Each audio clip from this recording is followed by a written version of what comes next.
One, two, one, two, one, two, one, two, one, two, one, two. Let's get it popping. We are live. Big salute to the people who are on Instagram right now, who are popping up on the side of me right here.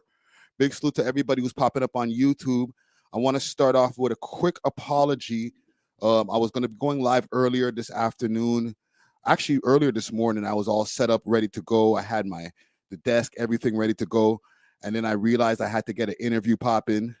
And it was a pleasant surprise. Big salute to Nimanaz.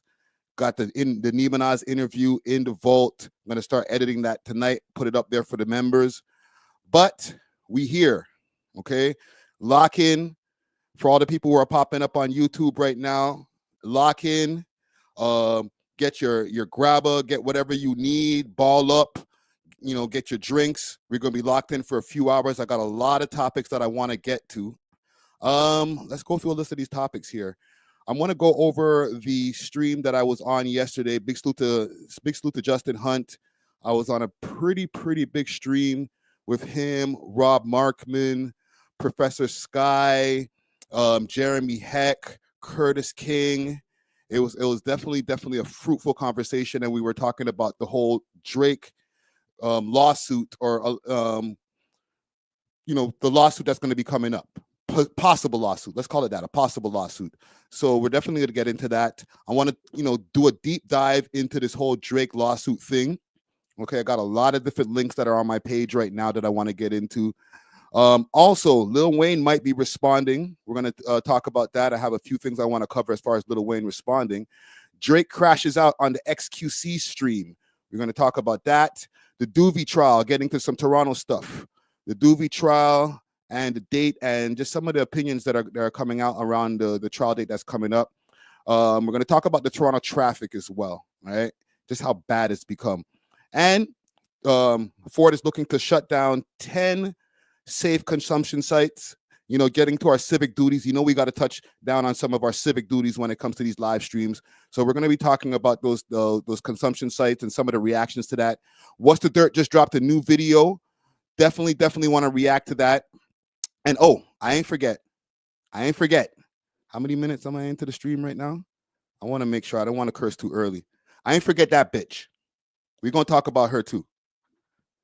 Matter of fact, pop up youtube.com/We Love Hip Hop Network.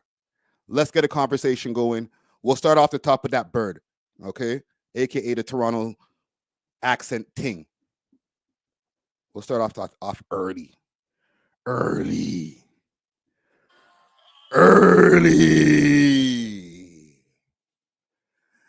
Big salute to everybody out there in the chat. Comment gang strong.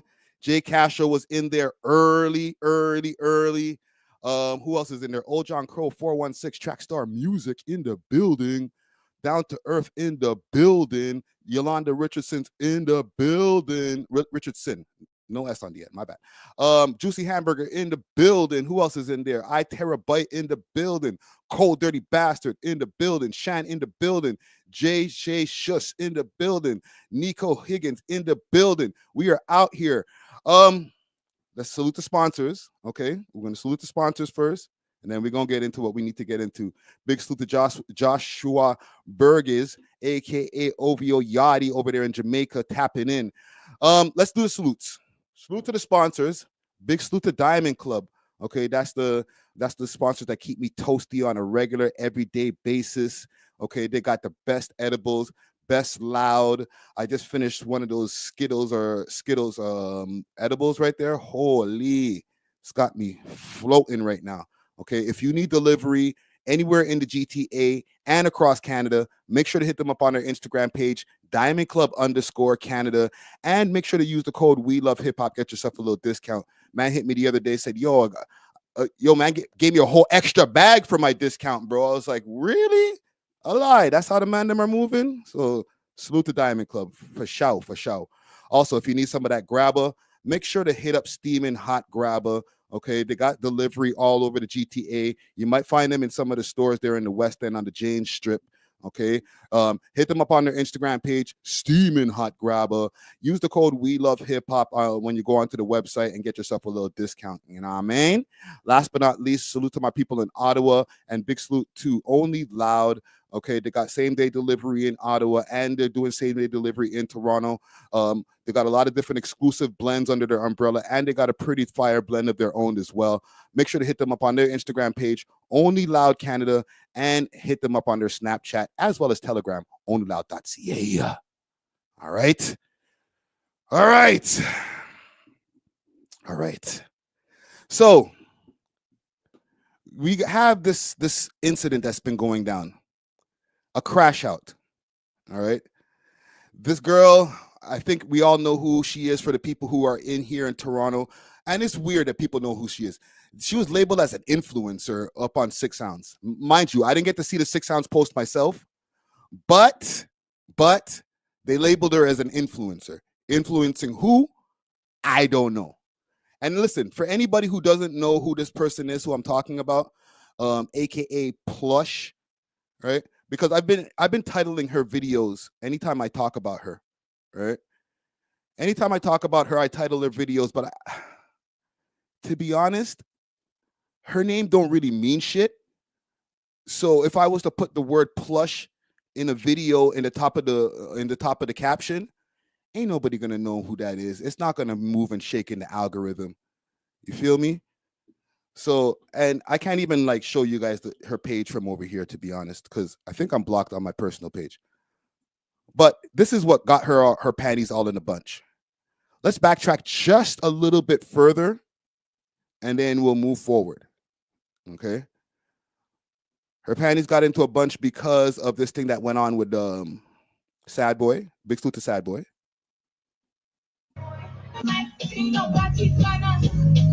Finally, I'm gonna address something that I feel like needs addressing.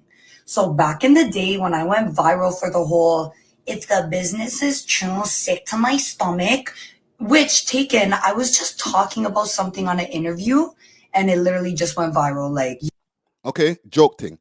All right, this idiot gal, waste of space, waste gal, as they say, as we say. Yeah, I know. Had her But, chest So this is what pissed her off.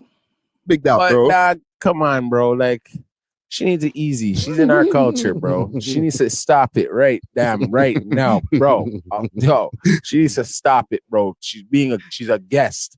You know what I'm saying? Yeah, you did a little intro because pretty much they're clowning you. Let's be real. They're clowning you because they could have done it themselves if they wanted to sound like an original Toronto gal. Yes, but to give some pushback, Mhm. that sample got pretty, or that little viral thing, her saying, if the business is true See, you little goof, I try to give some pushback. and sick to my stomach, fam, that went very viral. So people recognize Yeah, but that. she still has to sound like you're mocking the way you think a Black Toronto Caribbean descent Canadian sounds. Yes, That's granted. not her where it comes. Yo, her Palestinian parents would hear her speaking like this and they're writing her off. Get out of here. Yes, but it was still viral enough to say, you know what, I want to use this for a sample. So I got to give her a little credit for Okay, that. no, it's still making fun of the gal. I'm making fun. Yeah, we're gonna pay you some measly little dollars to take your thing right now because we don't sound like that. So we're gonna make this a skit. What's a skit? A comical act on like a, you know what I mean? For an intro. But you still got to pay me even if you're making fun of me. I paid you. Yeah. But now look, you're going on like a straight flimsy by a floozy actually, by then turning around, getting something, and then turning around and dissing. That's what most Toronto flipping people like to do. Well, so this is what got her little stinky panties in a bunch. Okay, she saw that the man them finally just spoke our mind. Here's the thing. What we're doing here on the podcast is just basically speaking what people think. Nobody respects Shorty. They say, okay, she's funny. It's funny to look at. Let's follow her page and get some laughs every once in a while. But it's not because it's like, oh shit, she's dropping some real deep art, or she's really killing it on a comedy tip, or I'm gonna want to peep her new song. Ain't nobody care about all that shit. People peep your shit to laugh, fam. We're just the ones who are willing to say it. So here's the reason why we're giving her any more clout in the first place. Okay, because you're welcome, bitch. You're getting some clout. You spazzed out. We reacted to the shit, and then you're acting like you didn't want the clout in the first place. Idiot. So let me show you what the hell's going on here. Goof bird. Actually, let me open this first before I show y'all what's going on.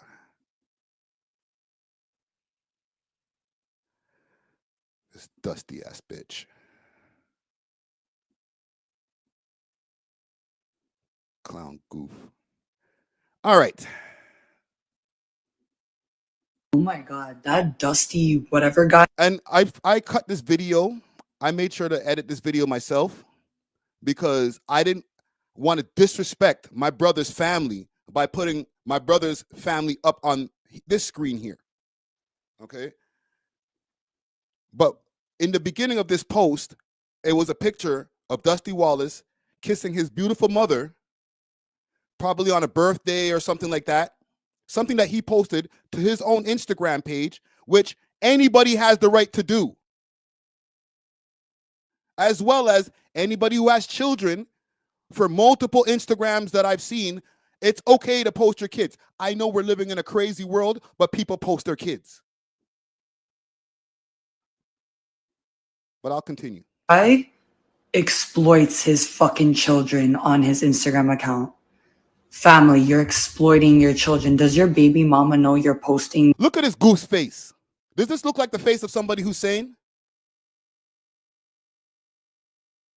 Let me ask you guys a question. I'll start an early poll. And I didn't even do a mic check. Okay. Yeah, there's my mic check. Thank you. I'll start an early poll.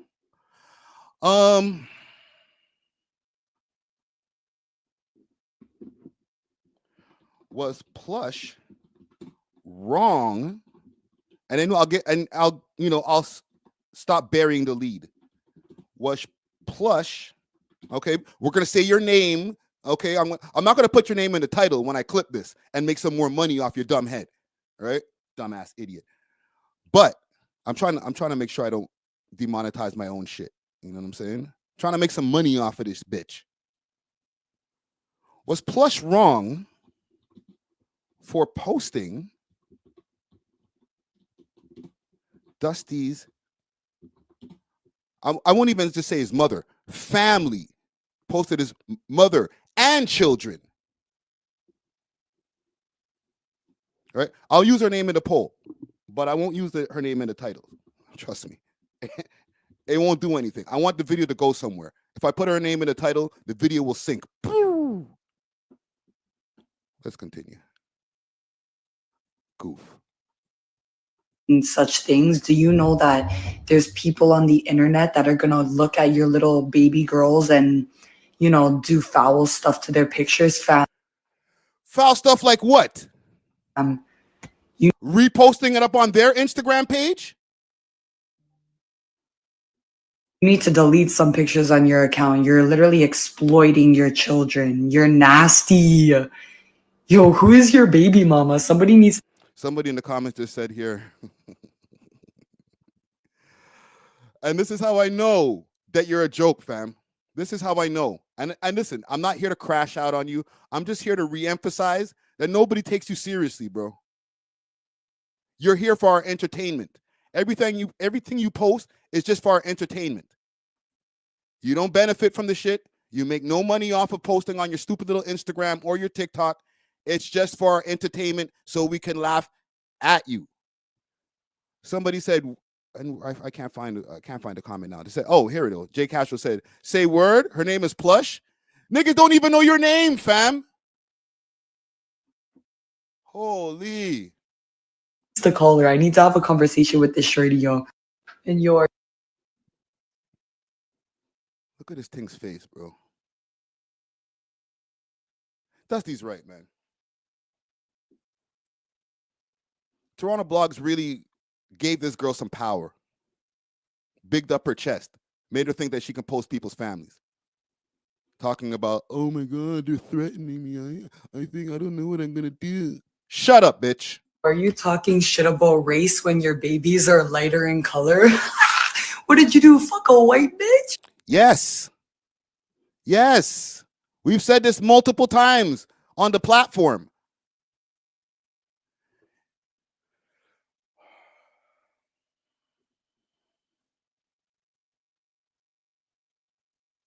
I'm going to calm down.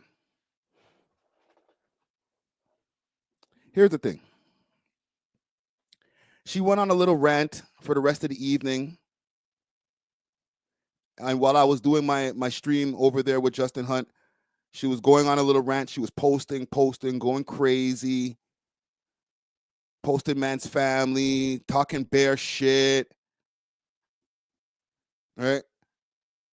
I understand what you're doing. Okay? The sad boy thing, that got you a little clout. It felt good. He said, oh shit, they're reposting me. I got on the Torontology Reddit. Wow. Okay, you're starting to feel that little clout bug again. You know what I'm saying? And it's like, okay, maybe I'll get a new catchphrase. Sick to my throat, fam. I don't know. Think of something. But I know you start to feel that little energy, that you get from, the endorphins from getting clout. And you said, you know what? I'm going to crash out even more. If I crash out on the guys who were talking about me the other day on their podcast, then they're going to react to me again. Here's the thing. Usually I don't, but it's getting close to Christmas time. So here we are. Here we are, bitch. You are going to supply everybody with Christmas gifts. So after her little crash out, her little rant that she went on, and let me just hide this from the screen for a quick second. After she finished her little rant, I don't know. And here's the thing. Nobody contacted her. Like, I won't lie. I did talk to her behind the scenes. But after I had a conversation with her, she went off more. That shit didn't work. She went off more.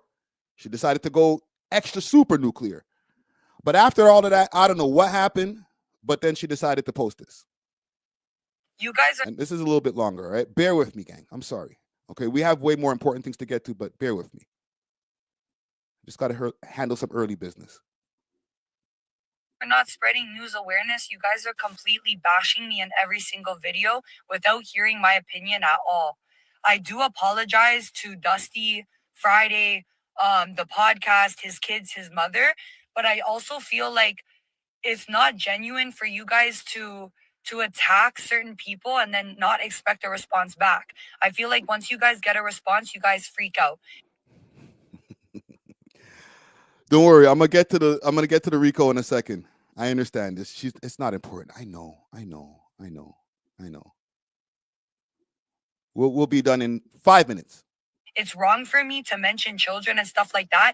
My opinion is still I would never post my kids in that demeanor because it is inappropriate and there are bad people on the internet that are going to use those photos. That's just my opinion and I think I'm allowed of my opinion. But I am sorry, like I said, to the podcast, to Dusty's family, if you guys are hurt by the response that I did, I'm very sorry for that. It's just, I tried to talk to you guys civilly. You won't even have a conversation with me. You change everything to clout. And what's sad is that you're just going to take this and my apology and probably use this for clout too. You won't even still have a civil conversation with me. The other thing is this happens to small creators all the time who don't have the industry to back them up. But yes, I am very sorry for... Don't try to go back to the sad boy shit. Ain't nobody cared about that, bro. You didn't sign no contract. You didn't do the business that you were supposed to. So the business wasn't true and you got sick to your stomach, fam. What do you want us to do? For mentioning that. Once again, the photo I posted is already live on your account. It's not like I stalked you and took a photo that is absurd or not allowed to be posted. You did post your mother for the whole world to see, and you do post your kids for the whole world to see. Yes. Here's the thing with this dumb bitch. When she does have kids, whoever is the unfortunate man to put a seed in her, I'm sure she's going to be posting her kids too. She's going to be like, oh my God, my first kid. It's going to be all in her stories, all type of shit. Even if she blurs the face because she doesn't want to look like an idiot. But once you start getting all those different hormones in your system, you're going to be posting your kids every single picture that you can make. So let's not even do that. Okay? However, once again, I feel sorry for whoever put the seed in this one. You got a lot of hurt for the next 100,000 years.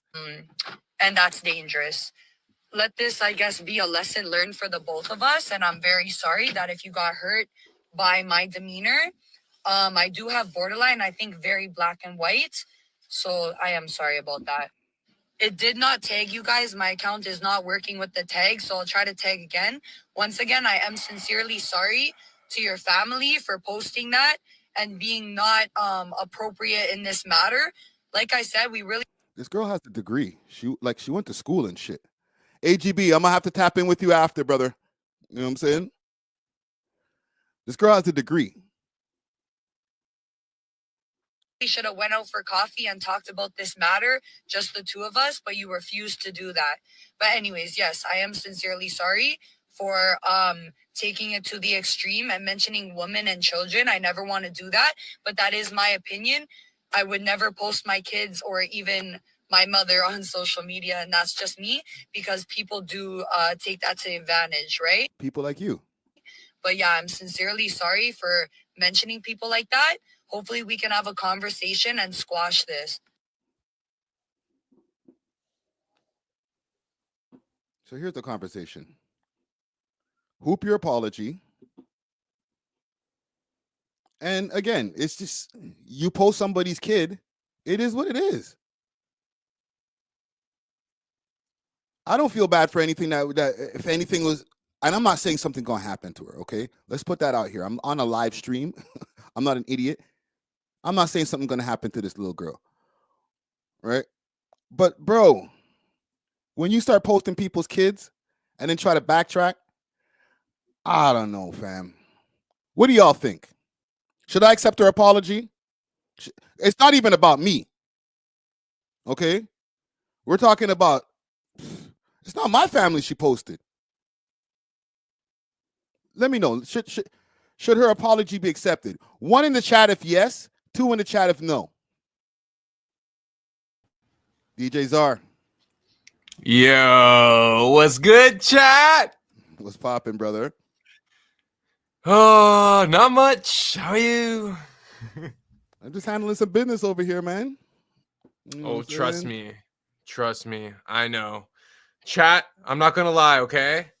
Yesterday, I spent a good portion of time trying to forge a peace treaty between Dusty Wallace and Plush, okay? As a mutual party, I realized that it was heading south, and I understand she has BPD. So I was really, even as Friday, I was being probably more than patient and like giving her like a lot of like leeway, because like, yo, you never know what someone's going through. You know what I'm saying? Same ways though, like she kept like going, and I was like, yo, you can't be just saying that. She's like, oh, well, that's my opinion. He said I'm a visitor, so I could say he's a PDF. I'm like, not the same thing. You know what I'm saying? At all, you know? So I was really trying to like, you know, keep the peace. And at the end, yo, I stepped away because I'm like, it was draining. I felt like, yo, you know, when you try to break up a fight and then you get hit. Yeah. That's how it felt, fam. That's how it felt. So I don't know, man. I wish the best for both parties, and I don't agree with how she handled the situation. And you know, everyone has their like mental health is a real thing, fam. You know this, but that doesn't excuse people's actions either. So all we can do is just pray for people, fam, because yo, it was mod, bro. Yesterday, you have to understand, I was broke. I was on the phone, like with both parties. Like, you know, imagine you see two people you're cool with about to fight. You know what I'm saying? Like, you gotta do something to de-escalate it. Yeah and no. It's one thing when two people you're cool with, if two people are just like, they say certain things to each other, right? I don't know. without crossing the line. I can't even think of an example right now. But the way she crossed the line, fam, to be honest, I'm just gonna be straight up because we're on a live. Just step out the fucking way, bro. You know what I'm saying? Because it's later. It's literally like you said, you're trying to break up a fight and you're gonna get hit, bro. Yeah, well, because it's like you're breaking up a fight that's not worth being broken up when the person is violated to that degree, because then it's like you're just protecting an op, bro. I wouldn't, but yo, you guys also have to understand, like both you and Dusty are like, you guys are older, and like, why would you risk it all to like beef? Ain't nobody risking it all. Ain't nobody risking it all. But you get what I'm saying. Apologies don't apply, bro. You know what I'm saying? You don't get to post people's children and then say, "Oh, I'm sorry" later on, and then everybody's cool. And I'm not saying her not accepting her apology means okay, well, you know, she's gonna get kicked down a flight of stairs. But screw her apology, bro. We can't be cool. The apology was not good. Like I'm like, yo, why? Like, you know, like when you start an apology and you're like, it sounds like you're not even trying to apologize. I was like, oh my God, like, you know. So at that point, I was just like, yo, honestly, I'm over it. This is between y'all, because like I did my part. You know what I'm saying? I did what I felt like. It was in my power. I believe that, yeah, like, yo, if you know two people, you're cool with people. I'm not gonna lie, I am cool with Plush. I'm obviously closer with Dusty. You know what I'm saying? But like when you see two people you're cool with, I feel like you have a moral obligation. You know what I'm saying? To like try to intervene, you know, but you got to know your limits, because you're at the end of the day, fam, people are going to do what they do and it's just beyond your control. You know what I'm saying? I had zero control over both individuals. You know what I'm saying? Yeah. Listen, ever since Zard put on that turban, he trying to bridge all the gaps. Bro, real talk, dog. Like, yo, namaste. Like, but listen, I'm gonna link you back in a minute, because this is not a topic I'm not trying to spend 27 minutes on. You know what I'm saying? Like, to be honest, Toronto accent girl is the least important person in the damn city. Okay? Anytime people talk about her, it gives her energy. You know what I'm saying? But other than that, she's a waste shoot, bro. I know it's your friend, and that's why I'm telling you, let me link you back, bro. Let me link you back. Because if I start passing out, I'm not trying to hear nobody calm me down, bro. I'm not trying to calm you down, fam. At the end of the day, you have every right to say what you want to say. This is your channel. You know what I'm saying? And I'm not going to be like, don't, like, you know, like, bro, I have zero comments I feel bad trying to tell. I feel bad about to tell your bitch friend and call her all kind of bitches right in front of you, bro. So fall back for a second. I mean, yo, you do your thing, fam. Like, I'm not, you know what I'm saying? I'm not trying to cape for no one. It just feels weird if I'm like calling her all kind of birds and bitches, and like you're just sitting there and you know what I mean? She's gonna come at you and be like, bro, why don't you defend me? So I'll link you on the next topic, and we'll get it popping. Yeah, I'm here. All right. Listen, you're not important, fam. Dusty was right. The blogs made you important, and now this is done. Okay? We're not going to revisit the shit. You're going to do whatever you do with this response and DM me and whatever. No response, bro. Hoop your apology. Okay? We're not doing that no more, fam. And listen, I don't even care about the audience that might still consume our material. Like I said in the beginning of the shit, when people consume your material, it's to laugh at you, not with you, bro. Done with this bitch. Anyhow, let's move on. Sup, chat? Back at it like a crack addict. Friday got you know, let off a little steam. Next topic. Let's get to it. Yeah, you know, because I got a list of really important topics to get to in the culture. And I'm sorry, fam. She's just not in the culture. Fam, I'm not trying to talk about this ever again in my life, bro. You don't understand the amount of energy. I was trying to broker a peace treaty yesterday. Like, ask Natural, ask B3. Like, mans were really, like, playing like I thought it was the United Nations, fam. But yes, next topic. Okay, so while all that bullshit was going on yesterday, I was on a stream. You were on a big stream. Yeah. Big salute to Justin Hunt, a.k.a. The Company Man. He invited me to, and I actually have it open right now. He invited me to something that he has called Culture United. And it's basically he gets a bunch of different journalists, hip hop journalists together to discuss different topics. The first one they did, I think it was on the Drake and it was on the J.Cole track. That's what the first one they did. And the second one they did was on the Lil Durk arrest. And now this one, Drake suing Universal. First, because we were podding the other day. And we finished the pod. And when did this start happening? Was it Monday or Tuesday? I think it was Monday. I think it was like, yeah, I think it was when the pod aired. Because I remember people in the chat being like, yo, the UMG thing. But this is while the pod was airing. So I'm guessing it was probably Monday evening. Yeah. So we never even got an opportunity to talk about this shit. We did a whole panel on this shit right here on the, I guess, the lawsuit, the pending lawsuit. So I'll pull up just a little bit of it. Wow, what did I just do?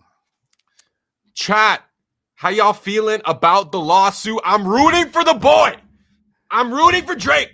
Are you okay with it? Are you okay with it? I love it. I love it. Because guess what, bro? They were artificially inflating those numbers. I'm not saying it was a bad song. You know what I'm saying? But bro, how come when people were searching other related stuff, Not Like Us was playing, why was it just being randomly added to playlists without people's control? You know what I'm saying? True. That's not hip hop. That's not hip hop. Bro, you think being exploited by your label is hip hop too? Like, bro, this guy is taking them down with their own game, fam. Hip hop will be like, yo, let me just rap about the label that's dissing me. This guy's treating them like a label to label. Like, let me actually play your game. I'm going to sue you because that's their game, bro. They don't care if you write about how they exploited them, fam. This guy's actually meeting them where they're at, bro. Wow. I'm not surprised because we're over here in Toronto, but you know, your support, you have some strong points. You're supporting the home team, but there's a lot of people calling him a Karen for this. I'll play a few clips out of this thing here, but a lot of things unveiled from this whole lawsuit in the past, and now all of a sudden it's unfair. Why is it so unfair now? Oh, because you was on the receiving end of an ass whooping. Let me rewind this a little bit. Salute to Rob Markman.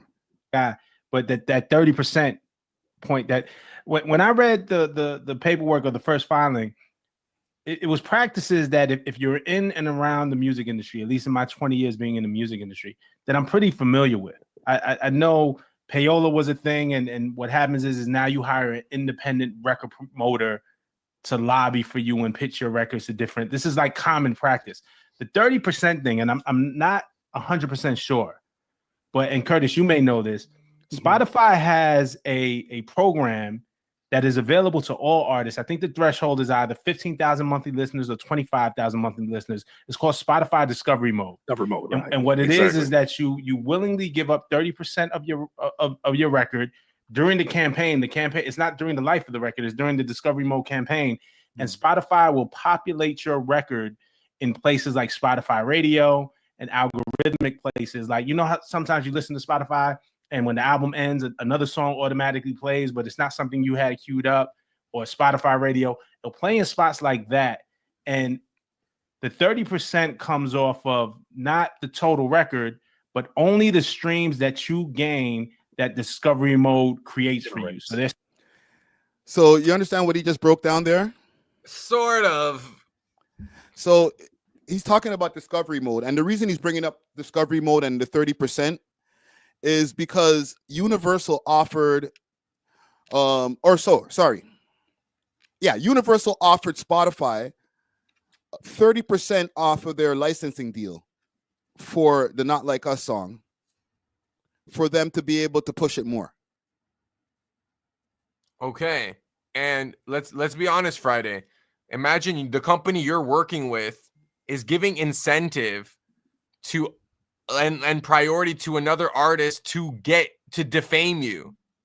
Like, you have to keep in mind, this is only because Drake works with UMG as well. It's not like he just got his ass whooped and now he's suing UMG. It's like, that is his employer. He is contractually bound to UMG. They have responsibilities to one another, right? So that you could argue there is a violation of contract there, and it's a conflict of interest, and it stems not just because Kendrick had a better song or whatever, which I think he did still. You know what I'm saying? I'm not denying that. But I think it's because Drake and UMG have their own issues. So they're like, you know what? Let's just try to take you out like this. You know what I'm saying? And I don't think Drake would sue unless he felt like he had a good case, because you know how much money you're going to have to cough up to go against UMG? Yeah. That's, you know how much against a major. You're going out of your pocket against a multi-billion-dollar corporation. You got to believe that, bro. It's not even about you getting your ass whooped. It's like you feel like you have a good legal case. So what about the post-battle part about it? You know, him bringing this up post the battle. You know, there's people saying you wouldn't have cared if you had won the battle. Do you think he would have cared if he won the battle? I don't think he would have cared if he won the battle, but I don't think he could have won the battle. And not even because of music. I remember how many other UMG artists were getting at him at the same time. Like, let's not forget the 20v1 type of situation that occurred.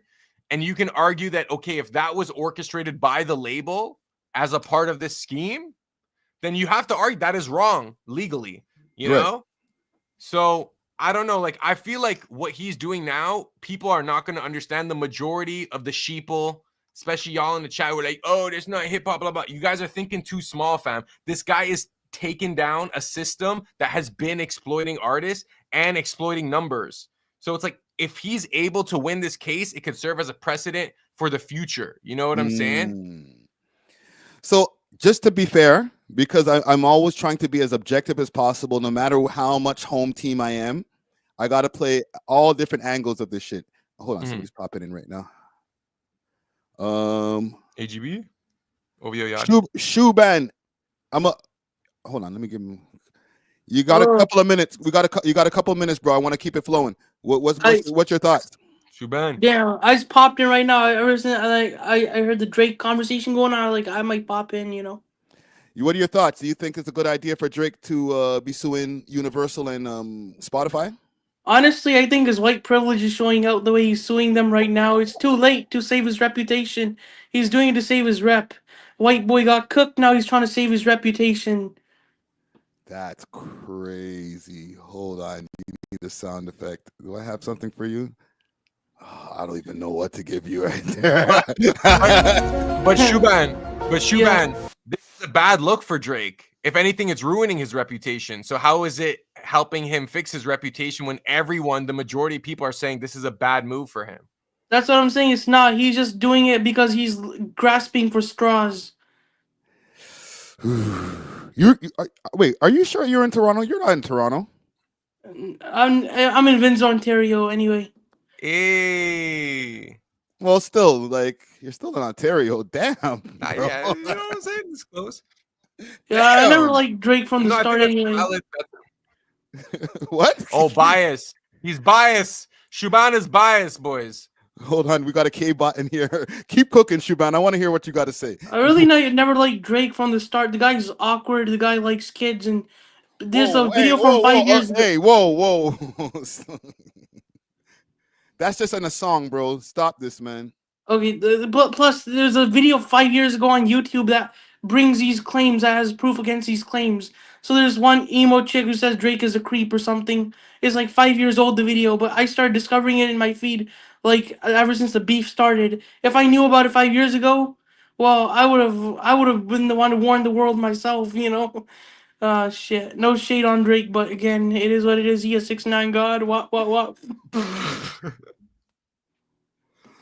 Okay. Anything else you got, Shuban? I rate Shuban. Yeah, I never liked Drake from the start. I knew something was off about the guy, but now my suspicions have been confirmed after the diss. Okay. Valid. And when Kendrick said Drake is not like us, he meant it in two ways. Not black, and he's a PDF file. Wow. You don't think Drake's black? No, Drake is a pedo, so you can't claim a pedo. No one can. Wait, so you can't be black? He's not black? Wilding, bro. that guy's like a diddler. He's like another species of human Yo, being. you gotta relax with the things that you're calling the man, bro. I mean, anybody who there's no sues substantial. anybody who sues a big company is not black anymore. They're white. He's mixed and he's suing a big company, which means his whiteness is really showing out there, fam. Wait, so black people can't sue big companies? Not mixed race, not the mixed ones. They can't. Where are all these rules coming from, Shuban? And why does everyone call you Two Chins? Two chins, yeah. Hold on, what is happening here? One second. Yo, 6. Make sure no cursing, okay?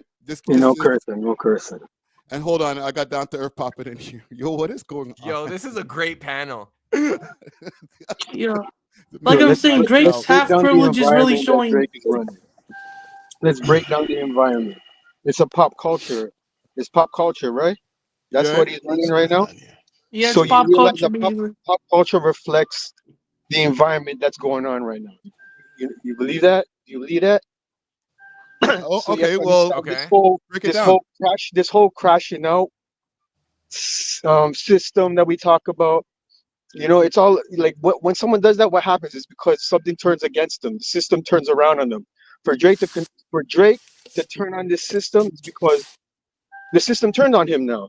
You understand what I'm saying? Like the system worked on him. I agree. Yeah. The system worked for him, but because all of a sudden, it's like a lot of like Nicki Minaj brought this up a long time ago. Like a lot of these artists are reflecting, like when she would start to talk about how Travis Scott and Kylie Jenner, you know what I'm saying? Like they're pretty much trying to like argue with numbers. You know what I'm saying? Like in the reality of hip hop, like that's never been done before. You know what I'm saying? Like why? It's like how you have Devin, like these boxers, like what Devin Haney suing Robert Garcia. You know what I'm saying? Like why are these people like? You know, when this crashing out idea of people going out after a system that turns, it's like someone turning around like being a sore loser.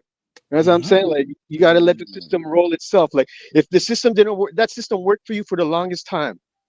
You know what I'm saying? Like the whole system. Like you don't think that Drake never knew about farming numbers and stuff like that? Like you don't think the system never farmed numbers for him? Like I remember like his last few albums, they were banging everywhere. But when you look at these top 40 radio stations, some of them barely plays music. So where are these numbers coming from? You know what I'm saying? Like when the system stops working for you is when you start to see evidence of where this character is coming from now, where it's coming from. You just got to do your homework or like understand why is he doing it? It's because the system turned against him now. You know what I'm saying? Okay. Shuban disagrees with that. I just want to let that be known. No, I was always against Drake. I was always against Drake. No, but the industry wanted to let's get some order here. Yeah. Shuban, let me get your response, and then Down to Earth, you next. Shuban, go. I mean, the system wasn't like after Drake, like before he got exposed, before everything. When his career started to pop off, people were looking at him as a positive light, right? At first, when his career started, people were saying they had their suspicions, right? But some people were looking at him positively. But after here's how the Kendrick beef got started.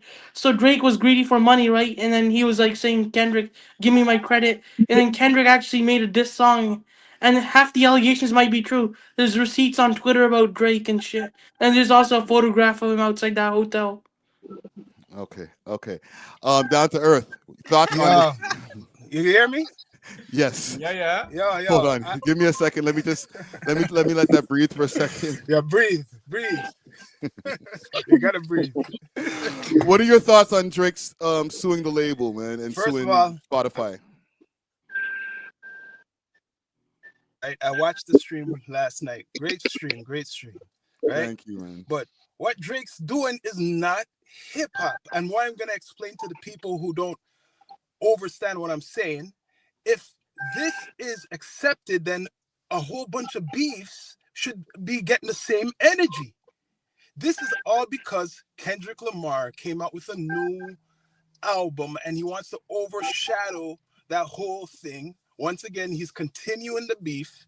The man went on other people's streams and is a crybaby. And what I don't like is the disrespect to you, Friday. The disrespect to you. And you always have excuses for him. He will go on all these other platforms to meet these nobodies, compared to you who know about Drake, and he doesn't even give you a voice note. I know you've seen that. You get what I'm saying? He is proving himself to be a culture vulture right now. This is not hip hop. I know there's a lot of Drake supporters, and I do like some of the things what Drake has done for the city. But this is making him look real bad, and this is making Toronto look even more worse, right? It's not helping us. Trust me, it's not helping. I'll respond quick fast to I know the you're gonna whole thing with respond. the voice note thing.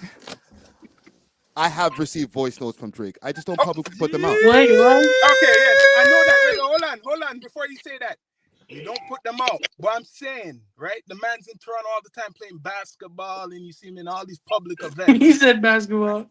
And the man can't even show his face on your platform, man. I'm not gonna What be is it? like, Because well, wait, hold on. Is it because you're too black for him? Nah, Drake is like, Listen, for all you know my what I'm saying. Palestinians, Drake is half Jewish. Friday knows what I'm saying. I need to give you an air horn. You know what bro. I'm saying. He could be half Jewish, whatever. And part of this thing with the whole UMG, that's his own people. That's his own people he's fighting, so-called fighting. It's all of a show. It's all of a show. I have so many people trying to get up on the live right now in the Getting out of panel. hand, It's getting out of hand. I gotta clear some and then let some people in. Okay, Shuban. Yeah. Sorry, there's one more person in here that's already YKTFV. What are your thoughts on Drake suing the thing? And then I'm gonna give Shuban his last before he hits the road. YK. YK. I ain't hearing him. Oh, he's not even on the stage, I don't think. Who the hell is in the stage here? Okay, Subban, what's your last thoughts before we keep it moving? All I can say about this Drake situation is Kendrick was right. Drake is not a colleague, he's a colonizer. Okay. Yo, wait, anyway, Subban, how old are you, bro? Bruh, I'm like, I just turned 20 on my birthday. You know, W's in the chat for Shuban turning 20 just now. Where are you from? Are you Arab? Are you Punjabi? What's going on? Oh, well, the thing is, I'm Indian but of Arab ancestry. Hey, Kifak. So salute to you, brother. All right. Yeah. Stay up, bro. That means I'm double a millionaire, I guess. Salute, brother. Six. Who else is still in here? Down to earth. Six. Is Six still in there? I'm gonna bring in a couple more people. Yeah. People are activated. Yo, they ain't feeling him down in America for this. This is even worse, man. They ain't feeling him at all. All the guys you were on stream with, they weren't really feeling that. They're giving him, like, the defas, what we call it. This is not good promo. What? And then he says, "Oh, hip hop is weird." Why? Why is hip hop weird? All of a sudden, oh, he's doing Party Next Door, an album with Party Next Door, so it's gonna be R&B. We said do some R&B. He's listening, Drake. Aubrey, you're listening, right? You said do some more. I don't know about we. No, I'm talking about me and my cast. We said do some R&B, and now he's doing some R&B. But guess what? Soon you hear that little backpack CD I got. Oh, okay. I'm gonna let you go. Yeah, man. And I'm gonna bring in a couple more people. I'm wondering who the hell is this last person that's sitting here on the Bless thing. up, man. Bless up, brother. Respect. Who is this person sitting here? I got one more person that's still in here. Oh, YK, you're in here, right? YK, unmute your mic. 3, 2, 1. Damn, YK had a chance of his lifetime right now. We had a good convo with YK the other day about the Indian immigration. Let me bring in a couple more people. This 1, 2, 3 more people. Okay, we got LRBL champ. Salute. I think I brought YK back in. YK, can you hear me? Friday. Okay, dope.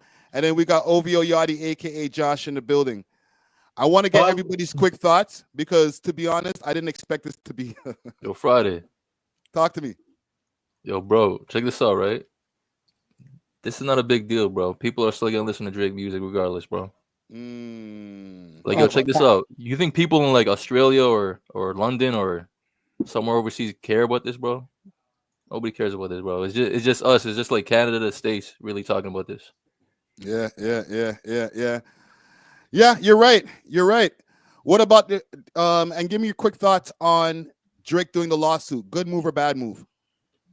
Yo, honestly, bro, like I heard somebody else say this is not a good look for hip hop. This has nothing to do with hip hop. He's going against UMG. What's this got to do with hip hop? You know what I mean? It's the bigger picture.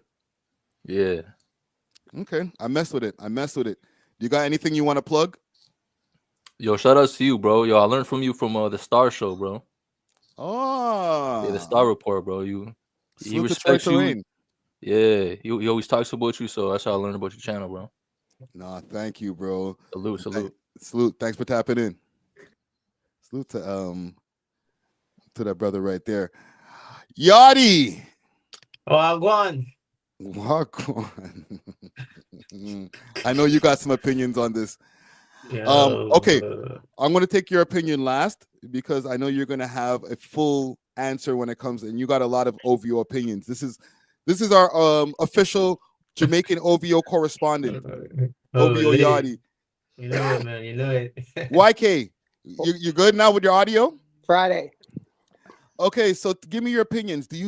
Is this a good move for Drake to be suing the label and suing Universal? I mean, is it good for him in the long run? Probably not. Is it good for music as a whole? It might be. So unpack that. Why is it not good for him in the long run?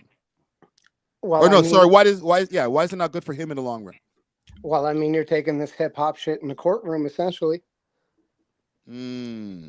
That's how they're going to look at it. That's how everyone's going to look at it, right? Yeah. But yeah. I think the big part of all of this is if Spotify or whoever was really low in the rate at 30% or whatever it was, like that's not just hip hop. That's all music, right? That's anybody signed to a major. So you're thinking that maybe some other genre acts, like maybe a Taylor Swift or somebody else under the label, might have benefited from that same 30% discount? Well, I'm thinking it's probably only reserved for like the biggest of the big, right? Like, you know Rory from Rory and Mal. Yes. So he used to work at Sony, and he also has his little group, Emotional Oranges. I mean, it's not that little group. They're a group. They're a pretty big group. And he had a really insightful post about it. He was just talking about like the finances about it all, working at a label, and how that just might look on the bigger scale. So let's play it. Yeah, that's it. No dog in this fight. I like Kendrick's music. I like Drake's music. I also think both of them have used bots via UMG, whether they knew it or not. What stood out to me in that paperwork was the accusation that UMG lowered their licensing rate by 30% for Not Like Us. Just a quick history lesson. How we even got to the value of what a stream is was based off Spotify and the three majors negotiating on what that value would be. What makes it even crazier is all three majors have actual stock and ownership within Spotify. That would be illegal in any other business in the world, but it's a music industry, so anything can fly.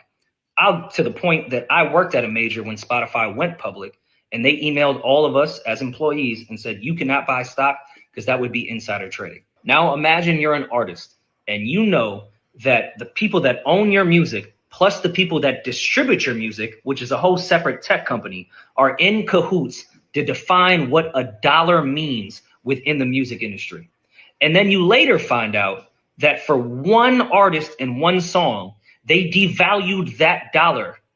You wouldn't have an issue with it? I have no dog in this fight. All right. So he just broke down, from his point of view, what he sees going on.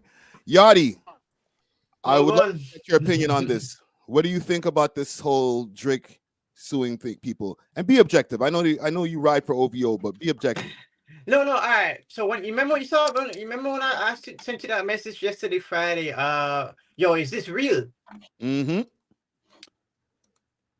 I was I remember. literally in like I was in a like a bar, like a club, but you know, like a club, like a club bar, you know, where people used to go and have drinks and just chill out, you know what I mean? So after Yeah. work spot, right? When the news broke, I swear everyone shut up. I was like, what the fuck is going? Can't wait, sorry, sorry. You know what I mean? They're like, what the hell is going on, right? Mm. You sit there, right? Hey, Fatty, you still there? Yeah, I'm here. I'm here. I'm listening. I'm listening. Oh, okay, okay, yeah. So yeah, the whole thing shut down. Everyone started talking about it. And then we start reading. I have a lot of lawyer friends. And yeah, you see that 30% thing? Mm. It's just you know that thing they say stick out like a sore thumb? It's very you had to let me put it this way, right? This is a tough case. There's many people in the past that try to fight this case, and You're cutting out right there, brother. Okay, I thought it was me. No, it's him. He's cutting out. I think we lost him. Or we're losing him. benefit him, but I'm intrigued to there see we how go. this plays out. You see what I'm saying? Yeah. The one that he submitted today is a defamation lawsuit, and I know that one to be. Okay. You're lagging, brother. You're lagging. Happen in a You got to go to a better Wi-Fi zone there, brother. You're lagging. Okay. I'm going to remove him. That was UMG who just altered the Wi-Fi. I know, right? UMG came through, said, hey, hold on. You have lawyer friends? None of that. Oh man, this is a pretty polarizing issue. Like a lot of people are like on one side or the other, like pretty, you know what I'm saying, passionate. Yeah. YK, do you give me your last thoughts on this before we get off of this? Because and this is the question I'm going to ask you. The things that Drake is complaining about with this whole lawsuit, especially now with the defamation and everything like that, can Kendrick say the same? Well, I think the lawsuit and all this is really going to bring, light to the dark and show all of that for sure. Okay. You got anything you want to plug? No, man, I don't. Just, shout out to the chat. The chat is strong. Shout out to you, Czar, Dusty, everybody, man. No, and thank you, man. And thank you for sending that information, bro. Keep me posted on stuff. Hey, man, keep up a good work. Thank you, brother. Salute. Respect. Yo, Friday. Yes, sir. I want to address something, okay? Talk to me. Shout out to Down to Earth. I rock with Down to Earth, okay? But when people are like, yo, that ain't hip hop, yo. Like, these are the same people that think the CD in their backpack is more hip hop than Drake. You know what I'm saying? Like, I really do think that, like, you have to look at it beyond just hip hop and musical culture. Because what should he do? What would the hip hop thing be to do? Just make a better song? Like, this guy is trying to expose a system that is, if the system is doing these type of schemes, imagine what other schemes that they're doing to manipulate the masses. Listen, the thing is, when it comes to this whole thing, I don't disagree with Drake trying to go up against the machine, right? Anytime that you go buck the system, I'm down with it. But I just think that the timing is what's got everybody super looking at him left. Like, bro, looking at him sideways, like, bro, is this because you lost? So it's like he can't win no matter how or whatever time he was going to put this on. You know what I'm saying? Yeah, but you don't think Drake is beyond the point of, like, I don't think he cares about public opinion as much as he cares about business ethics and, like, legal justice at this point, because you only have to understand he's not just suing someone who just dissed him. Like, this is like someone that his company represents. You know what I'm saying? Your company is supposed to have your best interest.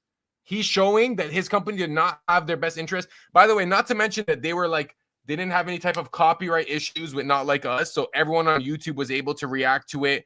Unlike other songs, when you react to a Drake song, that's going to get copyrighted. Not Like Us, that didn't happen. You know what I'm saying? You guys don't think that's weird? You think that's just hip hop? But what I'm going to play, I'm going to play something that is I had posted on Twitter. I'm not going to lie, I was kind of worried to post it on Instagram And Rico, I'm gonna bring in everybody just now. I see Rico the plug in here. Rico the plug, what up? What's good with it, man? How you doing today, Friday? I'm good. I'm good. I'm gonna play something before I get your opinion because you know I'm sure you've seen a little bit of what we've been talking about before you got onto the live here, but I always want to be objective, and they're talking about a lot of weird practices that Kendrick has been doing as far as the allegations from this lawsuit. But I want to play something from Rob Markman, and he went actually pretty viral with this. He was on TMZ, but he mentioned it again on the stream last night. Not like us So I'll play it. Not like us emotionally. And I believe Drake did the same thing. But with that, I shared a story. Well, listen, if we're being fair, both if Kendrick was playing that game, both sides were playing the same game because I was approached by a team that was working with OVO that said that they liked my content. They said that they appreciated how unbiased I was. Oh, by the way, don't look at my face in the corner in the bottom box over there. Ignore my face. And I was really striving and trying to call it straight down the middle, and they liked that. But they would love it if I could show the boy some love, if I could swing the thing in his favor a bit. And they didn't offer me any money, so it wasn't a paid thing. They didn't offer, but they offered me information, some access, and offered to and we'll whitelist all the songs so that way you can use his songs in your drink. So it was really the same game. Ultimately, I denied the offer because my allegiance is to my audience. 1 second applause. And if they don't trust me, what happens after this battle? And then I have to go on and talk about other things, but I lost the trust of my audience, and I just don't roll like that. I'd rather just speak the way. I've been in this 20 years. I'm good, man. I seen them come. I seen them go.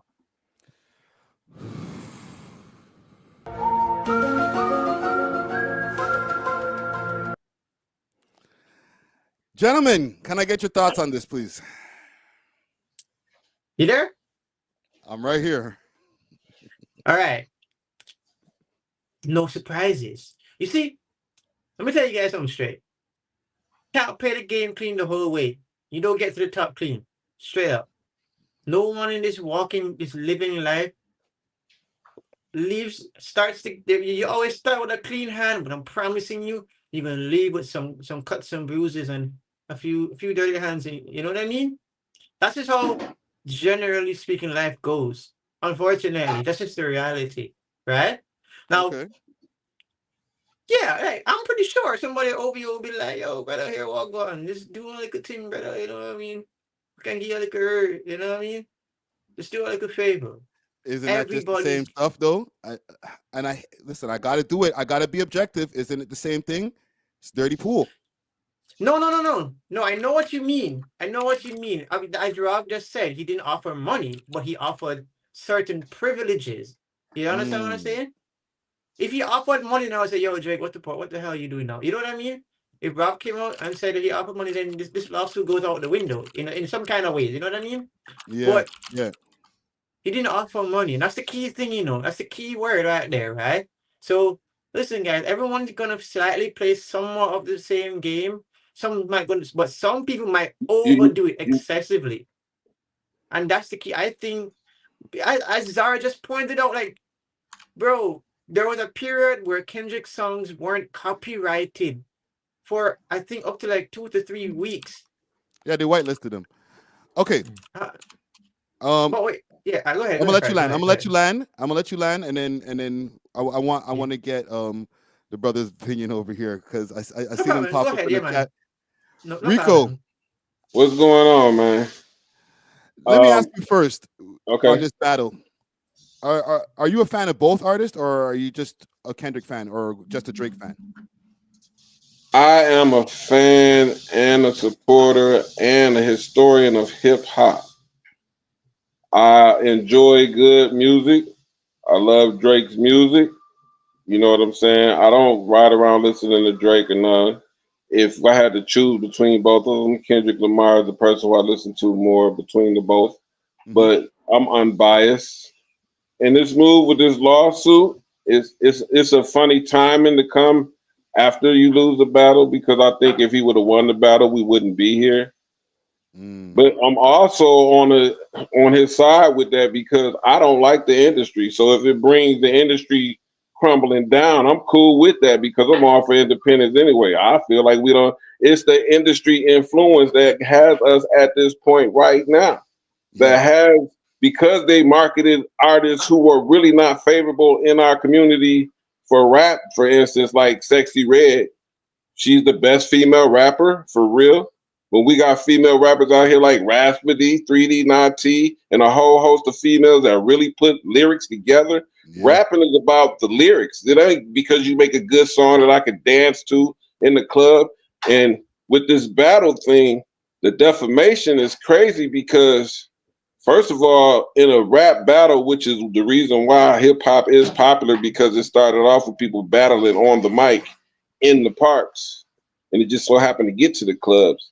And a rap battle is all about who becomes the victor and whose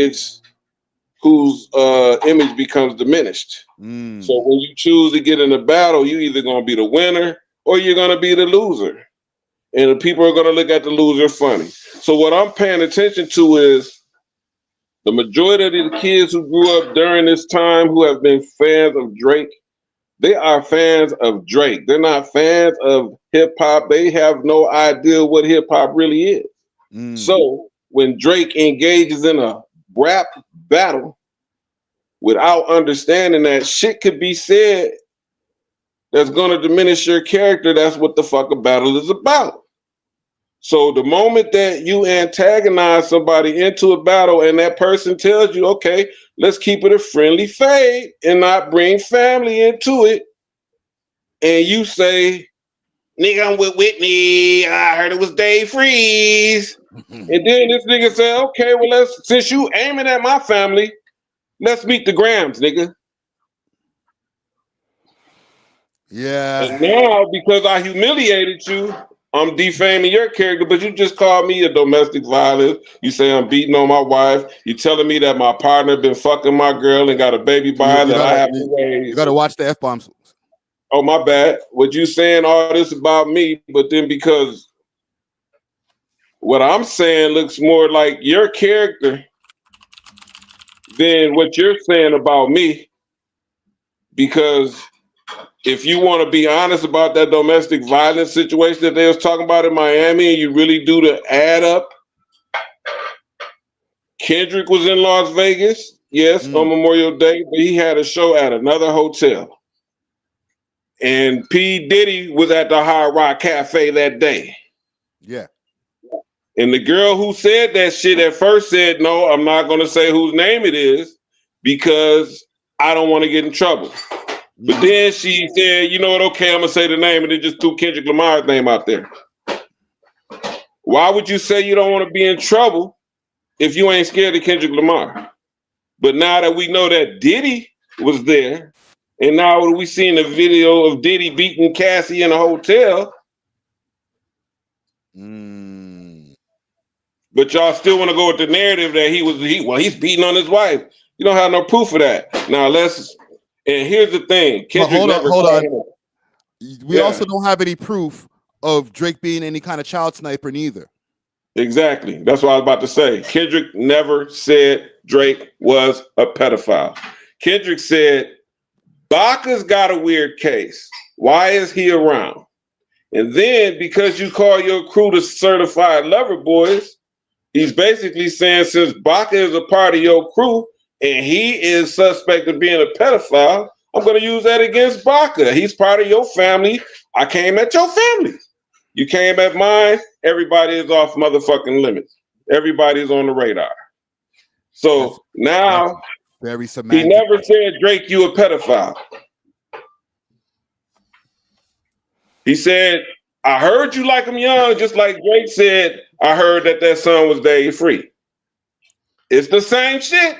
It's hearsay. I heard you like him young. Your boy a pedophile. If you are a superstar rapper like you are in a position that you are in, you know that having people like this are a liability to you. So if this is your boy and you shouting him out after he got out of jail for this type of shit, and you riding with him and he riding with you, then you got this guy top 5 who just got out of jail for killing a teenager, I guess. If he didn't do it, then why are you running around here acting like you did it?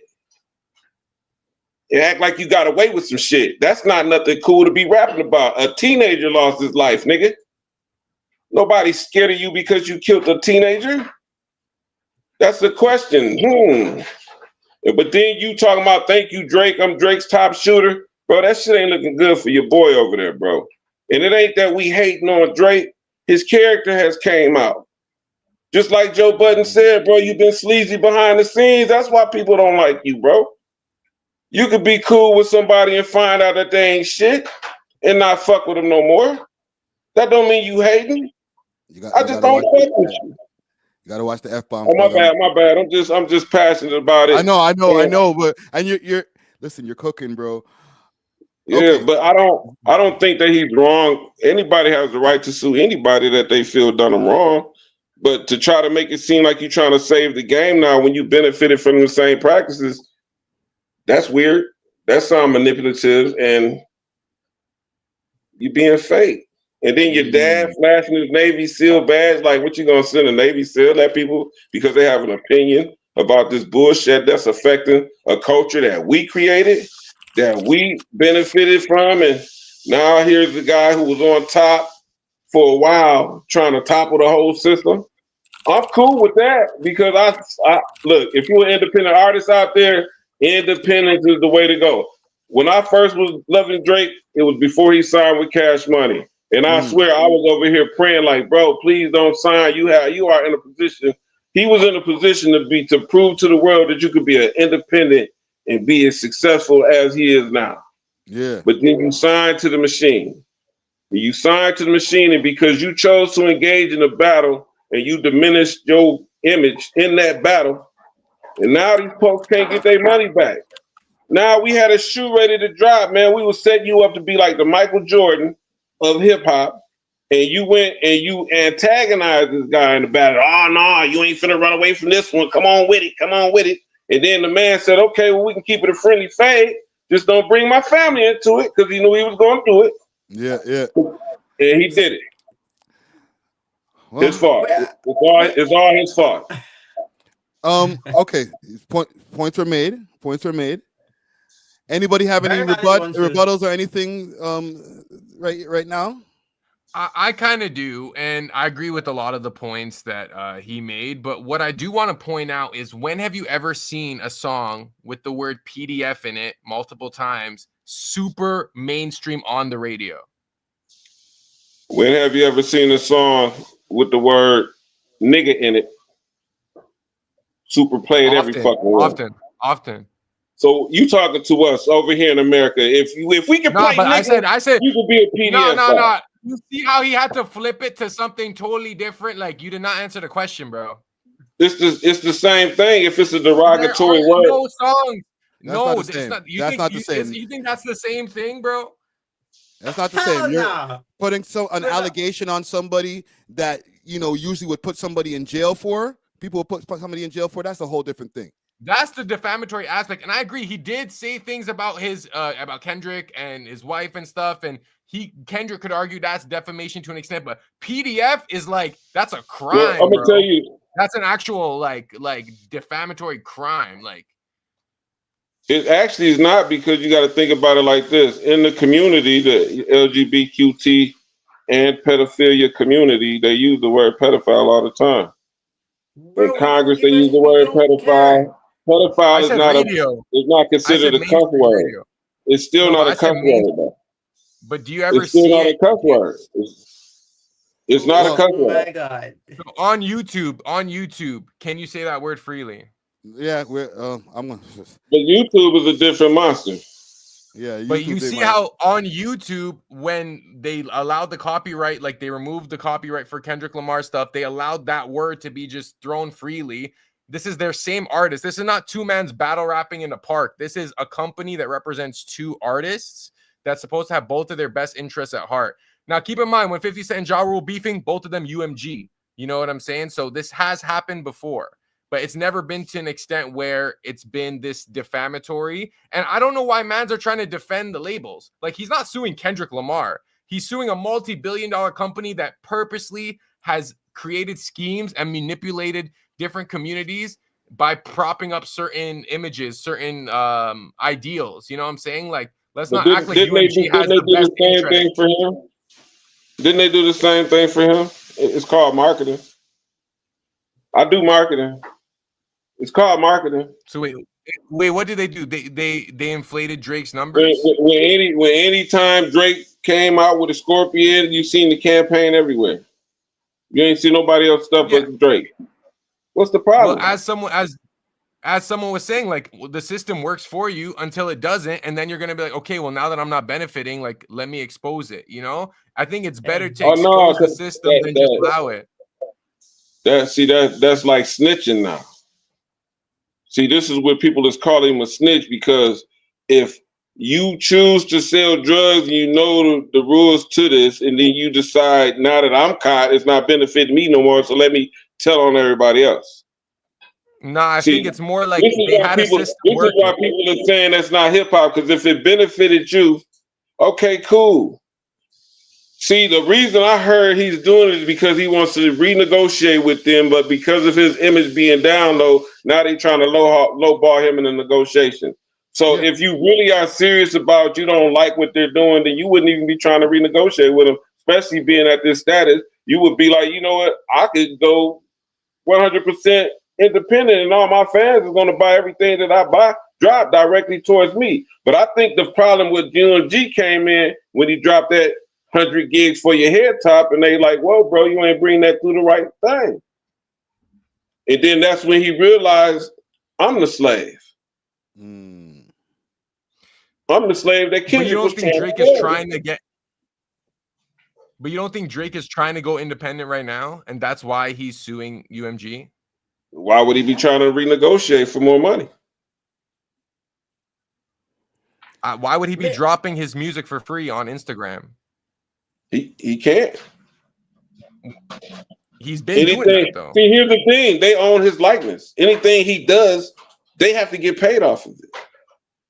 You signed that deal. You said, yeah, I'm going with this deal. So, bro, if you go online and go live, we need to get paid off that, bro. We own your likeness. If you get in the mirror and sing in your phone, bro, we need to get paid off that. We own your likeness. They don't own Kendrick's license. They only got a license to deal with Kendrick. They have no reason to inflate Kendrick's numbers because Kendrick's getting all his money. Drake, we have every reason to inflate your numbers, because if you look good in this battle, then these shoes that we are about to drop are going to sell out. So it doesn't make sense. I want everybody to I want Yardi and you, Rico, to make your last points on this right here, because I got a bunch of people that are waiting in the queue. I appreciate you, for sure. Well, I just want to tell y'all, man, keep doing what y'all doing, man. Whether you a Drake fan or not, bro, the lawsuit that he bring up, it looks weird. It would be dope if he was really doing that at a time where he didn't win a rap battle. Then it would be like, oh yeah, that's dope, because the top guy is now trying to topple the system. But it looks like you're only doing it because you lost this battle and you feel like Kendrick Lamar is up and you thought that you was going to be the one to win. You remember on the last song when he said, you're dead, you're dead, you're dead. Yeah. That didn't work out for him. It didn't work out for him.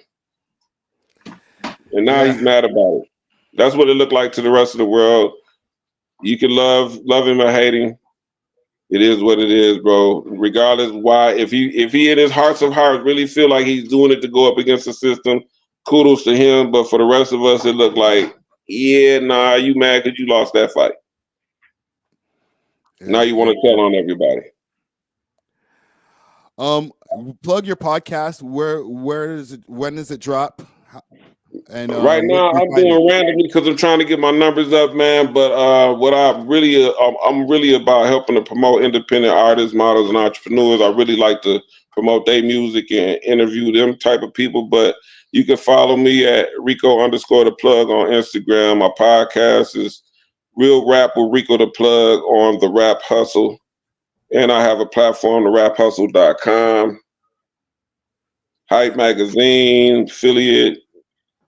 Actually, the CEO of the Hip Hop Fraternity Minnesota. If you're not familiar with the Hip Hop Fraternity, get familiar with it. Dope.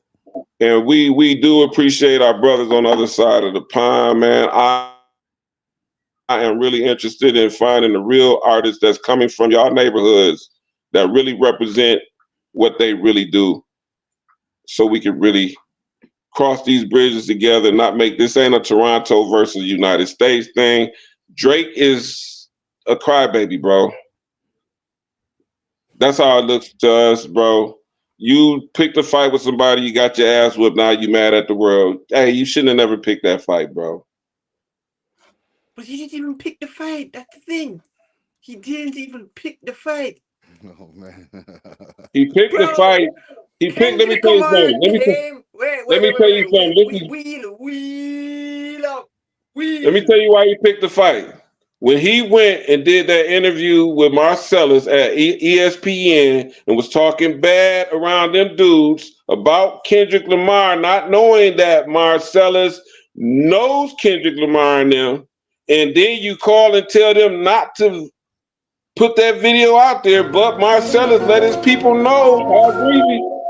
He let his people know how greasy he was talking about him. So if I get word that you talking bad about me behind my back, bro, I'm not finna be emotional about it. I'm finna set your ass up. And that's what Kendrick did, nigga. And he was scared for years, and then he got to the peak where he felt like, fuck it, I'm finna do it. And he jumped out that window. Oh, my bad, I keep cussing. He jumped out the window without no parachute and crashed. It's over with. He's dead, he's dead, he's dead. Salute to y'all, man. Salute, brother. Keep doing what you're doing. I'm gonna keep plugging in. Thank you for letting me on Friday. Big up yourself, same way, bro. Big up yourself. And listen, before you go, if you want to find out about any hip hop in the city, right? Toronto and all over Canada, go through our catalog, go through the interview section or the interview playlist. You will find dozens and dozens and dozens of artists. Okay, like I think y'all should bring them up there and really do interviews with them, man, and really kind of, because y'all got a good platform that a lot of us over here are paying attention to because of this beef. See, that's the good thing that came out of this beef. We got to connect with people in Toronto and see how they really feel about it. And you know what I'm saying? Now let's keep this bridge going. And it's all for the greater hip hop, man. If you can't stand the heat, stay the fuck out the kitchen now. My bad. I keep cussing. I'm a cusser. I apologize. It's the real rap with Rico the Plug, the rap hustle, not the cap hustle. Plug in and let's hustle together. www.theraphustle.com. Charge. Peace. Salute to Rico the Plug. But this is Friday. I'm gonna leave you on this, right? Because I know you have other things to catch up on. I can't hold on your show, right? But see, this is what I'm saying. Drake is damned if he did, damned if he don't. If he never responded to like that, then people go, oh, he's a pussy. Sorry. He's soft, or he's a punk, whatever. And then they were clowning for that. So, and you know that, Friday. You know that very well. If Drake did not respond to like that, they would have clowned him all the way to that Kingdom Come. Yeah. Now he responded. So that's why I told someone yesterday, Drake's been damned if he did, damned if he don't.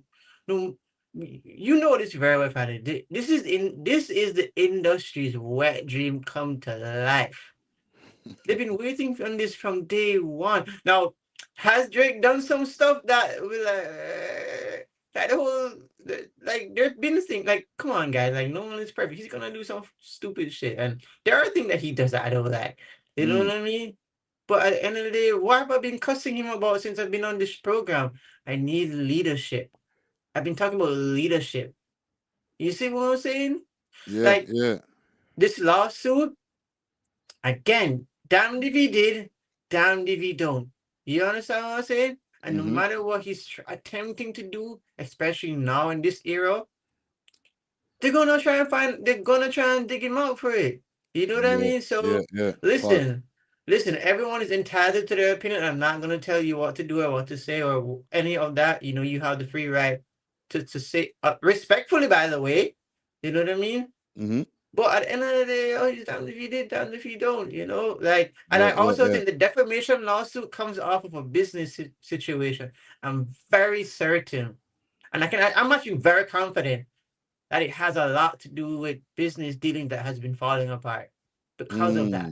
And in fact, I know that it is, especially what happened out here. You know what I mean? Like, I know.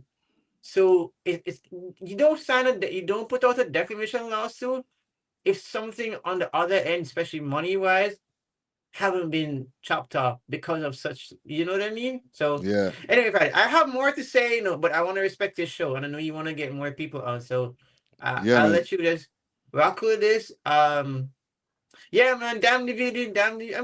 By the way, to the Kendrick fan, you are entitled to say what you want to say. You know what I mean? It's not. Yeah, we are Drake fans. Like, we grew up on the man's music. Like, we can't really pretend. Like, it's hard to pretend when that's all you know. You know what I mean? But at the same time, what goes around comes around. And if you were gonna hold Kendrick like this, who say he's anti-industry, let's see how anti-industry he really is now. Because he's about to get put to the test. This is his opportunity. If he's gonna be the land the plane, brother. Land the plane. If this is if he's gonna be the man now, and let's say in 2 years he don't take action against the same industry, he's saying he's anti-industry. We'll see who's really anti-industry now. Because from time Jake been telling you about industry. That's all I'm gonna say. I said what I had to say. Well said, brother. Done. No. Okay. Yo, you want to say something? Okay. Talk to me, Czar. I need y'all to understand something, okay? One, I get how this looks, okay? But you have to understand, imagine you work at a job, right?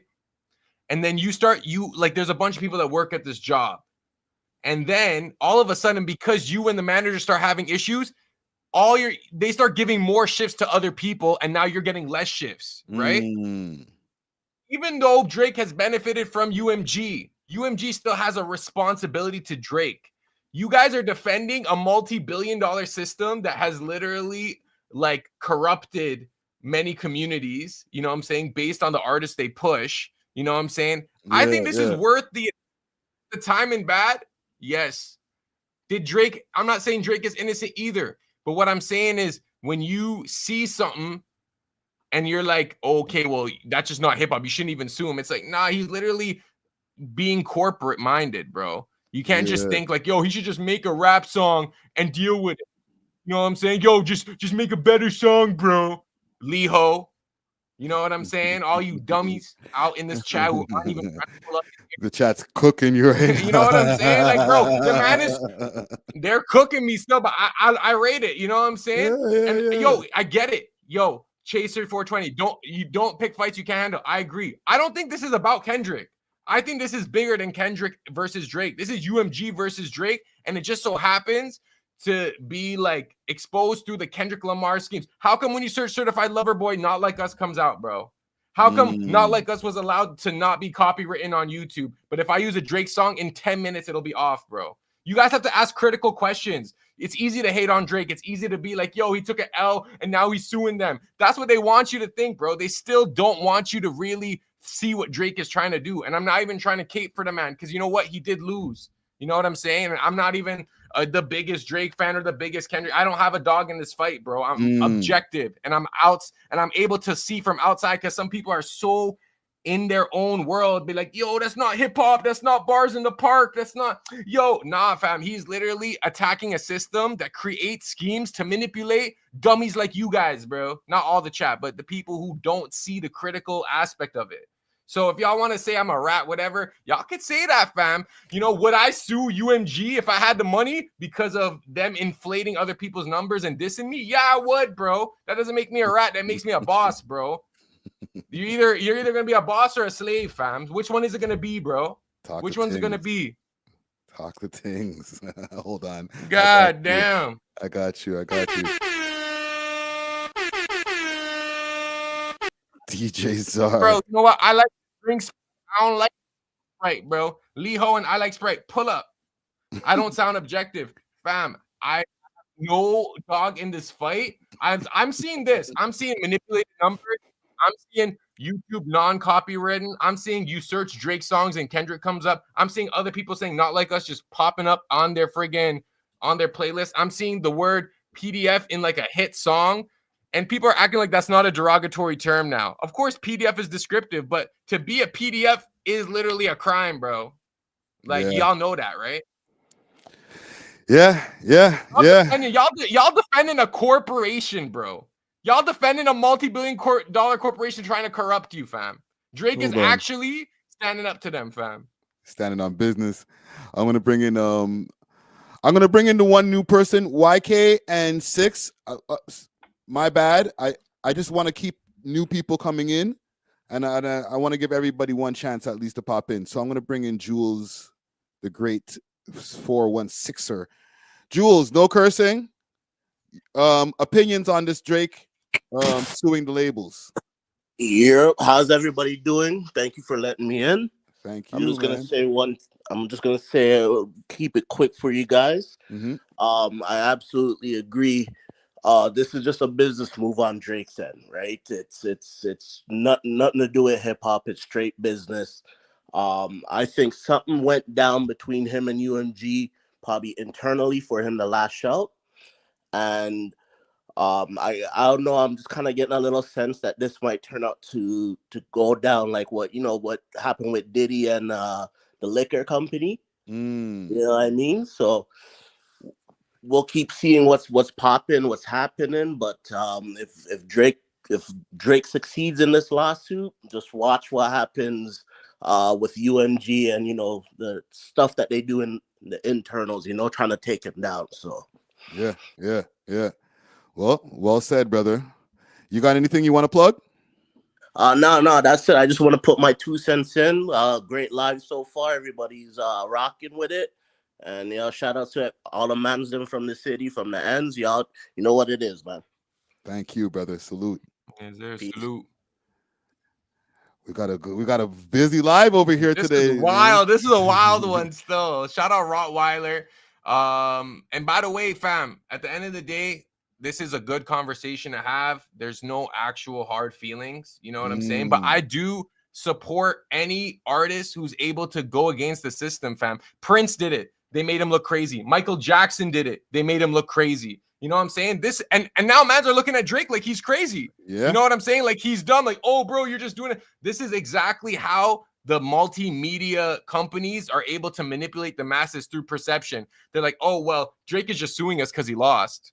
They're not gonna act like, oh, because we manipulated the numbers and we manipulated the masses through TikTok and all these other platforms. So it's like you guys have to really look at the bigger picture. And it's my opinion, fam. Like, I'm not saying Drake didn't lose either. So don't say mans are saying, oh, like, yo, this guy's a Drake groupie. Nah, fam. Like, I seen the battle for what it is, and I seen this as a separate thing from the battle. And that's just me. You know what I'm saying?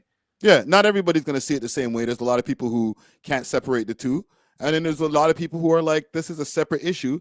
And I think just like yourself, Drake is looking at it as a separate issue, which is sort of intertwined because of the song Not Like Us. Right? He's not suing him for Euphoria. He's suing him for Not Like Us. I'm going to play this lawyer's thing here, and I'm going to bring in Aura. 6 and YK. Unfortunately, I can't bring you guys in, man. We got to keep it moving, man. I'm like hour and 30 on. You let in Bear. Yo, Bear people pulled up though. Shout out to the chat. The chat was strong today. I'm not gonna lie. We got to do it, man. That's how we got to do it. I also, I take from the Star Report. Star takes Bear calls. Let's play this lawyer here. Can Drake or Kendrick sue each other over a diss track? Maybe, but it would depend on a few things. For one, it may be hard to prove defamation when it's said over a catchy beat and rhymes. Yo, Ugo Lord don't know shit about the law. That's because when it's said in a diss track, the court may be more likely to think the statements are opinion and not meant to be taken literally. I pray my get big as the Eiffel Tower so I can the world for 72 hours. Well, there's no way that's true. But another reason they wouldn't sue is because they have to prove what the other person said about them is a lie. And I don't think either of them wants to, because rappers like their private lives private. I don't know if they like judges and lawyers poking around their totally safe and legal parties. But what if it's all true? What if all the accusations said between these diss tracks are actually facts? Well, then it wouldn't be defamation, because you can't be sued for telling the truth. So can they sue each other? Absolutely. But I think it's better for everyone if they just keep dropping bangers. Hey, we sure showed Ugo, right, guys? There's no way he's gonna... Oh, no. I was really trying to keep it PG. Can Drake or... Friday, what did you just show me? Like, who is this lawyer making this real? He's cooking over here, man. He's trying to make some content, man. So marketing. Yeah, salute to that platform right there. The defamation. Okay, I want to touch on that. Do you think that could be a thing? Because what he just said right there, for defamation, to sue for defamation, which is the lawsuit that's in place today, from what he's saying, we're going to have to go and deep dive into both sides, both parties, to really get this popping, to find out if any of the allegations are true. And if the allegations are true, right, which we know with Drake, right, I'm gonna do a 6-side thing. We know with Drake that shit ain't true. But for conversation's sake, if any of the allegations are true, then defamation can't be done. You know what? I'm not a fan of the defamation aspect because Drake was dissing Kendrick, and Kendrick could say you were trying to defame my character, saying I was a DV artist or whatever, like, you know. So that aspect, it's a little hard to say because like UMG has their own interest at heart, and if there's a song dissing one of their other artists, they're probably allowed to let it happen. You know what I'm saying? Because they have that control. And it's like, well, as long as the bottom line makes sense. So I don't like the defamation aspect, but I can understand why, because it is like a sensitive diss with the PDF accusations. It's different than just saying like, yo, you're dumb, or like you're a liar, or like other kind of things that would be mean. So I'm not a fan of the defamation aspect. I'm more into like the inflating the numbers, manipulating social media, like pushing it like in that way. Right. And I think labels do that type of stuff, bro. Like it's like you want to mess with the labels, they'll mess with you 10 times heavier. You seen what they did with Michael Jackson, bro? They literally ruined his life. You know what I'm saying? This is at that point in time where Michael Jackson was starting to separate and also start to expose them a little bit. You know what I'm saying? So They turned him into a certified PDF file. yeah, and they killed him too, bro. Like they literally they infiltrated his like doctor, and like, you know what I'm saying? So yeah. I like Spray saying you can't pick and choose mustache. Yes, I can, bro, because guess what? You know what I'm saying? This DJ pick and choose, first of all. And like, yo, I can agree with some things and disagree with the other. You know what I'm saying? I do think that the defamation aspect is not his strongest argument legally. Do you get what I'm saying? His name is DJ Czar. Just shortening your name to mustache is crazy. I kind of like I can't lie, bro. I like Sprite is killing me a little bit.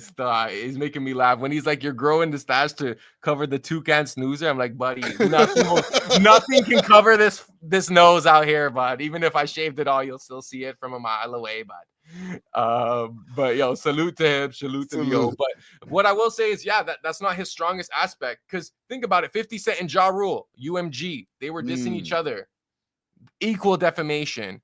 But I think maybe it's because of the numbers aspect that Drake feels like, okay, like you're defaming me based on like inflating numbers and doing false algorithm practices, you know? Yeah. Aura, can we got audio from you now? What's good? What's good? What's going on, brother? Yeah, what's good? I just muted up so I don't have no back feed when you guys are talking. I want to ask you a quick question on this with the defamation. Yo, what's good? Because the defamation is the that's dropping today. Should Drake be suing for defamation?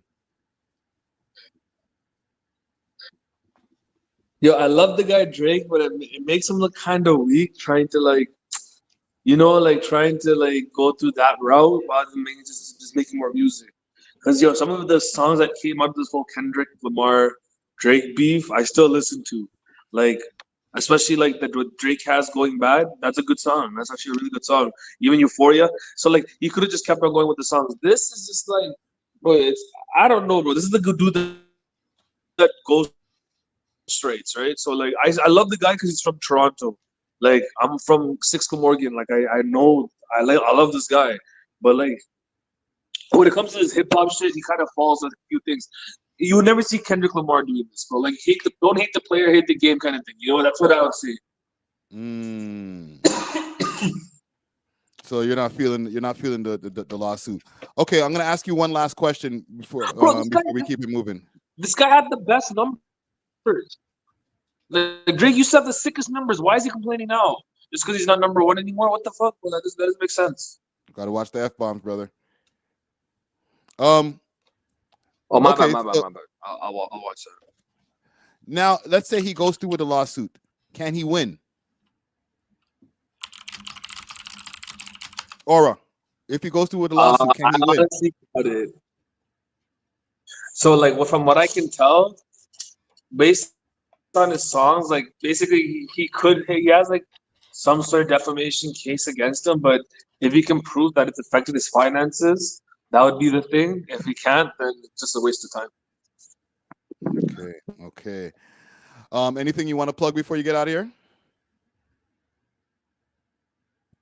I fuck with your shit, Friday. You're a real Toronto legend. I seen you in the real Toronto way back then, and always hearing you like being on this. It's a privilege, man. Thank you so much. No, thank you, brother. Salute to Aura, man. Okay, I'm gonna let Impact in quick, fast, and then we're gonna keep it moving. Oh, there are other topics? Oh yeah, I have mad other topics.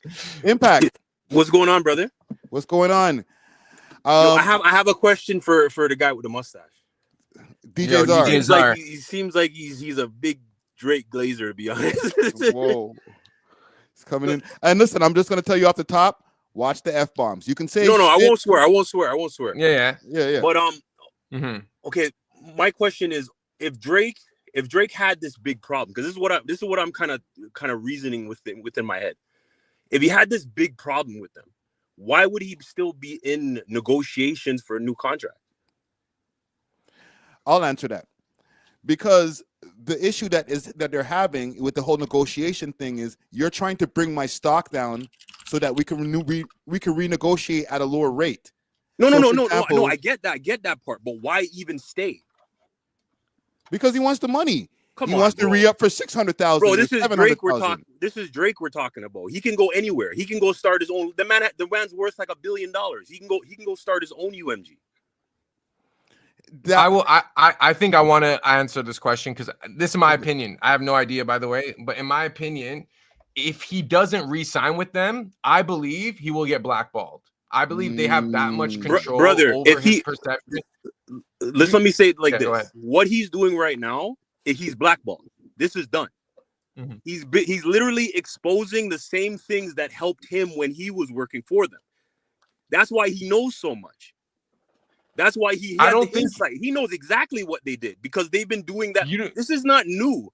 The record labels have been manipulating, paying DJs, paying radio stations, bribing people to get their artists in front of people for years.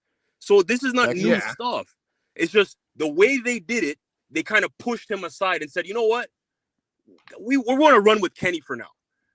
Why did they push him aside? Why did they push him aside? We don't know that. We can't say. We don't really know. Because he was trying to get out of his deal. Or he was trying to renegotiate for a re-up is what I think. A better deal in like a deal in more favor for him as opposed to them. But here's the thing. They're both business entities, right? So if you're a businessman, you're going to always try to get the more favorable deal, regardless if you like the person or not. You're a business, they're a business. So if Kenny's coming at them with a new contract, obviously Kenny's coming in at a lower rate than whatever Drake's at, right? So if you see that this kid Kenny has potential and Drake's asking for an exorbitant amount because he thinks he's the guy. And remember, Drake thinks he's the guy. He's not the guy. He's the guy if they say he's the guy. Remember, these guys control everything. They control Spotify. They control Apple Music. They control all these corporations. At the end of the day, all of these business people are all sitting in one room and they're all making money off all of these artists. So it's not like Drake is even at their table. We're talking about multi-billion-dollar, trillion-dollar companies, like that own these entities. So for him to even think that he has any real power, he doesn't. They can look at you. You mentioned Michael. You mentioned Prince. They can shut you down anytime they want. R. Kelly. We can go on. Look at poor Meek Mills. That man can't sell nothing for the life of it right now because he went against them. If you go against them, you're done. So the fact that he sued them, I don't know what he was thinking because, okay, you lost the battle, but now you've lost the war because you might have been coming at a new deal with them and got a different rate, whatever, not the rate you wanted. But if you go against them, they will crush you. And if there's anything, like if there's even one allegation or one girl out there that he did wrong, and they can come to her and say, yo, Drake's suing us for, let's say Drake's suing them for 10 billion. And they go to a girl and say, listen, we'll give you $1 million to come and say Drake touched you when you were 16. He's done, whether he did it or not. Just like Michael Jackson. They couldn't prove it. They couldn't prove it. He got found not guilty, but look at the lasting impact on his whole legacy since then. Done. He's been done ever since. And like now, now stuff is coming out, but it's years later. And that the same thing is going to happen to Drake. If he thinks he's going to just taking them to court, the amount of millions of dollars he's going to have to fight to battle them. It's like bringing a sword to a gunfight. These companies, they're friends with bankers. They're friends with trillion-dollar companies. He can't really fight them in court, right? But they can fight you on the reputation game. Look what happened to Diddy. Diddy went up against the Ciroc company, called them racist, and he's trying to take them to court. All of a sudden, all of these allegations come out of nowhere. Yo, Impact. Yeah, go ahead. And before you go, before you talk, Impact, I gotta say, you're hitting some points, bro. There's one thing that slapped me in the head right now. What you said, Drake is the guy until they say he's not the guy. Yeah. Right? Because in the end of the day, the industry is what helped prop him up. The industry helped, put him to the prominence, put him in front of a lot of faces. And the industry don't play, man. Once they're ready to say, you know what, we're done with you, it can get spooky, man. Bro, look how they did Ja Rule. Ja Rule was, I remember growing up, and all I listened to was Ja Rule. And it was cool to listen to Ja Rule. You know that. We're from this, I'm 38. So I'm from the same generation as you, Friday. Ja Rule was cool. Everybody was on that swag. You could still be a gangster and still be kind of a girl, you know what I'm saying, a gallus, and everything's good. Yeah. When 50 came out, yo, bro, if you were caught listening to a Ja Rule tape, bro, you might as well just shot yourself. Like nobody it was done when 50 came out because the industry chose their guy. It didn't matter how much platinums he had. It didn't matter about anything. It was your time's up. This is the new guy. He's with this and that and that. You're not with this and that. You're out.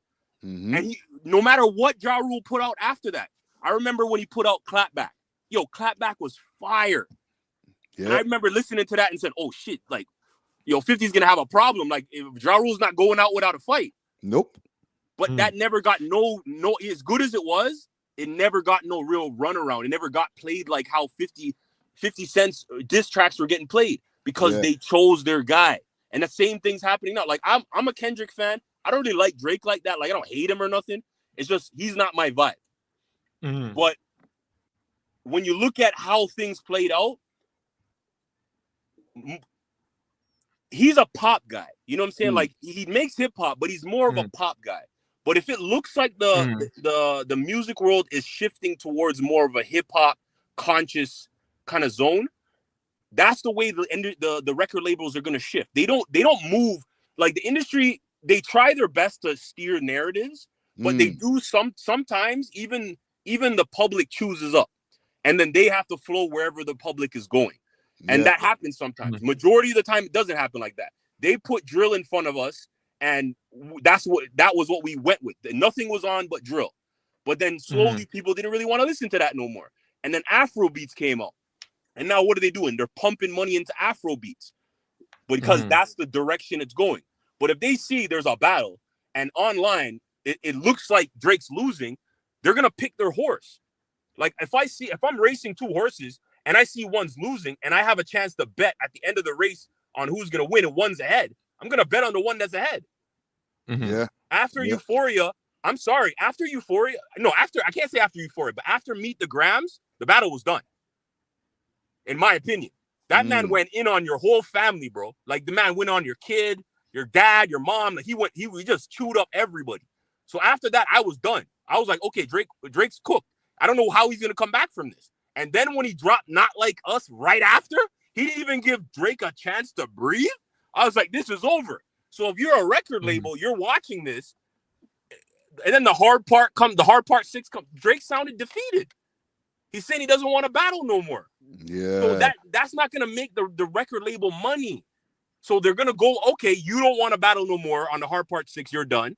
So we're gonna shift our resources into Not Like Us, because that was the last track Kendrick dropped. Because that's gonna make them the most money. If you go on YouTube right now, look up Hard Part 6 and look up Not Like Us. The ratio is crazy. Like Drake's what, like 10 million, 20 million views. Kendrick's at like 100 something million views. Come on, like the ratio got out ratioed. Yeah. You know what I'm saying? Like, and I'm sure the industry had something to do with that. I'm sure they pumped the bots and did all of that. But when Drake was getting the same bot treatment, let's not act like he wasn't getting bot treatment, bro. Everybody's doing it. They're all doing it. I can do it right now. I can contact companies and tell them, yo, I need 40,000 subscribers on my Instagram. I need 40,000 on my YouTube, and boom, pay your fee and you're done. So it's not like nobody can't do that. We all know this is happening. He's just mad because he's getting played. Like they're just picking a different horse. And remember, he's alleging that they did this to him through it. Like basically, I'm working with you and you're using my resources that I'm paying you to then prop up another artist to go against me. But you have to think about it sometimes. Sometimes the people that handle his file at UMG might not be the same people that handle Kendrick's file. So the budgets are not the exact same. Kendrick might have, let's say he has $100 million budget. Drake has like $500 million budget. But it's two separate divisions within UMG that's handling both. It's not going to be the same exact people dealing with both artists. That's no business of that magnitude would have the same people catering to such big artists. They're all going to have their own teams, their own marketing teams, their own videographers. You know what I'm saying? Like everyone's going to have their own section. So if they're pumping bots on one side, it might not have nothing to do with Drake at all. They might have their own strategy on how they're marketing this. The other team might not know nothing about it because it has nothing to do with them. Because when the bonuses get paid, it's not going to Drake's team, it's going to Kendrick's team. So their whole incentive to pump it up is so when the money comes in, they get kickbacks on how much they pumped it up. So you can't really say, oh, well, Drake, this is Drake going against the industry. Bro, Drake got his butt kicked and he's mad. He's crying about it. That's what really happened. And he doesn't know what else to do because nothing's working. He's dropped track after track, 100 gigs on your head top, Sexy Red. He's doing all this music and nothing's working. The fans are not receptive to it. So the same bot stuff that he was doing before, which I don't know if he was personally doing it or his label, but they're probably not pumping it up his music how they were pumping it up before. They're not putting it in front of as much eyes because they've chosen this is not the guy we're fighting for anymore. We're not going with him. He wants too much. We need to work with this. If you know you can hold on. Impact. Breathe. You're cooking. You're cooking. You're talking up. I'm sorry. But any rebuttals to anything? Just let me say this last part. Yes. Okay. If you know that you can get the same result with a cheaper artist than the more expensive artist, aren't you going to go with that? Of course. True. That's my last thought. Because I know whatever deal Kendrick's getting is not going to be a Drake deal.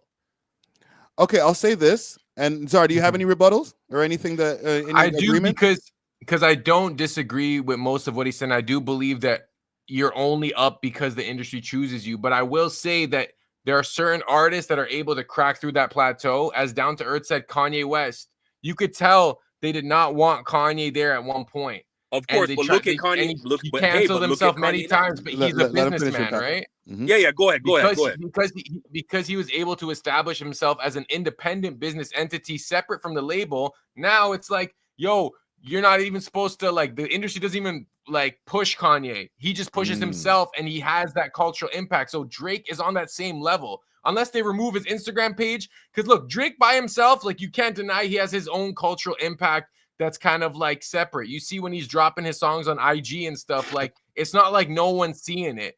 It's not like we're only seeing Drake because of the label. But I do agree that they control, like, how viral he was on the Billboard Hot 100. You know what I'm saying? Like, of course. And now, you know, so I think it's kind of like, you're right. The timing does make it look like he's crying about it. You know what I'm saying? I'm not going to deny the timing is trash, But I think on a deeper level, like what he's trying to do is say something that other artists don't have the platform to really go at UMG. Most people just accept their fate and say, you know what, that's just the name of the game. I'm hot now, but once the label's done with me, I'm gone. Where he's like, nah, like, yo, I'm in a big contract with you guys. I have to recoup the money, but how can I recoup the money if you're not giving me a fair chance and pushing me to the forefront? You know what I'm saying? But what I'm trying to say is that's all the plan. Okay, he got a $400 million deal with them, right? And that's literally an advance. So that's a loan. That's pretty much a loan. It's a loan, right? Yeah. So imagine I loan you money, right? And you're paying it back out of what you're making, but then I mess up something that's going on with you, and you still owe me, but now you're paying me interest because you're making less. So you'll end up paying me more money. So you see how backdooring him kind of might even be their strategy? If we backdoor him, he still owes us the $400 million, but now his stock is lower. So now he has to work harder. Yeah, it's and gonna take longer. Because I'm sure there's like a time limit. So you probably pay me back between this time and this time. So now if he takes longer to pay them back, now he's gonna have to pay interest on the money that they already gave him. Oh man, they're gonna start seizing assets. They can seize things. They can seize OVO because they own his likeness, his OVO, everything. Anything that he's producing right now is basically a revenue stream for the label. So that's Instagram, YouTube, OVO, any type of music, anybody signed to his label, everything is recoupable until he pays back that deal. But if his money slows down and he goes past a certain time frame, they can then start charging interest on that money. So then they'll get even more. They can basically recoup everything and more. He's banking a and bankrupt him. They can bankrupt him because then if all this man has left is his IG, bro.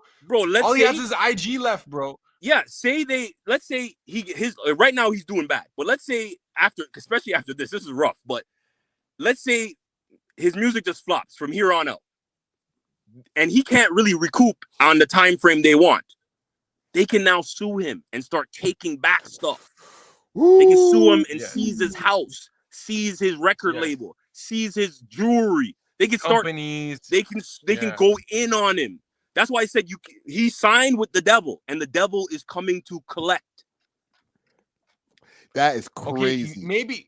Okay, maybe what he realized was he realized, yo, they're not pushing me as much. How am I gonna let me get out of this? Then he's trying to get out of it. They're like, no. By the way, boom, not like us. No. Like even though that was gonna happen anyways, you know, bro. Any major artist that ever tried to get out of a big deal either passed away or they got destroyed. You don't leave the majors. They don't allow it. Just think about it. All the major artists, Whitney Houston, Michael Jackson, Prince, like any major person, Britney Spears, they either call you crazy and run you out of the industry or you die. And he has a deal that's unprecedented, right? The amount of money that they gave him, they've never given an artist that much. No, because the solo deal. Yeah, because you have to think about it. They built him up so high that when Drake was up to renew his contract, if he said, you know what, I'm going to go start my own industry, I'm going to do my own thing. He had that much cultural pull that he could have took every artist and left. Come on, everybody would have signed to Drake when Drake was at his peak. He could have took the whole industry with him. So they gave him whatever he wanted. But that's going to come with stuff. They're going to have you as the house Negro, right? You think that you're in the big house with Master and they're giving you what you want, not knowing that they're just waiting for their moment where they can backdoor you. Yeah. Right? Okay, and so they grabbed the Negro from the field. They grabbed the Negro from the field, Kendrick. Remember, Kendrick wasn't doing nothing. I don't even remember where Kendrick was. Kendrick was somewhere smoking backwards. And they grabbed him up, threw him on the beat with Future, had him diss Drake, open up the beat. You think all this wasn't strategic? Kendrick had like 7 tracks ready. Yeah. They played this guy, bro. The labels, okay, but I believe this is what I believe. I believe this was a concerted effort, like exactly what Drake is saying. But I believe Kendrick was in on it as well. They all knew Drake's ego. And if Kendrick said something about him, he would have to respond, and then Kendrick would be ready for it. And they would destroy his character Because remember, all these allegations that are out there about Drake, it's not like they're far-fetched. There is some weird stuff that he's done over the years. I'm not alleging that everything is like certified where like he is that guy they're saying, but there's some weird things he's done over the years that can make people question what Kendrick is saying. So that question alone is why this song was such a hit. Because there was already people that don't like Drake or was questioning certain behavior that was like, yo, Drake, that's kind of weird. Where the song, it just ran with that. And then people started making memes about it, and it was a TikTok sensation, and it just kept going. So I don't believe this was, I believe everything, like I said, I believe everything Drake is saying is right. The problem is, what my problem is I believe the same industry that built him up, he's mad because the same tactics they were using to build him is the same tactics they're using to destroy him. And now he's upset. So that's not fair in my books. You can't use the system, and then when the system turns on you, you're mad at the system. It's just like the streets. Bro, if you're in the streets hustling, selling stuff, and then you get pinched, you can't be mad at the circumstances you're in now. Bro, you signed up for that. Yeah. But impact. It seems like there's really two options for Drake. You either tuck your tail and accept the L, or you fight. And this guy's actually fighting the label, fam. No, the fighting is a bad idea. Only that it is true. Look, hold on, the fighting. Why is it a bad idea? So you're the type of dude to tuck your. I'm not saying to tuck. In that situation. No, I'm not saying tuck. If it was me, I'm going to LA to find Kendrick. We got to have the fade. I'm just being honest with how I think. There's no more talking. Once you went in on my family, bro, I'm flying out to Cali. I'm saying we're running the fade. It's no more talking. That's just me. I don't even care about the label. I'm just running the fade. Win or lose, it is what it is. But I'm from Toronto. I'm a street nigga from Toronto. I just changed my life to do other things. But I'm just saying, for me, I will run the fade. But for Drake, he's not like that. He's not thinking like that. He's thinking, how can I take legal actions against... Bro, we don't think like that. If he was really from the ends, he would not be thinking like that, bro. We're running the fade. I'm looking for him. Oh, Kendrick's at that party? Oh, I'm there. Kendrick's, where is he at? Where's his boys? We're jumping. But fam, that doesn't change the fact that your label is not going to push your music. I don't even care about that. Good for a little bro, I have $1 billion. I'll go start my own label. That's what I'm trying to say. Like, I don't think he has $1 billion like that, bro. Like, bro, I think he probably has a lot and owes a lot. Bro, even if you have, let's say he has 100 million, let's just say, right? Because he has that probably alone on property. I'd say the amount of time he's been doing stuff, he should at least have 100 million. If he has 100 million, bro, I can go act, I can go make my own songs, I can do whatever. So don't play that like you don't have it, bro. I know mans that they're making records and they barely have 20 grand. So it's not like he can't go do his own thing. Let's not go there.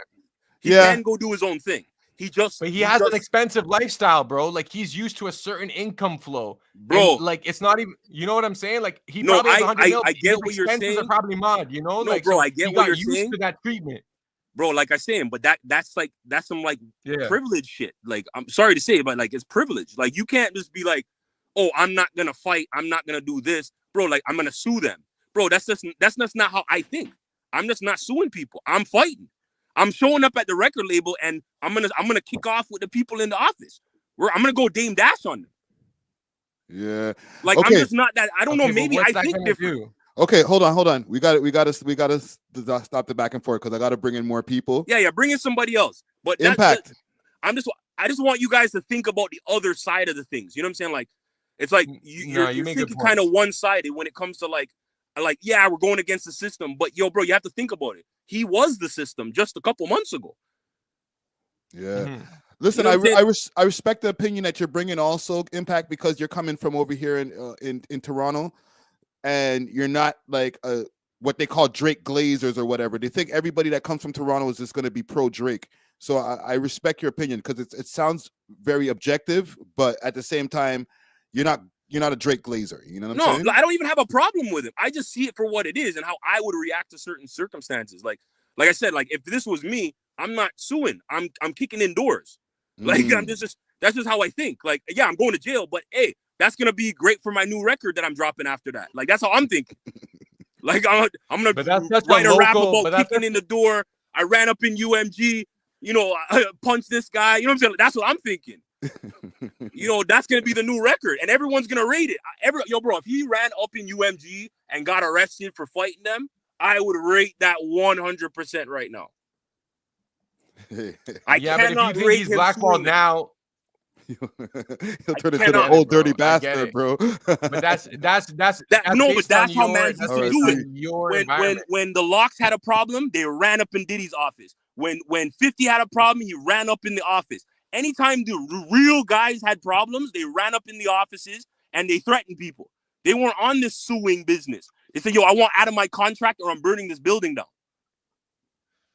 Yeah. If you want Drake to crash out in that sense, like, bro, it makes sense. If you are real hip hop, crash out, bro. I'm not saying you have to go in there and spray the place. I'm going down for an assault for sure, 100%. I'll do my time, no problem. I'm doing my time, bro. Yo, I'll do my 60 days, 90 days. Now he can't go. Now he can't go to the States because he got arrested. Bro, I don't care, bro. I'm crashing out, that's bro. Why, I'm running that's up to the why building. mans in Toronto. That's why most mans in Toronto do not cross over. Bro, the amount of money he has, he can't go in there with two goons and have them deal with the things. Come on, bro. Come on, bro. I'll send two goons. Where's Chubbs? Bro, where's Chubbs, bro? I'm gonna stop you there, Impact. But where's Chubbs though, bro? Gucci, TV Gucci, pop out. Yo, somebody's crashing out, bro. I'm just being honest, bro. You gotta hire a crash out. You can't do it yourself. Where's top 5, bro? Somebody has to crash out. Call Pedro, man. Bro, where's Smiley, bro? Where's Smiley? Where's top 5, bro? Why isn't nobody crashing out, bro? Sending one to Wasas for real. Bro, man. Bro, that's all I'm saying, bro. But much love, respect for bringing me in. You Salute don't know. to you, brother. Yo, the man cooked, bro. Yo, Scar Paul. 1 second. I gotta talk to my. Yo, I'm about to make moves. I'm about to make moves. Okay. Salute to you, Czar. Plug the podcast. New episode coming out. Yeah, Burrow Sound. Make sure you guys subscribe to that. I just interviewed DJ Las Vegas today. I got a May Millions interview coming up. Check out that Honcho one. Big up to the chat, even the ones that were toasting me. You know what I'm saying? I'm gonna be honest, bro. You guys really do make me laugh, and I learned a lot today. You know what I'm saying? Yeah. I gotta keep the muzzy though. You know what I'm saying? If you guys want to call me Mustache, you know what I'm saying? That's cool. Because I've been working on it. But yo, much salute to the chat. Love Friday. Done know. I'll holla at you. We'll talk soon, brother. Done know. Salute to DJ Czar, man. Let me bring in Scar Paul, and then we're gonna keep moving. Scar Paul. Yo, what up, Friday? What's popping, brother? Yo, I got a question for you. Talk to me. Why don't we got the boys back? No Diddy. I got his back. In the city, from Durham to Peel, I feel like we don't support him as a city like these West Coast clowns do for Kendrick. I see it online. I'm talking to my friends. There's a lot of chatter, and they just don't got the boys back like that.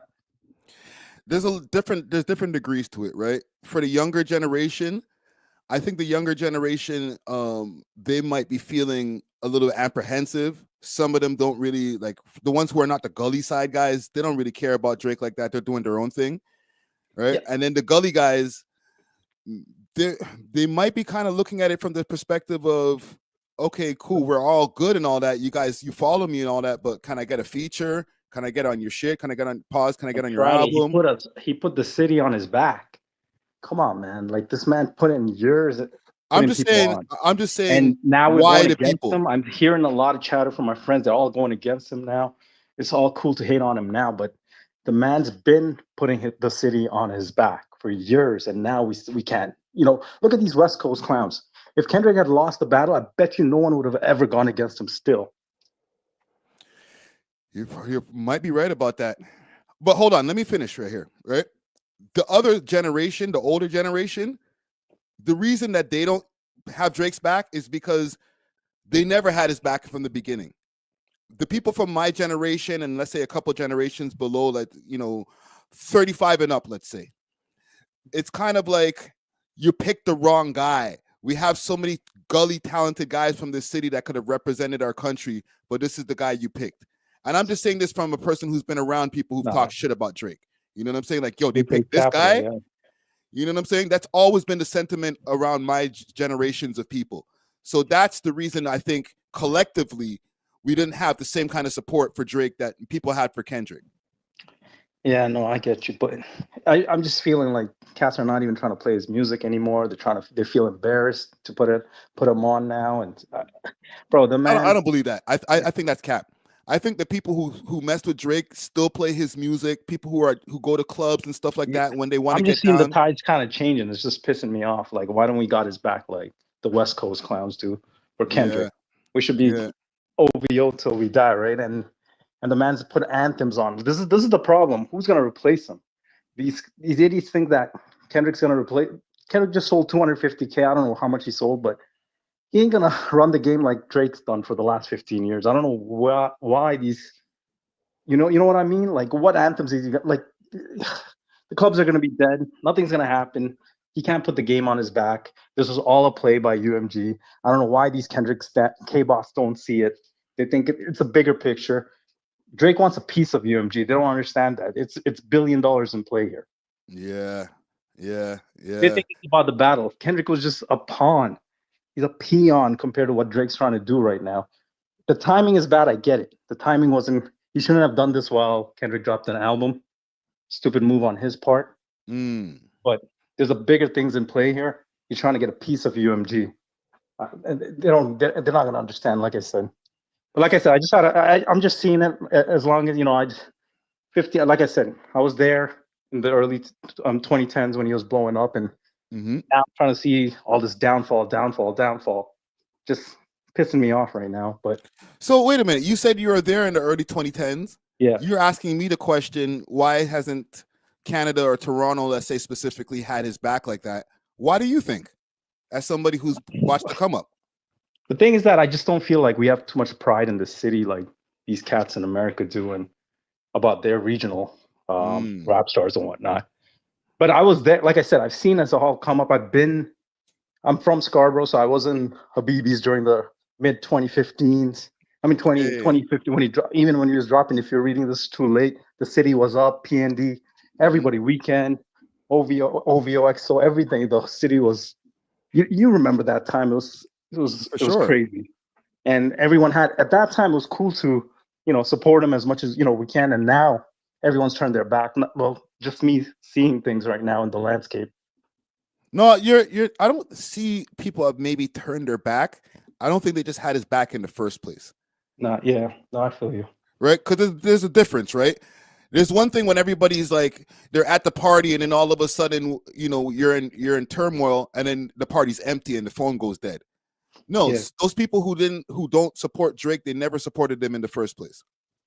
Yeah, no, I get you. They might like some of his songs in passing, but they're not playing the albums. They're not listening to him in the car. They're, you know what I mean? They're not going to a concert unless they might get a free ticket or something. You know what I mean? Yeah, and like I said, Friday, let him drop another album or classic. Everyone's gonna jump back on the bandwagon. Just watch. It's just cool to hate on him right now. But just let him drop some new music that slaps, and they're all gonna jump back on. Yeah. No, like I said, that's all I gotta say. Great show. Thank you. Keep it up, and good look at. I've seen you Friday go to multiple different podcasts and everything. So good job on that. Keep doing your thing. All right, thank you, man. Thanks for tapping in, brother. No worries, man. Peace. Big salute to Scarred Paul. Okay, I'm gonna show y'all something, and then we're gonna continue into a part of this beef or some of the side effects of this beef, and then we're gonna get to some of our civic duties. Let's pull this up. What I need to do before I play this clip is I'm going to play some music in the background, courtesy of producer B3.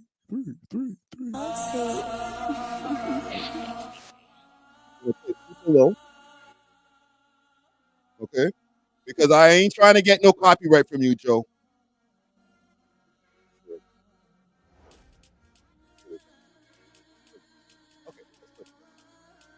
Face adversity. Adversity makes you change your mind and look for another plan. True. If any athlete, it's like saying LeBron James is stupid because he don't own a team or he don't own a league. and he's taking a check. I think that, again, until you face some level of adverse situations, that's when your brain changes and you got to think around it and circumvent it. I feel that. I was thinking specifically. This is his first time facing adversity in 15 years. And so now we see what he's doing at the face of adversity. Or he's a selfish, lying, manipulative sack of shit who has made enemies for 15 years, and now we're here at the fucking boiling point. They both could be true. You've been behind the scenes, being the biggest sack of shit you can possibly be. I'm not here to fucking play games with you niggas. Niggas know what it is out there. That's it. And he's fucking white. And he's Jewish. And he had too much dip on his chip. You have been behind the scenes, hitting niggas' baby moms. Whoa. Gotta let it breathe for a second. Let me stop the music. Holy shit, man.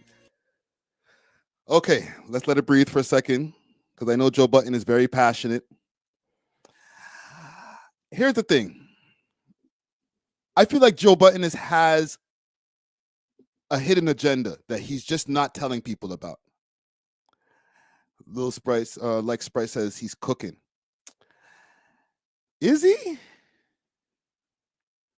Let him continue to cook. Sending money to niggas, baby. Yo, dog, you been back and sending messages to this nigga's wife. Talking shit about fucking, hey, but this nigga's mom died. Hey, all that's cool, but where my beat at, nigga? I don't give a fuck that your mom died. Dog, this nigga's been a sack of shit behind the scenes. And because he got fans and had Lucian, everybody just get to turn a blind eye. The blind eye days are done. Okay. So Joe Budden has gone on a kind of a rant. We be ranting. Right? Once we get these microphones, I don't know if it's the brand of microphones, the RE20s. They're like rant microphones. They're perfect for the rant. But I think that Joe Budden has a hidden agenda. Don't get me wrong. I think he's spitting some facts, not all facts, some facts. Right? There's probably a little bit more to the enemies that Drake has collected than just bad business dealings. I'm sure these guys are a little bit salty about some of their girls and baby moms and all that. Jihar Shihiri says, Metro's mom, remember his tweet? Yeah, that one is kind of cold.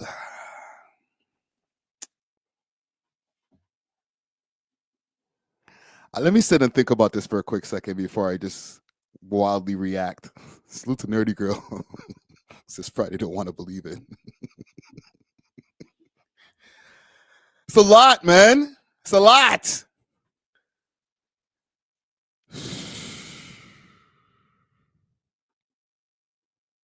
Drizzy, man.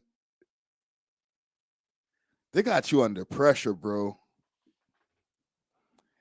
You know, Joe Budden and Drake have a very dicey relationship. It's complicated. It's like a Facebook status. It's complicated.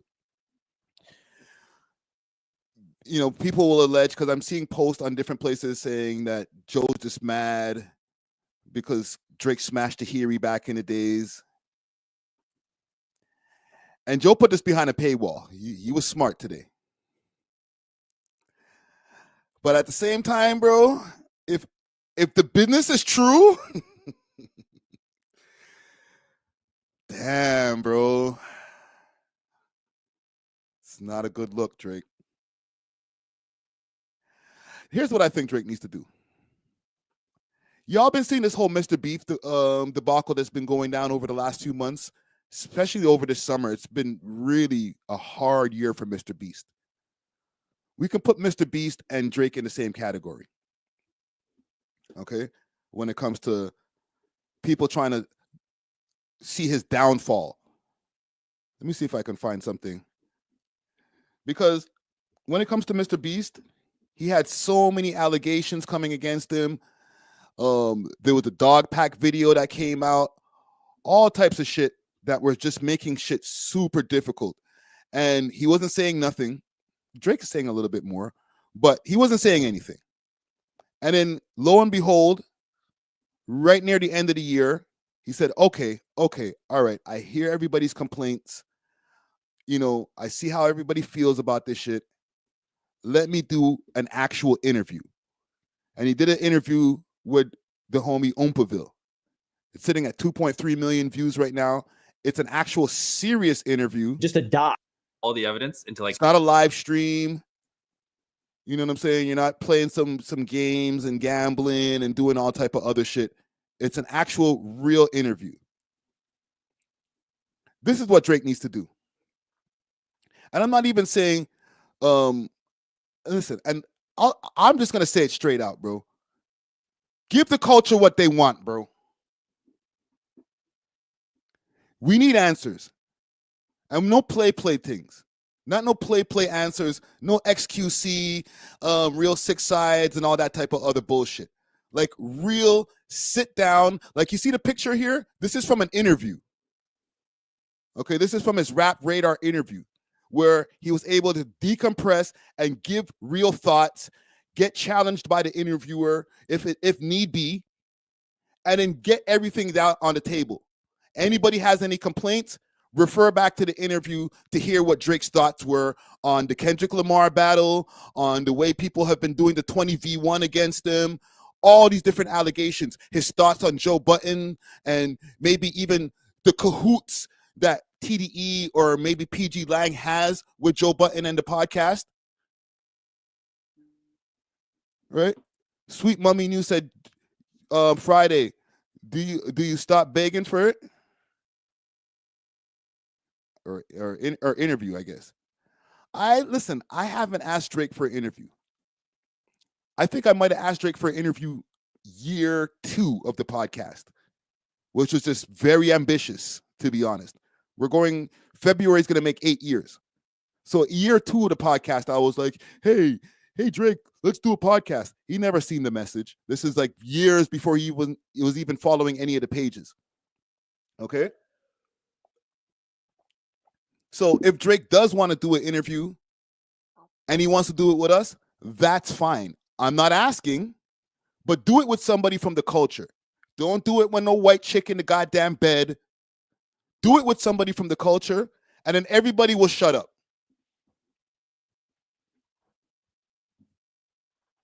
Let me just say how I really feel. Do it with us, bro. Do it with us, bro. Pause. Do the interview with the home team. Let me stop beating around the bush, fam. Niggas want to hear from you, fam. Us included. And they want to hear from you in a real way. And when it comes to going across the border to all these niggas who turned their backs on you and backstabbed you and did all this wild shit, why are you going to go trust one of these motherfuckers? I'm cursing on my own stream. Why are you going to go trust one of these guys down south who've been playing you, who never liked you in the first place, when you can come to the home team? It's not like we're not equipped to be able to do the thing properly. You know what I'm saying? We're an established podcast. I'm an experienced interviewer. I'm a real journalist, and I do my research. And to be honest, when it comes to you, Drizzy, I don't got to do research. I was there. And when it comes to looks, they'll be like, okay, you can go to Charlemagne, you can go all the different people. They already up, right? What's going to make you look better, brother, is bringing up somebody from the home team, somebody that might not be known to a whole bunch of people, but you made them now known. Another W, another check mark on Drake's list right there. It's a win-win. And I'm not even doing it because, I want a Drake interview. Duh, everybody wants a Drake interview. I'm just saying this because it's a good idea. Because every time you go sit with somebody else, they complain. Oh, why are you sitting with this white boy? He's not even from the culture. He doesn't even know nothing about music. Okay, so then stop doing shit that makes people pissed off, bro.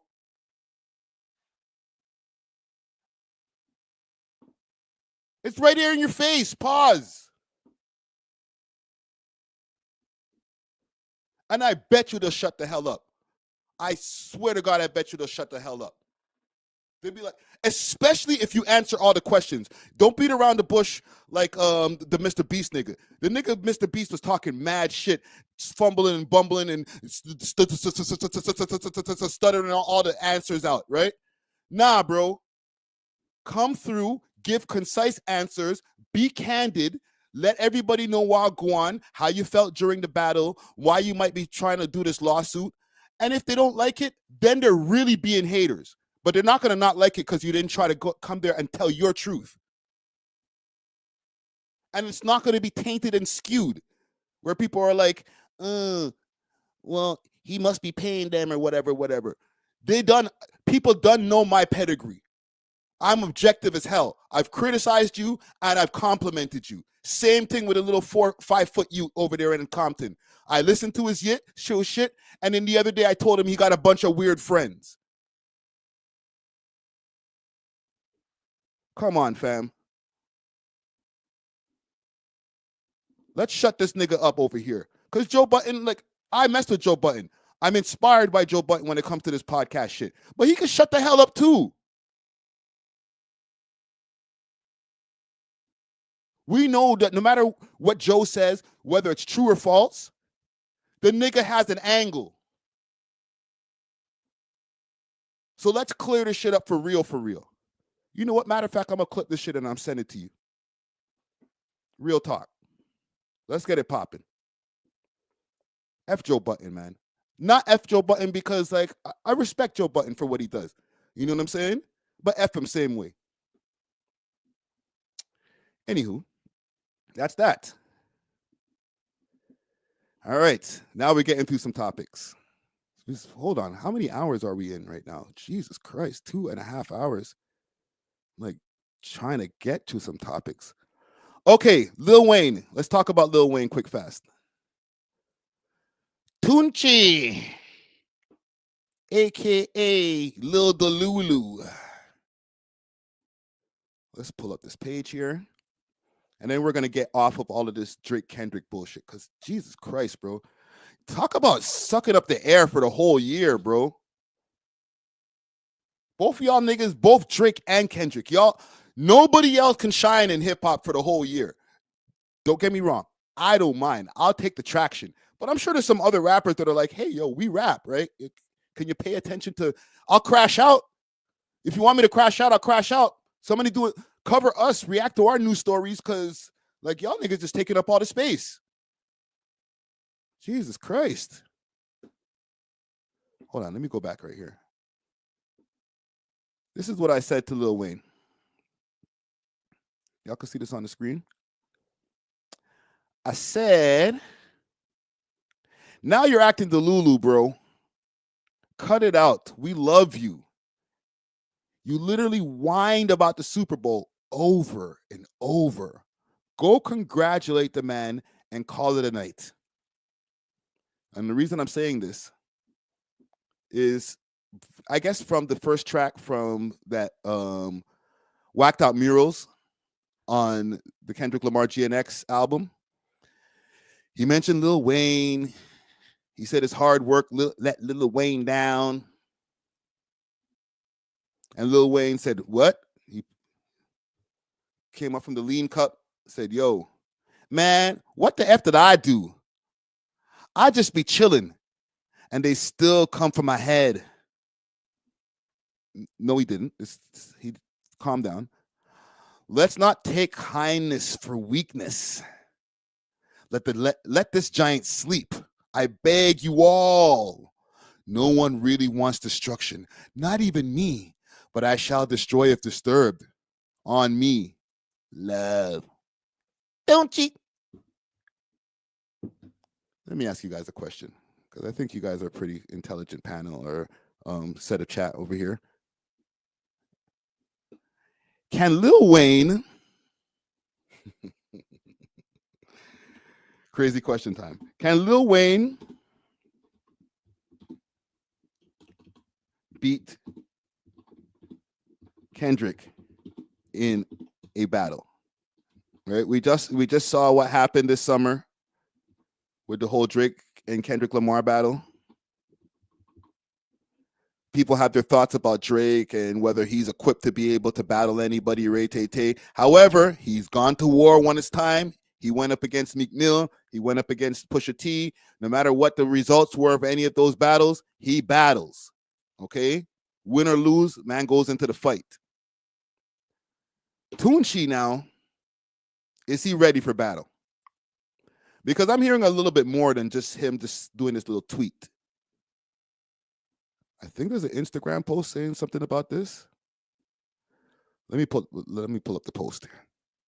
Salute to No Jumper. They posted something about this because I think he might have a song on the way.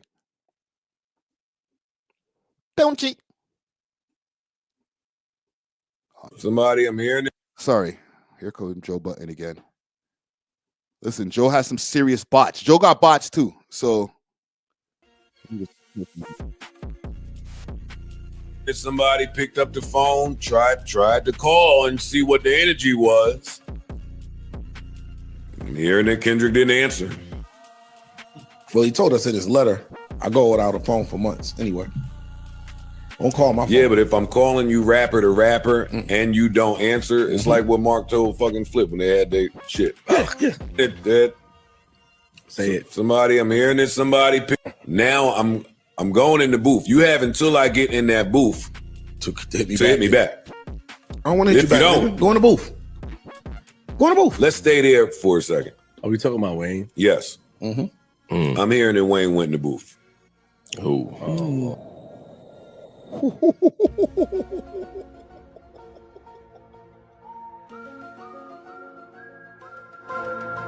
he went in the booth. He went in the booth. Are y'all ready for Lil Wayne versus Kendrick Lamar? Let me check the poll early. Let me check the temperature. Oh, shit. So I asked in the poll right now, can Lil Wayne beat Kendrick Lamar in a battle? 29% says yes. 71% says no. Oh, God damn, tough room. You're telling me Lil Tucci can't do nothing to Kendrick? That's crazy. You're right, though. Lil Wayne, you got to chill, bro. You got to cut it out, man. You've been acting like a child. How old is Lil Wayne? Can we look up how old is Wayne? Let me go do some Googles quick, fast. Because the man is acting like a 10-year-old, bro. With all due respect, Wayne, you know, I don't know. I commented on his video on his actions the other day. Nerdy Girl says 41. Let's pull up Lil Tunchi. September. Bro, come on, man. Grow up, man. You didn't make the Super Bowl. You didn't deserve the shit. It wasn't Kendrick's fault. The man didn't even diss you. He mentioned you because you acted like a child, like a petulant child. And again, I'll say respectfully, I'm not trying to get no DMs like, yo, stop dissing the GOAT. Okay? But bro, you're acting like a pickney, bro. Like a little child. You whined and bitched and cried about not being able to be on the Super Bowl, went to Louisiana Fest, said, oh, y'all make me feel so much better. This is where I really need to be, and blah, blah, blah. Not even thinking about how disrespectful you sound to the guy who actually got picked to do the Super Bowl. You know what I'm saying? That's that selfish shit. You know what I'm saying? So self-absorbed by the way that he felt by not getting picked to do the Super Bowl that you're not even thinking about the guy who did get picked to do the Super Bowl and how it makes it look like he doesn't deserve to have the Super Bowl. Like, and I'm saying this over here out of Toronto. The nigga deserved the shit. Even if I don't like the message in the song, he has the biggest song. Even if Universal bodied the shit out of the song and all the things that Drake is alleging, it's the biggest shit right now. He had a great year. What are we talking about? Who else is supposed to do the Super Bowl? If not Lil Weezy. and then not, and let's say, okay, you guys are arguing, we don't like the way this is going. You guys are getting a little bit too messy about just somebody getting picked for the Super Bowl. You're both out. Get out of my office. Who they're gonna pick next? I'll wait. Because I ain't trying to see Travis Scott doing a goddamn Super Bowl. I'm sorry. I like Travis Scott, but I'm not trying to see him do the Super Bowl right now. Respectfully. Right? Food Skipper 76 says, I stand with Wheezy. Lamar Lashley says, Kodak Black. Yeah. Keep him away from the stadium. Nigga, jump on the stage and pop a perky right on the stage. Yeah. Who else is going to take the spot? Drake's turned it down a bunch of times. So it's not like a whole, oh, you're trying to slight my guy. Because I know, no matter what, Weezy's a loyal guy. And I respect it. But if it's not Kendrick Lamar, and it's not going to be you, Wayne, not because we're picked. Let's get it clear. Wayne. If you see this, you're probably going to see this. But if you ever do, talk to us for a second. The reason that you weren't picked for the Super Bowl is not because they picked Kendrick Lamar. They didn't pick you for the Super Bowl because you're not Super Bowl ready, my guy. They could have had Taylor Swift. They could have had Quavo go in the goddamn Super Bowl. And they still want to try to go draw for you, bro. I'm sorry. Just none of your friends are telling you this shit, man. Niggas love Wayne, like I do too. So they don't have the heart to tell the nigga, like, bro, you looking kind of crazy. Like your dreads are literally falling off of your forehead, my youth. You know what I'm saying?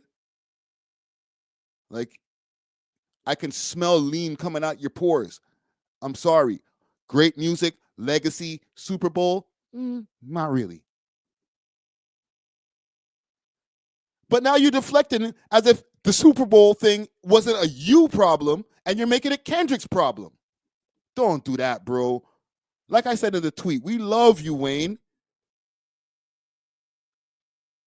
Leave before the legacy, before you look crazy. Not even leave. You're still cooking. You're still making fire music. It doesn't have the same visibility as it used to, but it's getting better. Wayne is still getting better as a rapper. Keep that in mind. But we ain't trying to see you at no goddamn Super Bowl, bro. Leave Kendrick alone, bro. I don't even want to sound like that guy, you know what I'm saying? But, leave Kendrick alone. He's a little sick in the head, bro. Mind he don't go call you a pedophile or something next, bro. I'm not saying that you have anything like that. Just hear me out. I'm just saying, the nigga made a lie go all the way across the world and turn into a #1 record. What you think he gonna do to you, fam? What's the last time Lil Wayne really dissed somebody? And that was substantial. F Pusha T and everybody who love him. All right. Lil Wayne don't even have battle bars like that. He's never really went up against anybody. He will literally have to call Drake to help him write the bars for a battle. Gang, give me some battle songs that Wayne had. Songs that he was going at somebody. Besides there was the Pusha T one. What else song did Wayne have where he was like, oh, don't mess with Wayne. Remember what he did to so-and-so. I don't remember that time.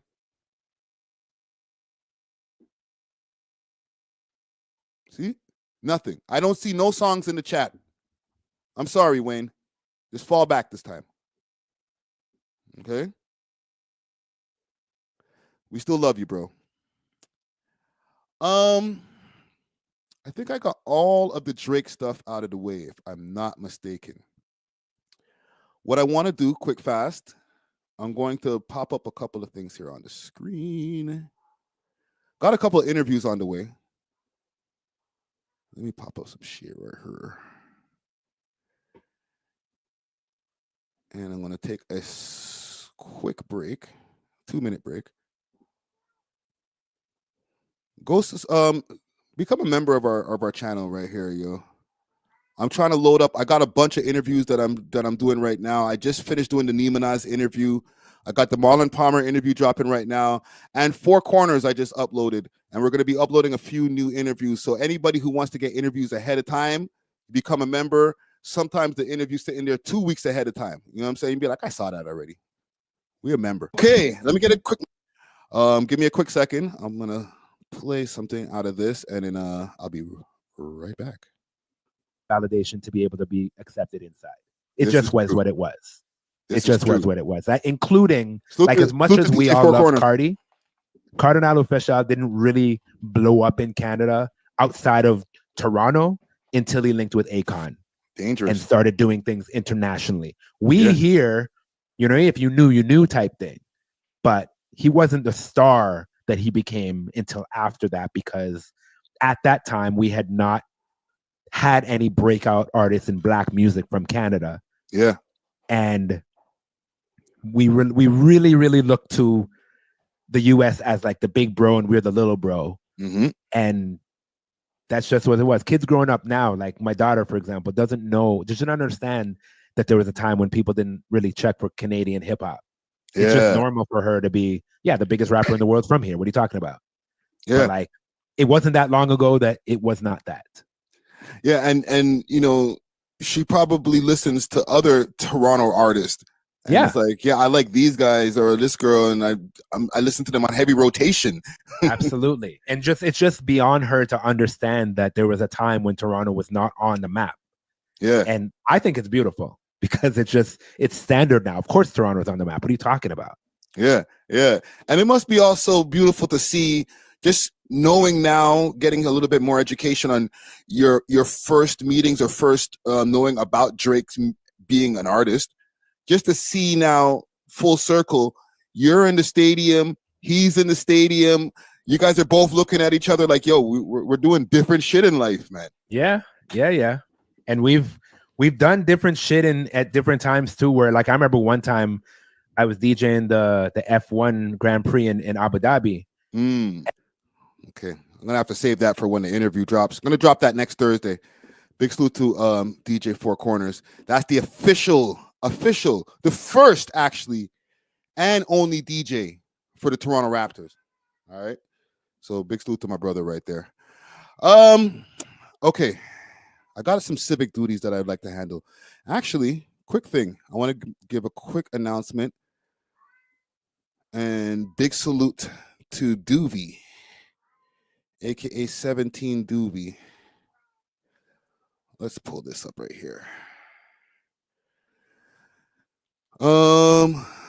Okay, so this is courtesy of Torontology. Woke up this morning and started talking nonsense about DUVY, about a DUVY case, telling that he was going to be on trial February 10 minutes later. I see the blog's post saying that he was going to trial in February. That's crazy. How did the blogs post anything without even having the source? Free DUVY. So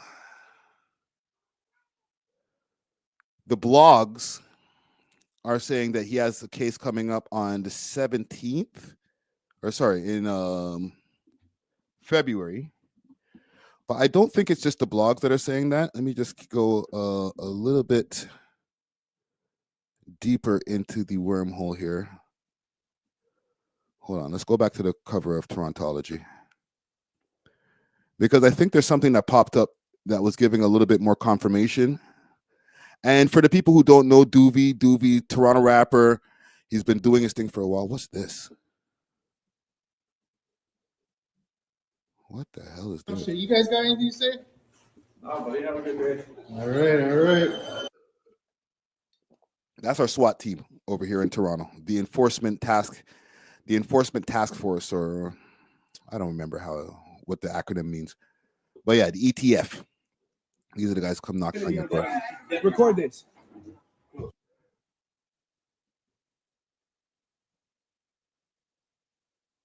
Who's this? To you, bro. I did nothing to you. Say sorry. I know you're on drugs. You shouldn't be on drugs. Say sorry. Bro, don't do Shut up. I'm not talking to you. Okay. Let me find this DUVY stuff. Let's stay focused.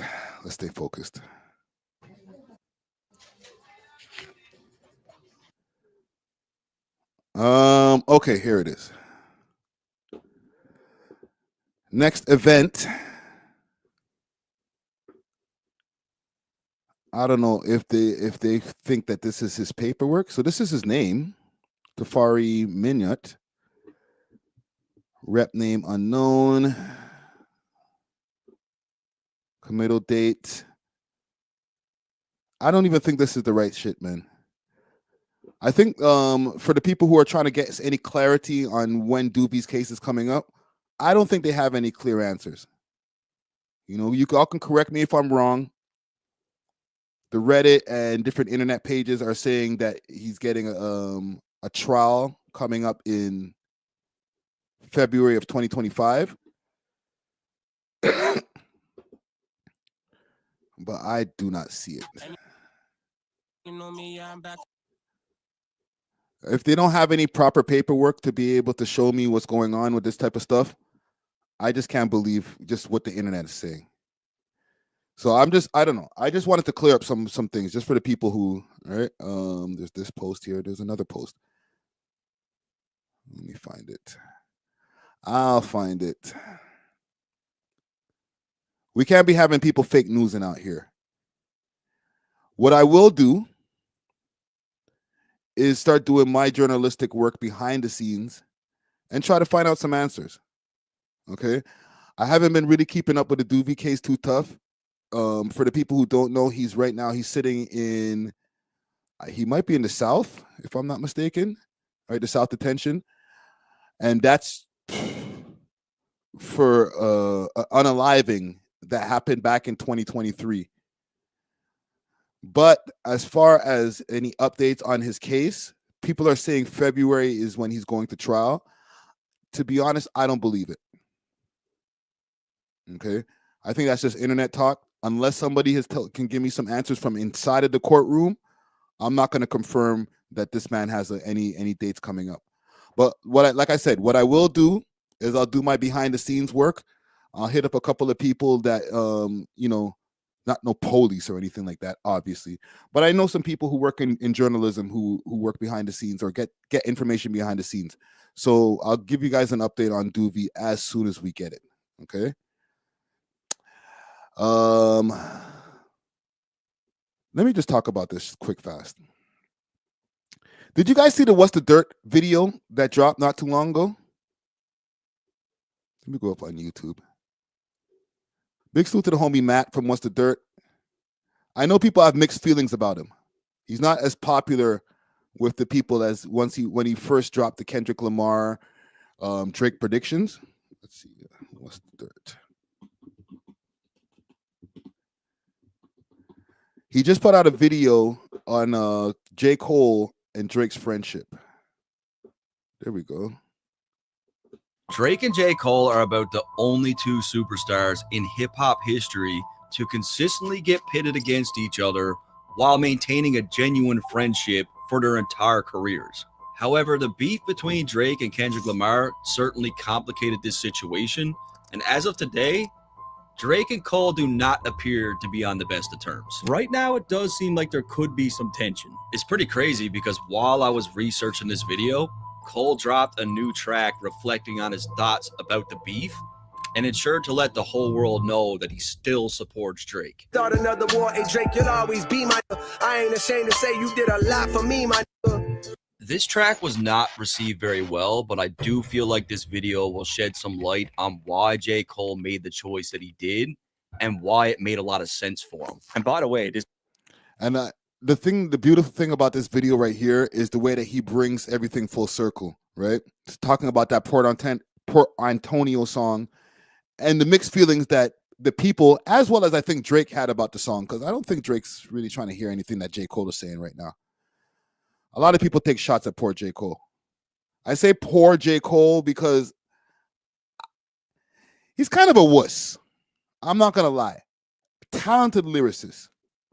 Good guy. Seems like a generally good guy. But he doesn't have the stomach for beef. He doesn't have the stomach for real action. But this video right here, I'll play some. I'm not obviously going to play the whole 1.5 hour video. I suggest y'all go to his channel, the What's the Dirt channel, and go check it out. but he really gives a good explanation of the way that these guys were pitted against each other in the beginning, and in the way it kind of they developed their friendship over time. Was go to cookunity.com/dirt50 or click the link in the description below. And was being compared to 50 Cent's Buzz. That's how special it was. I mean, every label must be fighting for this right now, right? Drizzy, Mr. So Far Gone, taking over New York City. You're projected that whenever you The good old days. Listen, this actually kind of ties into our main topic as well, because this really shows the favorable treatment that Drake got when he was on his way in. People were like, the anticipation was so crazy. And the way that people were talking about Drake before he even signed to Wayne, when he was like scorching hot, right when the first edition of So Far Gone came out. Woo-wee! You sign with whoever you sign, you might break the Thriller record, yo. How does This mixtape from Drake was a game changer at the time, as it forced upcoming artists to reapproach how they looked at mixtapes in terms of the music's quality. Drake's So Far Gone mixtape had the greatest impact of any street CD in 2009. So Far Gone was truly a smash, and it caused a serious bidding war for Drake, where pretty much every record label wanted a piece of this kid. And it was much later where Drake mentioned this on a track. 09, it was bidding on me, but I'm young, money got it written on me. And that is exactly what Drake would do, as on June 29th, 2009, he put pen to paper and officially joins the team at Young Money. And already at this point, the kid was a phenomenon. And the man next to me, 2 Grammy Awards, 2 Billboard Top 10s, Juno Awards, collaborated with everybody, and that was all before the first. The reflection of Lil Wayne and Young Money, while Cole was a protege for Jay-Z.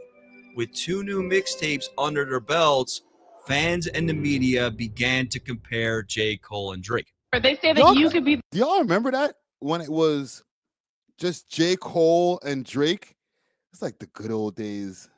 Kendrick was there, but they weren't making comparisons between Kendrick, Cole, and Drake. There was no big three. Sorry, guys, for the Kendrick fans out here, there was no big three. There was just Drake and Cole. Sorry, I gotta say it again. Salute to DJ Moose Beats. And one thing I asked in the poll, I started a poll right here. Should Drake ever collab with Cole again? Holy shit. Y'all are on that quick. No. 71% no off the hop. Holy shit, man. The new Drake. Talk about holding a grudge. Which to us means When I heard the first Drake song, I forget which one was the first one that I heard. Yeah. I straight thought it was you. Jim Jones could have signed J. Cole, but he reminded him too much of Drake, so we passed. You didn't have a team. It was just J. Cole rapping. Little light-skinned kid coming to the studio every day rapping like Drake. And at that point, it was Drake. And he was secretly hating. Drake was just like a phenomenon at that point. You can't have 2 of them right now. So when Cole finally did get signed, he walked into a situation where this new kid Drake was already churning out hit after hit, and it put him in a pretty weird situation and added another layer of pressure. Even when he finally got a feature with the guy that signed him, Jay-Z claims Drake's up next. Do the move, bitches. After you move, bitches, Drake's up next. See what he do with it. So awkward. How are you going to get on the song with one of your proteges, one of your up-and-coming artists, and say a next youth from a whole other camp, whole other country is up next? You're a nasty man, Jay-Z. Jaguar Wright voice. Nasty man. Platform. Then applaud Hov, he gave him the platform. And I found this really old clip of Cole buying that Blueprint 3 album the day that it came out. My first what a dick rider.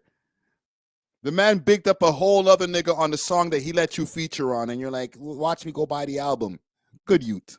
official album, dog. My first credit, my first feature on a major album. The beginning. And the media would continue to pour it on, consistently testing and baiting J. Cole to get his thoughts on Drake. Drake is not a bad dude. To me, it's he's overrated. I'm, straight up. Like, he's dope. He's talented as hell. You know what I'm saying? Mm-hmm. Taking nothing away. But he's just like mad overrated. That's a good boy Well, answer. first of all, I can't. You know, I can't. I know you ain't. I can't co-sign none of that. And you got to understand, at this point, they're both coming into the game, right? Like, they probably don't want to get compared, and they probably don't want to talk about each other. At this point in the game, the reality of the situation was that So Far Gone was incredibly dominant, and that Drake was a far bigger draw than J. Cole. I remember the first time I seen, not the first time I seen Drake, but I seen Drake at a show. It was a Jay-Z show. He came out, and then, mind you, he's like on fire because So Far Gone was out. When I met him, he had the rollie. Oh God, bro, it's so cold. Like, yo, these guys are just looking up to Drake like, yo, man, this nigga made it, bro. I wish I could be just like Drake. What a good youth. gold rollie so crazy. However, there's something to be said about the fact that although these guys were not friends at this point, these two young men were both experiencing all the same things for the very first time in their lives. This was the year where they both hit the stage for the very first time with full-on superstars. J. Cole would get a taste of what Hold on, quick, fast, before I continue this video. I don't mean to keep on stopping it, but like I said, I'm not going to play the whole thing. I'm going to fast forward in a minute. Are we good with Matt now? And I'm asking you guys, because I'm good with Matt. Okay?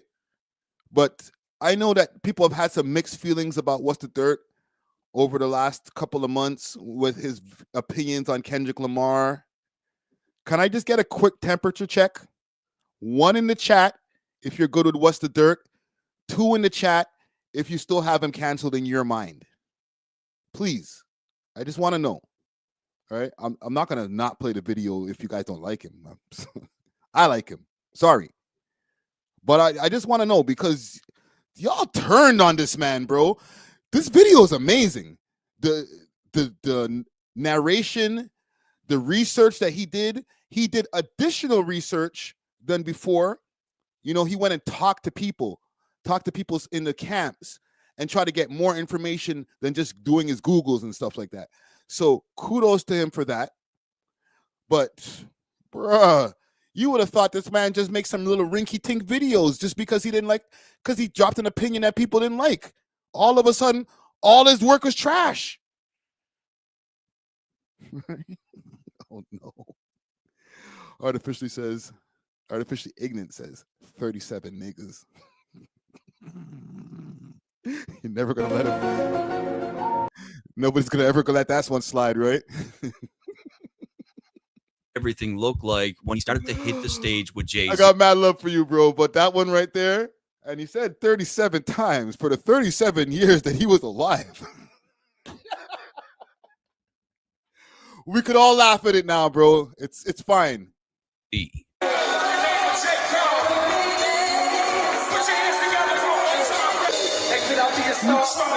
There ones in the chat, man. They love you again, bro. It was short-lived hate. That clip was giving me mad goosebumps. And while Cole did all that, Drake was experiencing what it was like to tour with Young Money. Young Money. So they're both living this new lifestyle where their dreams are unfolding right in front of their eyes. However, 2010 would be the biggest test for Drake and J. Cole's future relationship. He gets a little bit beyond the surface, but I feel like when it comes to those comparisons, it's way too early, and you never know. So, okay, basically the gist is they used to compare themselves to each other, and then all of a sudden... 147,000 copies in its first week, catapulting Drake's career proud.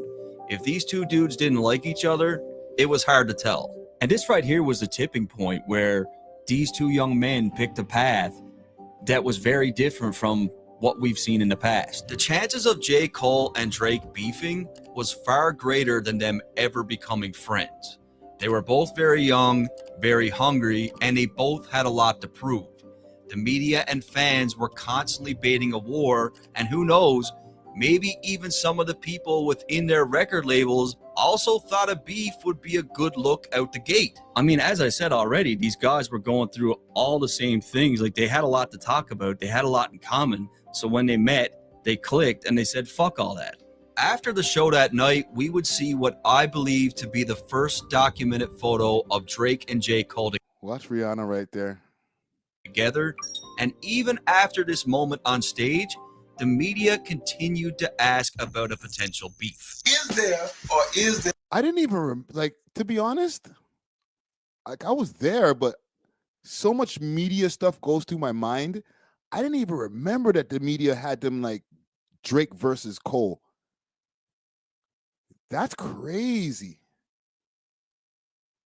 But okay, fast forward, they basically made friends. 2 days after the album release, Cole was set to perform at Irving Plaza in New York, and he surprised everyone by bringing out Drake. Directly after the show, the two rappers were pictured partying at Club Kiss and Fly, but that's about the least interesting thing that happened that night. On the morning of June 21st, 2013, hip-hop bared witness to a wholehearted and special moment when the two young men headed to Best Buy with smiles from ear to ear as Drake purchased the entire stock of Born Sinner albums.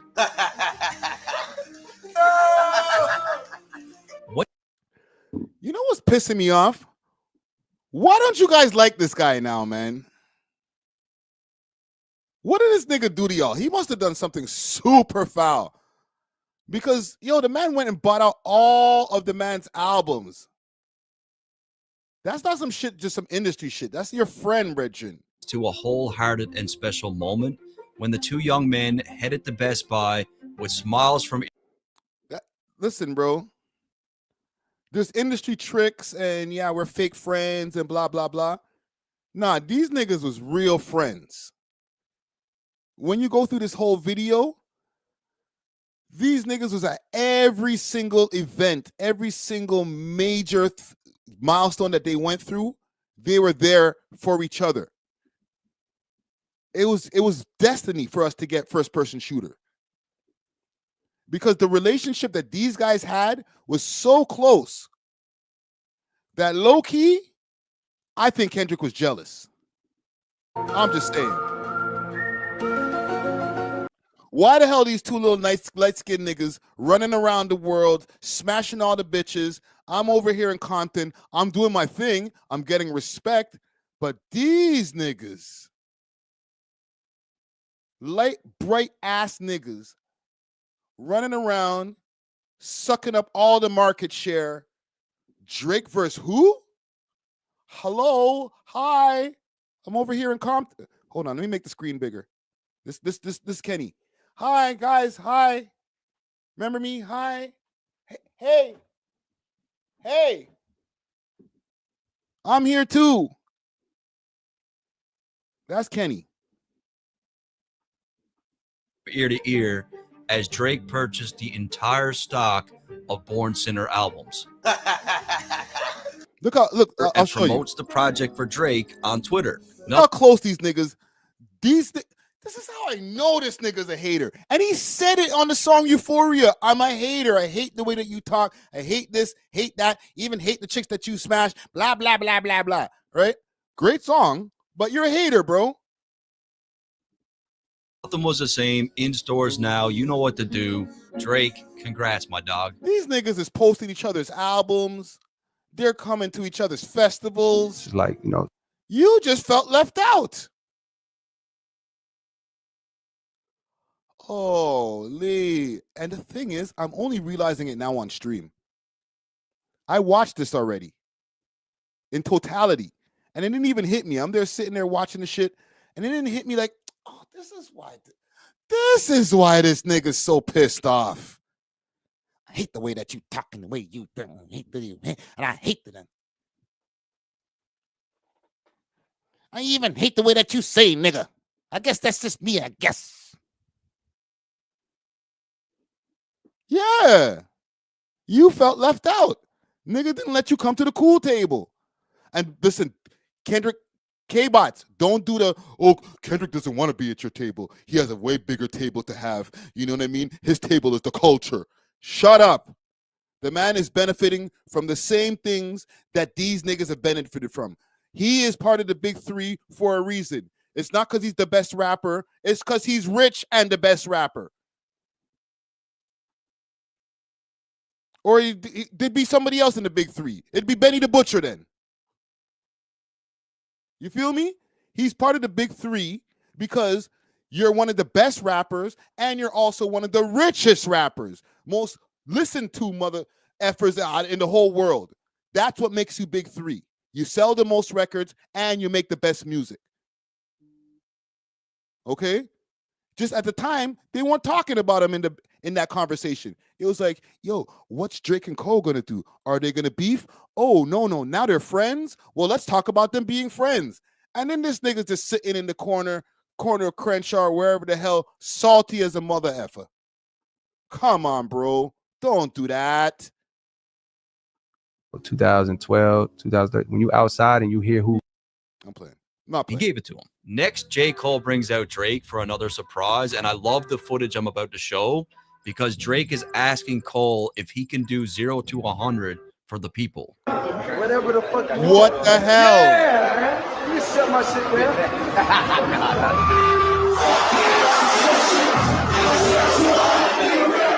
And you could see the look on Cole's face. He knows Drake's going out to do 0 to 100. Like the building is about to shake. However, Drake took it a step further that night. Hold on. As this show was in LA. You know what you call that? Friendship. Kendrick's home turf, and he closed out his performance by claiming that him and J. Cole were the only two kings. There's only two kings in this shit right now, and they standing on the stage. It makes some other. And I really can't. The salt. Larry's. Isn't that Kanye lyric? Nigga, this salty. Larry's. You bring it back. Say it again. He gave it to him. Next, J. Cole brings out Drake for another surprise, and I love the footage I'm about to show because Drake is asking Cole if he can do 0 to 100. Closed out his performance by claiming that him and J. Cole were the only two kings. The only two. Unos, dos. Two kings. And I really can't be sure how J. Cole felt about this comment. This nigga wrote Euphoria that night and released it in 2024. Hate the way that you talk, the way that you walk, the way that you dress, the way that you dress, and the way that you eat your food, and I hate the way that you eat your fries. This may have made him uncomfortable, as this was I even hate the way that you chew, nigga.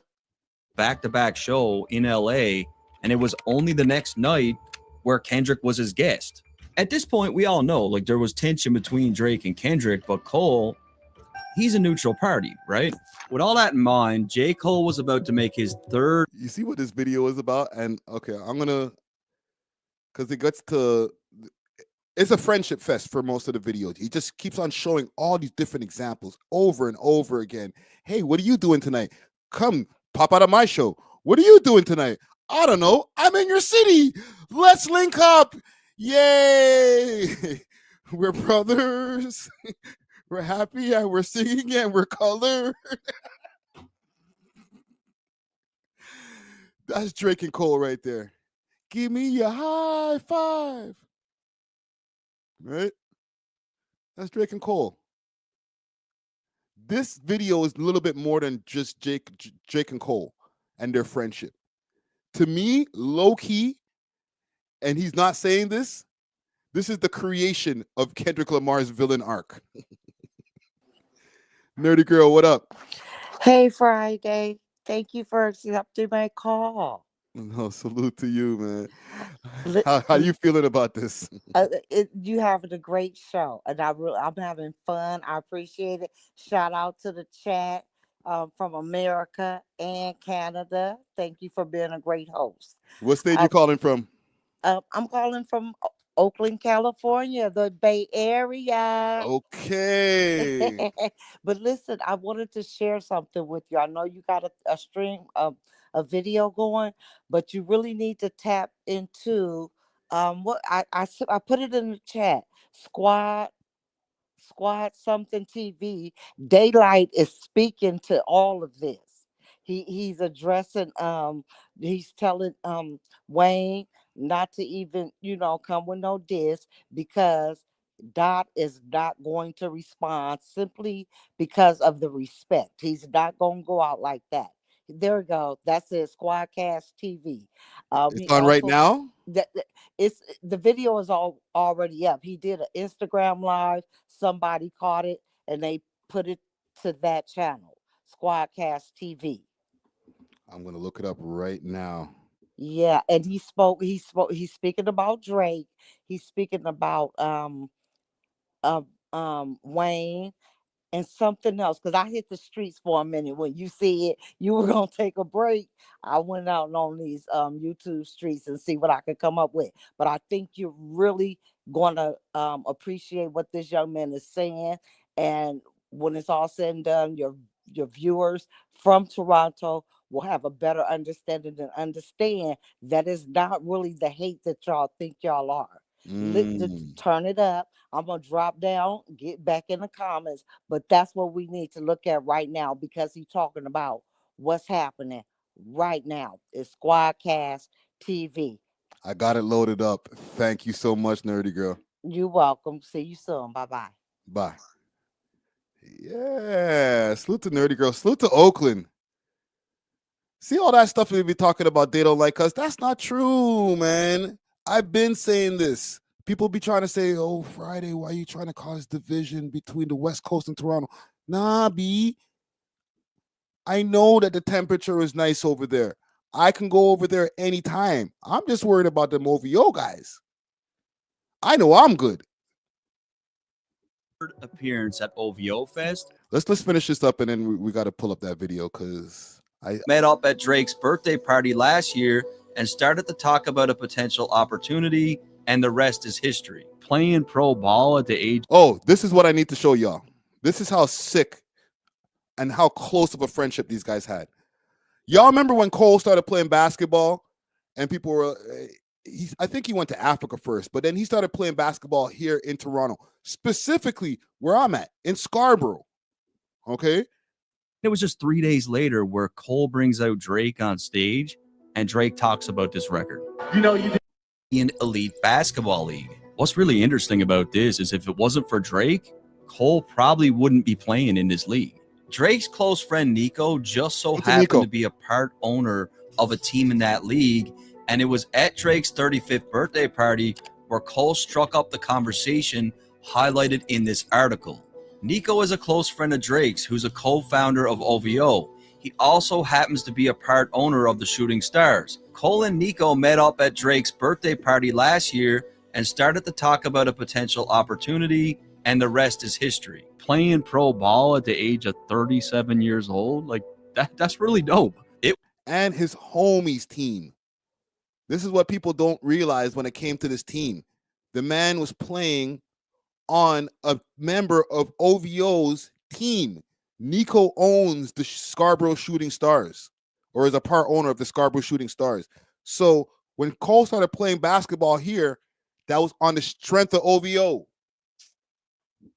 Yo, Kenny, I understand how you feel, man. Sometimes I'm working on myself. When I feel like jealousy and stuff, I try to press it down. But I feel you, Kenny. You're probably like, bro, can I hang out too, man?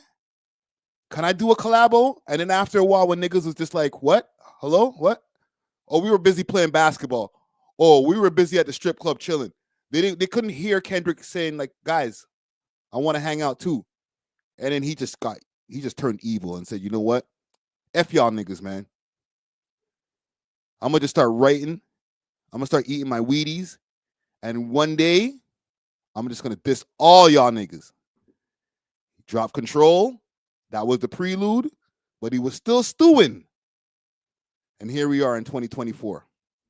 Salute to Kendrick Lamar. It's not a Kendrick Lamar story. It's the friendship between Drake and Cole. But y'all go peep this video. Because if you really read between the lines, this is the beginning of Kendrick Lamar's villain arc. Well, let's move on. I want to get to this video here. Big salute to Nerdy Girl. She came through in the clutch with this information right here. Let me pull up the boy DAYLYT. Salute to DAYLYT. Give me a second. Let me run my history. There we go.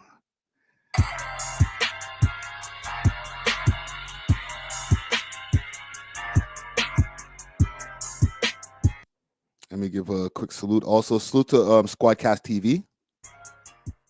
There is no false allegations. You did it. We seen it. Second of all, the fact that niggas are trying to justify the false allegations when the nigga told him, I don't want to do no game of us making up stuff. I just want to rap. Kendrick told this man, let's just rap. I don't want to go personal. The nigga literally went personal. So what is he trying to say? Before I let him cook. That everything that Kendrick is saying, because he was like, I want to keep it real. Everything that Kendrick is saying in his raps were all real. Is that what you're trying to say, DAYLYT? But I'm not even mad at Drake. I fuck with Drake. I'm mad at you niggas for ignoring the logic. I'm mad at you niggas from motherfucking Buffalo, New York, all the way down to Florida. I'm mad at you niggas for ignoring the logic. Y'all are ignoring the logic. Yo, look, I'm just saying this loud and clear to the East Coast. If you niggas don't like the West Coast, just say that. I would rather y'all come out and just be like, I don't fuck with the West. Fuck y'all. Than to ride this nigga coattail and ignore the logic. What do you mean by that? Not Giant Jimmy. That's the crazy, but just ignoring the logic is crazy, dog. Bro, it's Giant Jimmy. Well, to learn this, niggas don't like the West Coast, and I'm fine with it. I cross the line with it. That's how I'm feeling. Wait, whoa. Who said something about not liking the West Coast?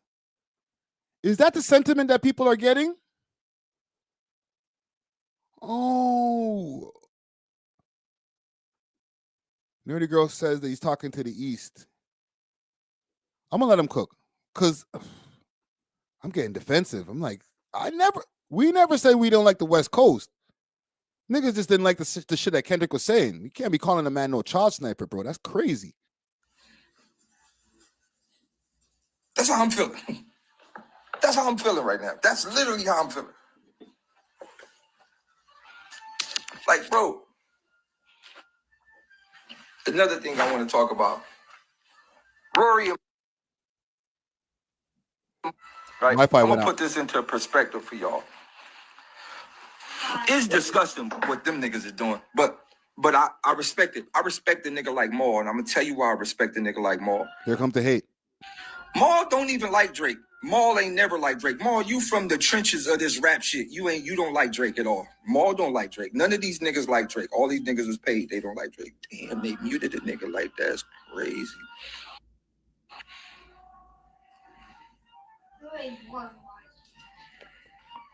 What you mean Maul don't like Drake? Look, Maul don't like Drake.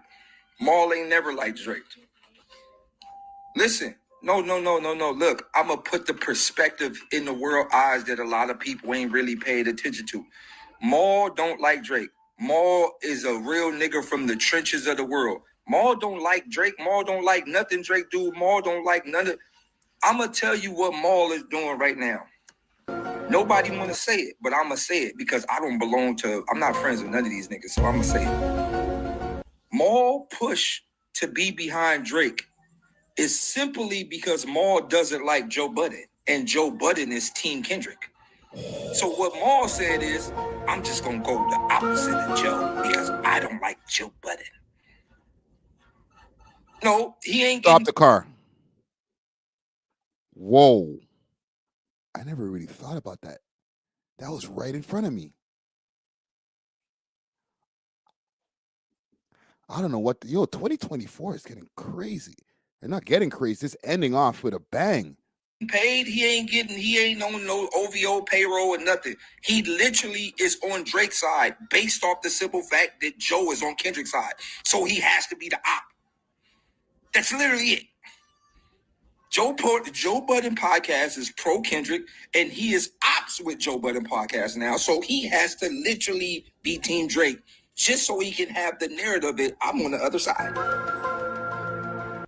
That's literally it. No, he not paid. He not under the umbrella. None of that. He's literally Team Drake because Joe Budden is Team Kendrick. That's it. Hold on, where you get that information from though? Like, I need to talk to DAYLYT. I'm gonna holler at this nigga. Like, where did you actually get this information? Did you talk to Maul? Did you talk to people who are close to Maul? Because that's some real defamatory type shit right there. The way the man talks about Drake as if they'd be hanging together, throwing money at the strip club. He's putting money bags under his comments. It seemed like a very mutual friendship.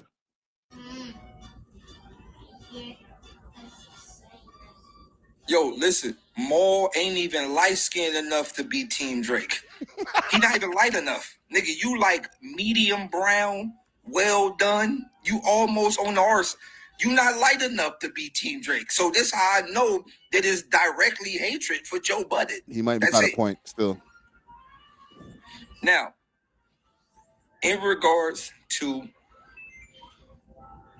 everything that's happening right now, dear New York, dear Jersey, dear Maryland, dear motherfucking, I don't know all the cities on the East Coast, but anybody who registered themselves as an East Coast nigga, if you standing behind this shit right now,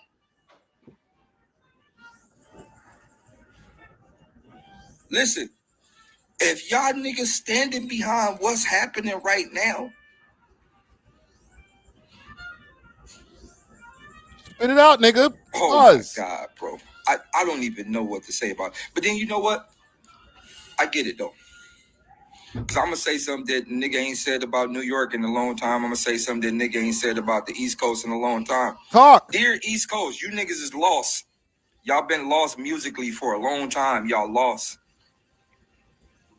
And I get it. Y'all don't really have nobody to hold on to. So y'all like, hold on to that nigga. We can't hold on to. The East Coast is lost musically. Somebody got to fix that shit. I'm just keeping it real. The last nigga y'all had was the biggest nigga on the face of the earth was 6'9". Oh shit, that's a gut punch. Kind of facts. And then before that, there was chicken noodle soup with a soda on the side, and the list goes on all type of wild shit that's came out of New York. Cardi B too. Don't do that, bro. And New York, R.I.P. Pop Smoke, is cooked musically. Shouts out to everybody that I fuck with from the New York era, my niggas from the East Coast era. From Philly to everybody down the line. Shouts out to everybody. But niggas is cooked musically. Shouts out to all the legends. Thank you for everything you did. But the next generation is cooked. Oh, goddamn. Cooked. What are you watching, bro? What the hell is TV show is this nigga watching? It's like he sounds like he's watching some 1984 cartoon or something in the background. So look, I get it. I get it. Listen, I get it. I get what's happening. Dear to the entire East Coast, this what y'all not understanding, man, and this is why y'all niggas make this shit weird. It ain't no East Coast, West Coast thing. Kendrick and TD and everybody else that are lyrical MCs, our stumping grounds is the East Coast. We don't stump on the West. Kendrick ain't made a West Coast song until right now. Niggas spent their whole career on the East, dog. So stop trying to make this shit an East Coast versus West Coast thing. That's not what it is. How the hell did it become an East Coast versus West Coast thing? Did I miss something?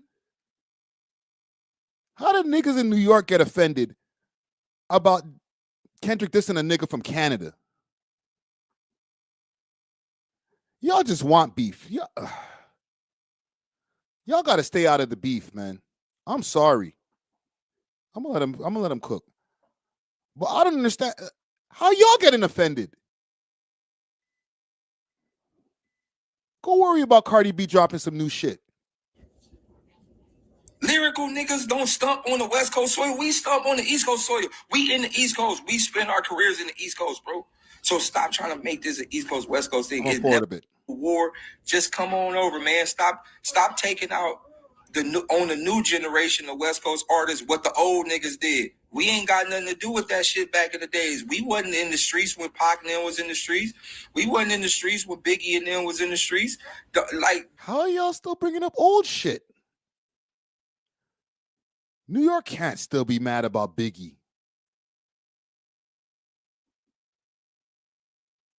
That's some 1990s shit. There's no way that New York and LA is still catching feelings about the Biggie and Pac passings, I'll say.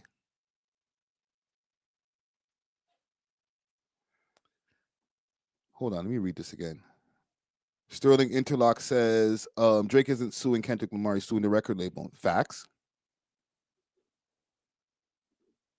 Don't take y'all aggression of them niggas out on us newer West Coast niggas. We ain't got nothing to do with that. It's okay to be Team Kendrick and be from New York. It's okay to be Team Kendrick or be Team, it's okay. We ain't got nothing to do with that, Death Row era and Diddy era. We ain't got nothing to do with that. We just lyricists trying to come up and be treated fair equally around the globe. Kendrick, TDE, myself, and many more lyricists from the West Coast have spent a large percentage of our careers on the East Coast, rapping with some of the best of the rappers in the world. Okay. It's crazy that you just now made an actual West Coast song. Nigga, we 20 years in. Nigga ain't made nothing for the West Coast in 20 years. Yeah, I gotta say that GNX album, tough album. I'm not gonna listen. I'm not cool with the nigga dissing my guy, but I like music. Shit is tough. But moving forward, enough of that. Yeah. Just to make this loud and clear, ain't no East Coast versus West Coast beef. So let's just stop that out the gate. Another thing I want to say before I get to the message that I really want to say, dear Lil Wayne, nobody's gonna beef with you. Nobody. You can make 7,000 records. Nobody's gonna reply. I'm just saying that loud and clear. So this goes to anybody in Wayne's category that nobody's gonna reply. And I'm gonna tell you why nobody's gonna reply, because there is no beef. Niggas respect Wayne at a level of God level. Everybody respect Wayne at a level of God level. Facts. We respect Wayne. And we respect Wayne enough to say, hey, Unc, sit down.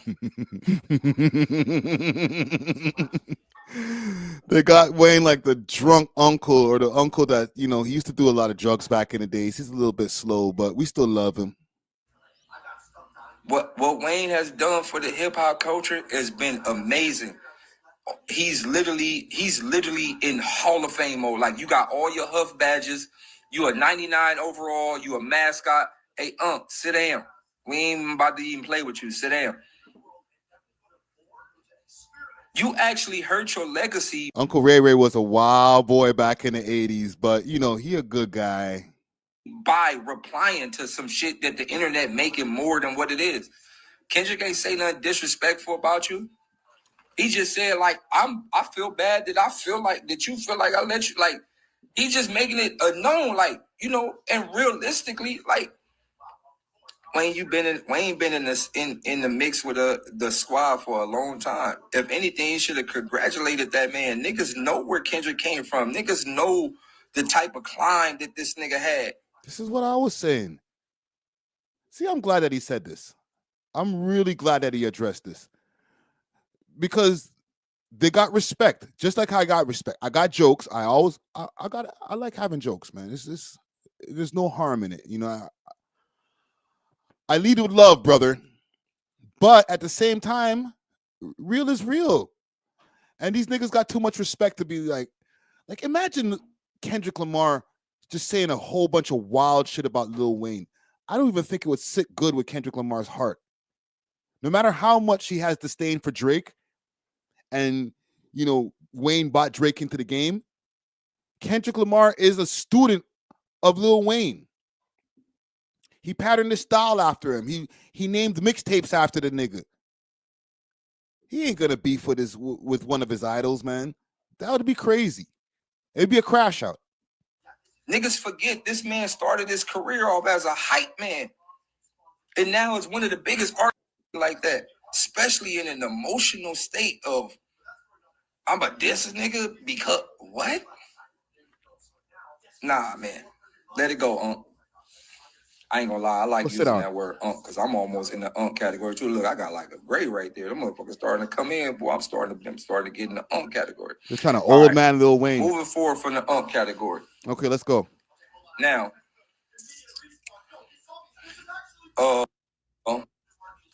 hey, turn this down, sir. In regards to the whole lawsuit shit, I'm gonna tell you why I hate it because I'm not to get out of here, but I'm gonna tell you why I hate the whole lawsuit shit. Tell him why you mad, son. I hate the whole lawsuit shit single-handedly based off the simple fact that all niggas gotta do is rap. Drake, I'm gonna say this loud and clear if you can hear me. All you gotta do is rap. No, bro. That's it. No, bro. We can't rap no more if the playing field is unfair. I gotta defend Drake on this, man. We can't rap no more because y'all ain't gonna push my raps the way that you're pushing his raps. And this is why he has a lawsuit. This is why he's pissed. I rap, this nigga raps, but y'all go boom with this nigga's rap, and you go, or you go with this nigga's raps, and then you go pew pew with my shit. So I don't want to rap no more. Y'all make it fair, and then maybe we'll get back in the booth. Actually, don't get back in the booth. Leave that shit alone, bro. Just rap. Don't even rap about this Kendrick nigga no more, bro. It's November. We're still talking about the beef. That's crazy. I gotta kind of blame Drake for that, man. This lawsuit has opened up a whole new chamber in the shit. There's people doing live streams. I've been live streaming for almost 3.5 hours, and half of the content has been about this shit. Niggas can't not talk about the beef no more if niggas keep on bringing up the beef.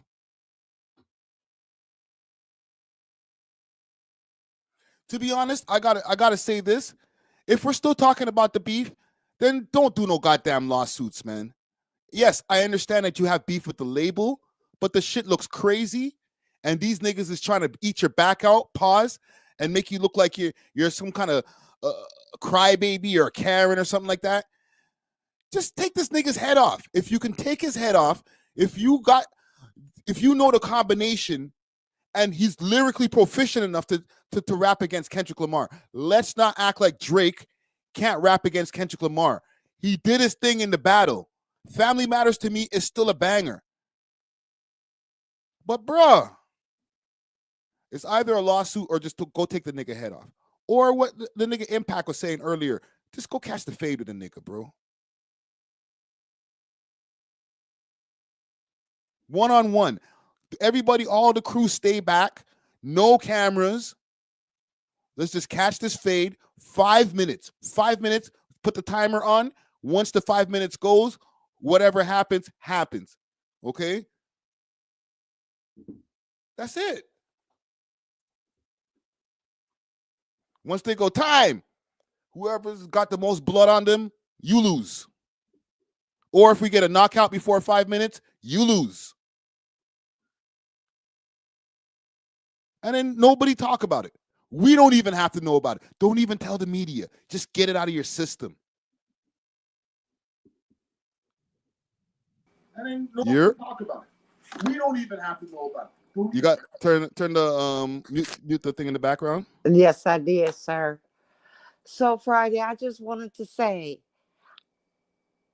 I think Drake should continue to rap. And before you interrupt, just let me say, I realized he didn't grow up in America and play in the streets in the hood till the lights came on like we did. But the thing about our culture, which is what DAYLYT is sharing with him, when we play in the streets all day and you have a fight and you go in, you still come out the next day and you continue to play. He's not even talking about the lawsuit, because keep in mind, the lawsuit is about UMG, but the real thing is Drake is embarrassed. The numbers that joint did blew his mind, because when he compared to the numbers he been getting, he couldn't understand it. But when he really think about it, the numbers you've been getting has been the machine.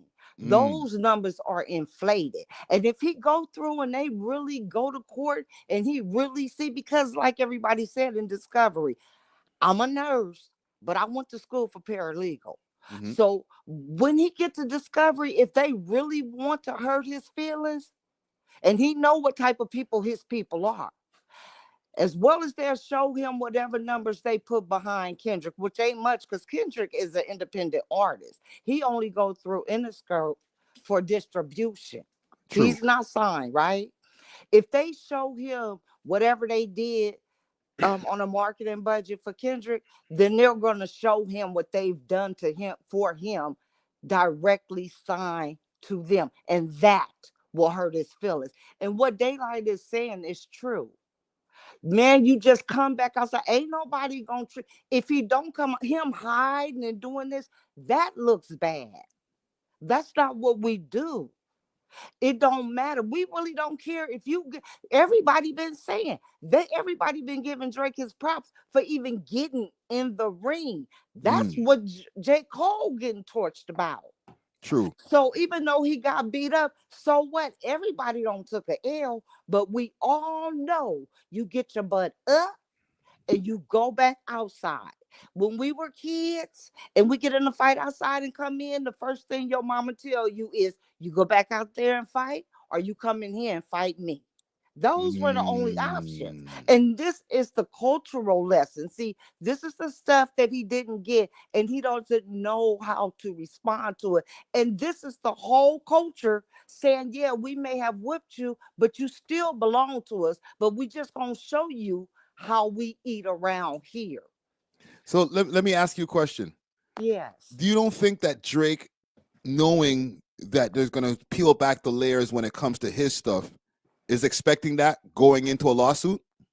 I think that because you've seen how Drake has moved since the whole battle happened, and every step he's taken has been a misstep. And that's just the cultural separation. He doesn't know how to move past this. Keep in mind, his mom is a you, right? He grew up totally different. You don't see videos of how he damn doggone near cussed his mom out because she bought him the wrong sandwich. We know how those kids act, right? So what we telling him is that what he's having is a temper tantrum. But he doesn't understand the people that he messing with. Those people funded the slave trade. They own every bank. They own every all the music industry, the movie industry, all of it. But see, they have a thing in their religion called the Yehudim.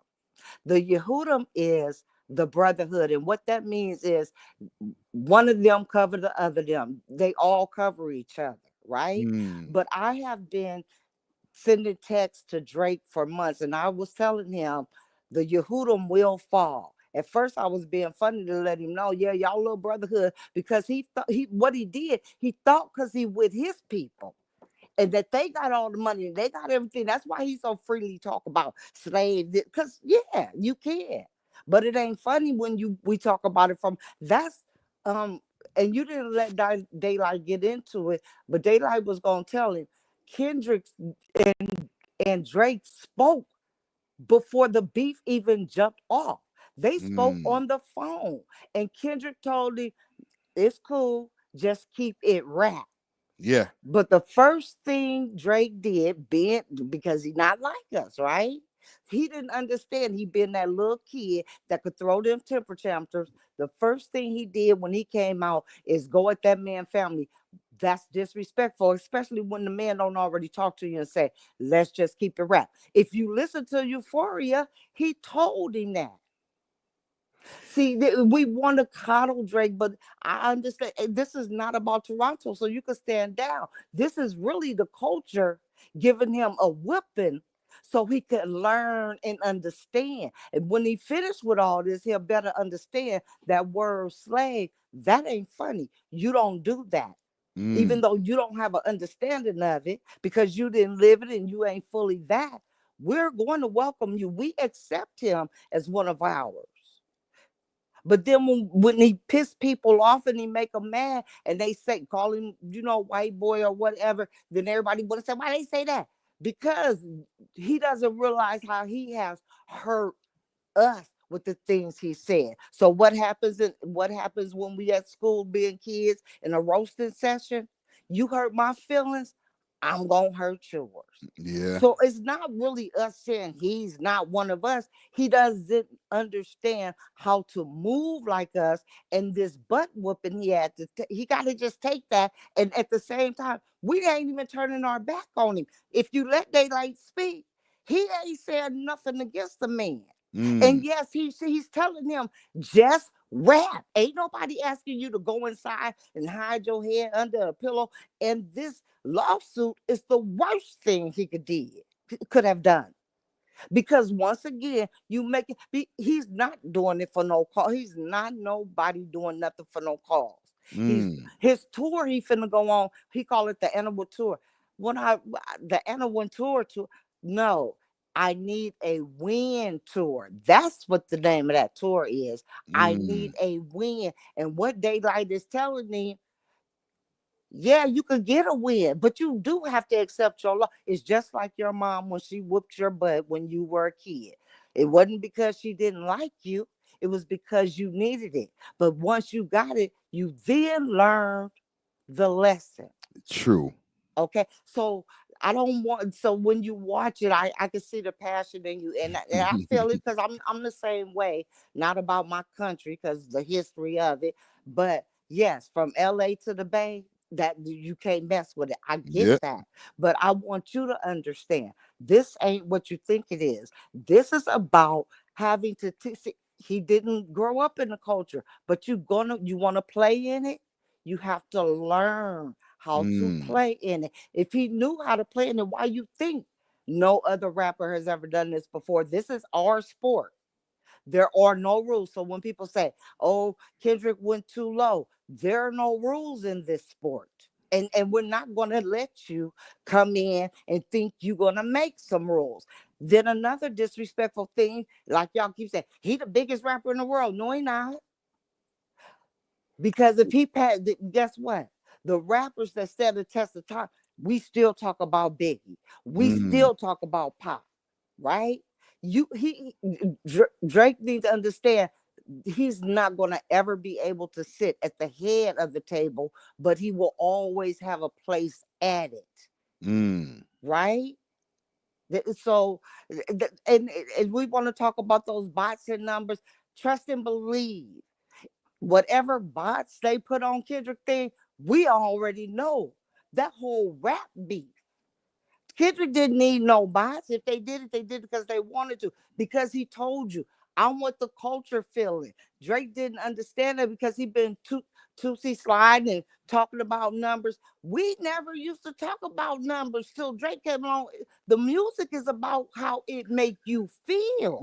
Jay-Z started with the numbers talk. Don't do that. Well, that he started with that, but even that was new. But at that time when Jay-Z started it, we were still looking at magazines.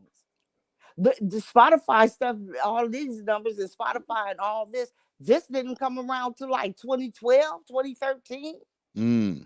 So what Kendrick is doing that we all must have respect for, whether you like his music or not, he's trying to take it back, bring it back to the culture and put it back to where hip hop used to be. So no matter what a number say, how do your music move the culture forward? How does your music move people? And what makes it look bad on Drake's thing is, don't do what you're doing with that lawsuit and try to talk about, I'm doing it for the people. Sorry, my TV came on. Don't say you're doing something for the people. The people been listening to you your whole career. We don't saw your black face. We don't heard you call us slaves. So I just want Canada to know this is not Canada and America. This is simply about a young man that has been too disrespectful to the culture and to the game of hip hop and the way it's played. And he's just getting a lashing. Well, listen, I let everybody give their opinions on over here. I try to be as objective as possible. Absolutely. And not try to, catch no feelings because I'm from Toronto. So salute to you. Yes. Oh, and did you, before I go, did you see his daddy jumped in on Joe Budden today?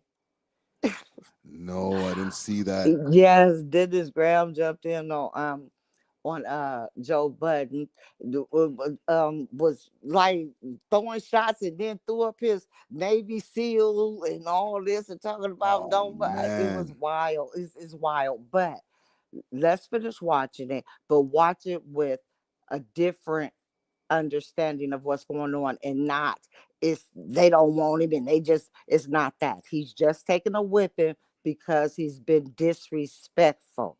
But I'm gonna let DAYLYT speak and let him speak without I'm gonna let him cook. Taking it personal, because it's not. All right. Thank you for taking my call again. One love, cuz. One love. All right. Peace. Salute to Nerdy Girl.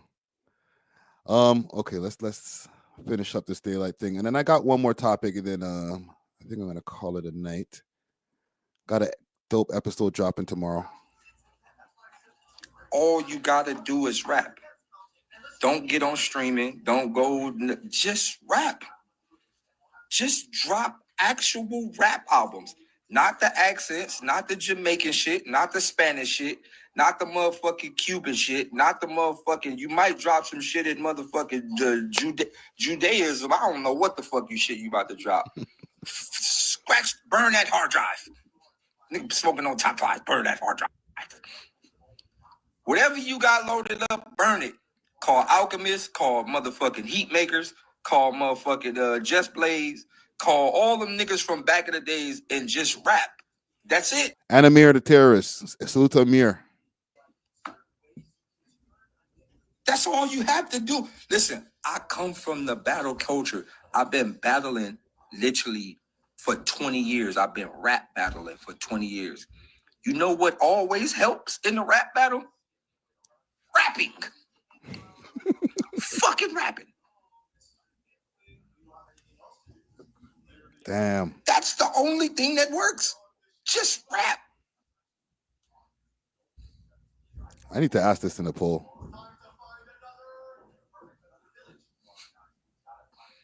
No, it's too late. It's too late. It's way too late. It's over. So I'm gonna ask y'all. y'all. I got a proposal for Drake. This is my proposal for Drake. And I'm about to get out of here, but I got a grand proposal for Drake. And this is the only way that he could be accepted back in our culture. Because I don't even care about the suing shit. Because niggas sue every day. I don't care about the suing shit. I don't care about the lawsuit shit. The thing that bothered me the most was there is some of the biggest black streamers in the world, and you went and did a fucking live with Goku. Talk! Nigga, you got academics, you got Roy Maul, you got Joe Budden, you got Kai Sinat, you got all these black niggas that is literally shining in the streaming world. Hold on, I got it. I got you. you. A fucking live with Goku. Literally Goku.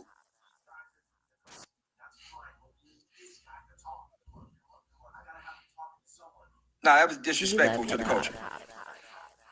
That was disrespectful. That was disrespectful on levels that it hurt my soul beyond fathomable. Talking some talk. It's too many niggas you could have did. It's too many niggas you could have did a motherfucking stream with. You can't go stream with a nigga with blonde hair and blue eyes in the midst of niggas saying that he not like us. Like, It's mad black niggas that are thriving in the streaming world. It's niggas that are, you could have win this stream with No Life Shaq. Shouts out to my guy No Life Shaq, because he one of the biggest recap niggas in the world. I fuck when he recap mad shit. You could have win this stream with like anybody. Talk. Nigga went straight to Goku. So, all right. So I got a proposal for Drake. Dear Drake, This nigga the only called him way Goku. That's crazy. you're going to be accepted back in the black community, this is the only way. You got to call Minister Farrakhan. Oh, shit. And you have to become a Muslim. That's it. Million Man March? You have to call Minister Farrakhan. You got to become a Muslim. And you got to put in Muslim work with the black people for the next 4-5 years. You got to FOI? Spread the word, spread the gospel. You got to really put in that work. Do a track with motherfucking J Electronica, a joint album with J Electronica. You got to put in the work. That's the only way you're going to be accepted back in the community. That's it. You're gonna have Drake wearing the kufi and thing? Oh man. Y'all can see Drake rocking the kufi. He's rocking the garbs. He's out there on the corner selling incense. You got to drop a mixtape hosted by Farrakhan. DJ Farrakhan presents New Driz. That's it. Listen, that's the only. Keep in mind also, even though he's talking some talk, DAYLYT is a A-class troll. Just keep that in mind. Only way you gonna be accepted back into black culture. That's it. It's no other way. That's the only way. You got to drop an album hosted by Farrakhan. You know how you make all your long stories? Take care, and if you're reading this too late, and you know it gotta be. No, you gotta name. Look, listen to me. You gotta name this album "Who I Really Want to Be," Volume 1, hosted by DJ Louis Farrakhan. If you drop the tape, okay.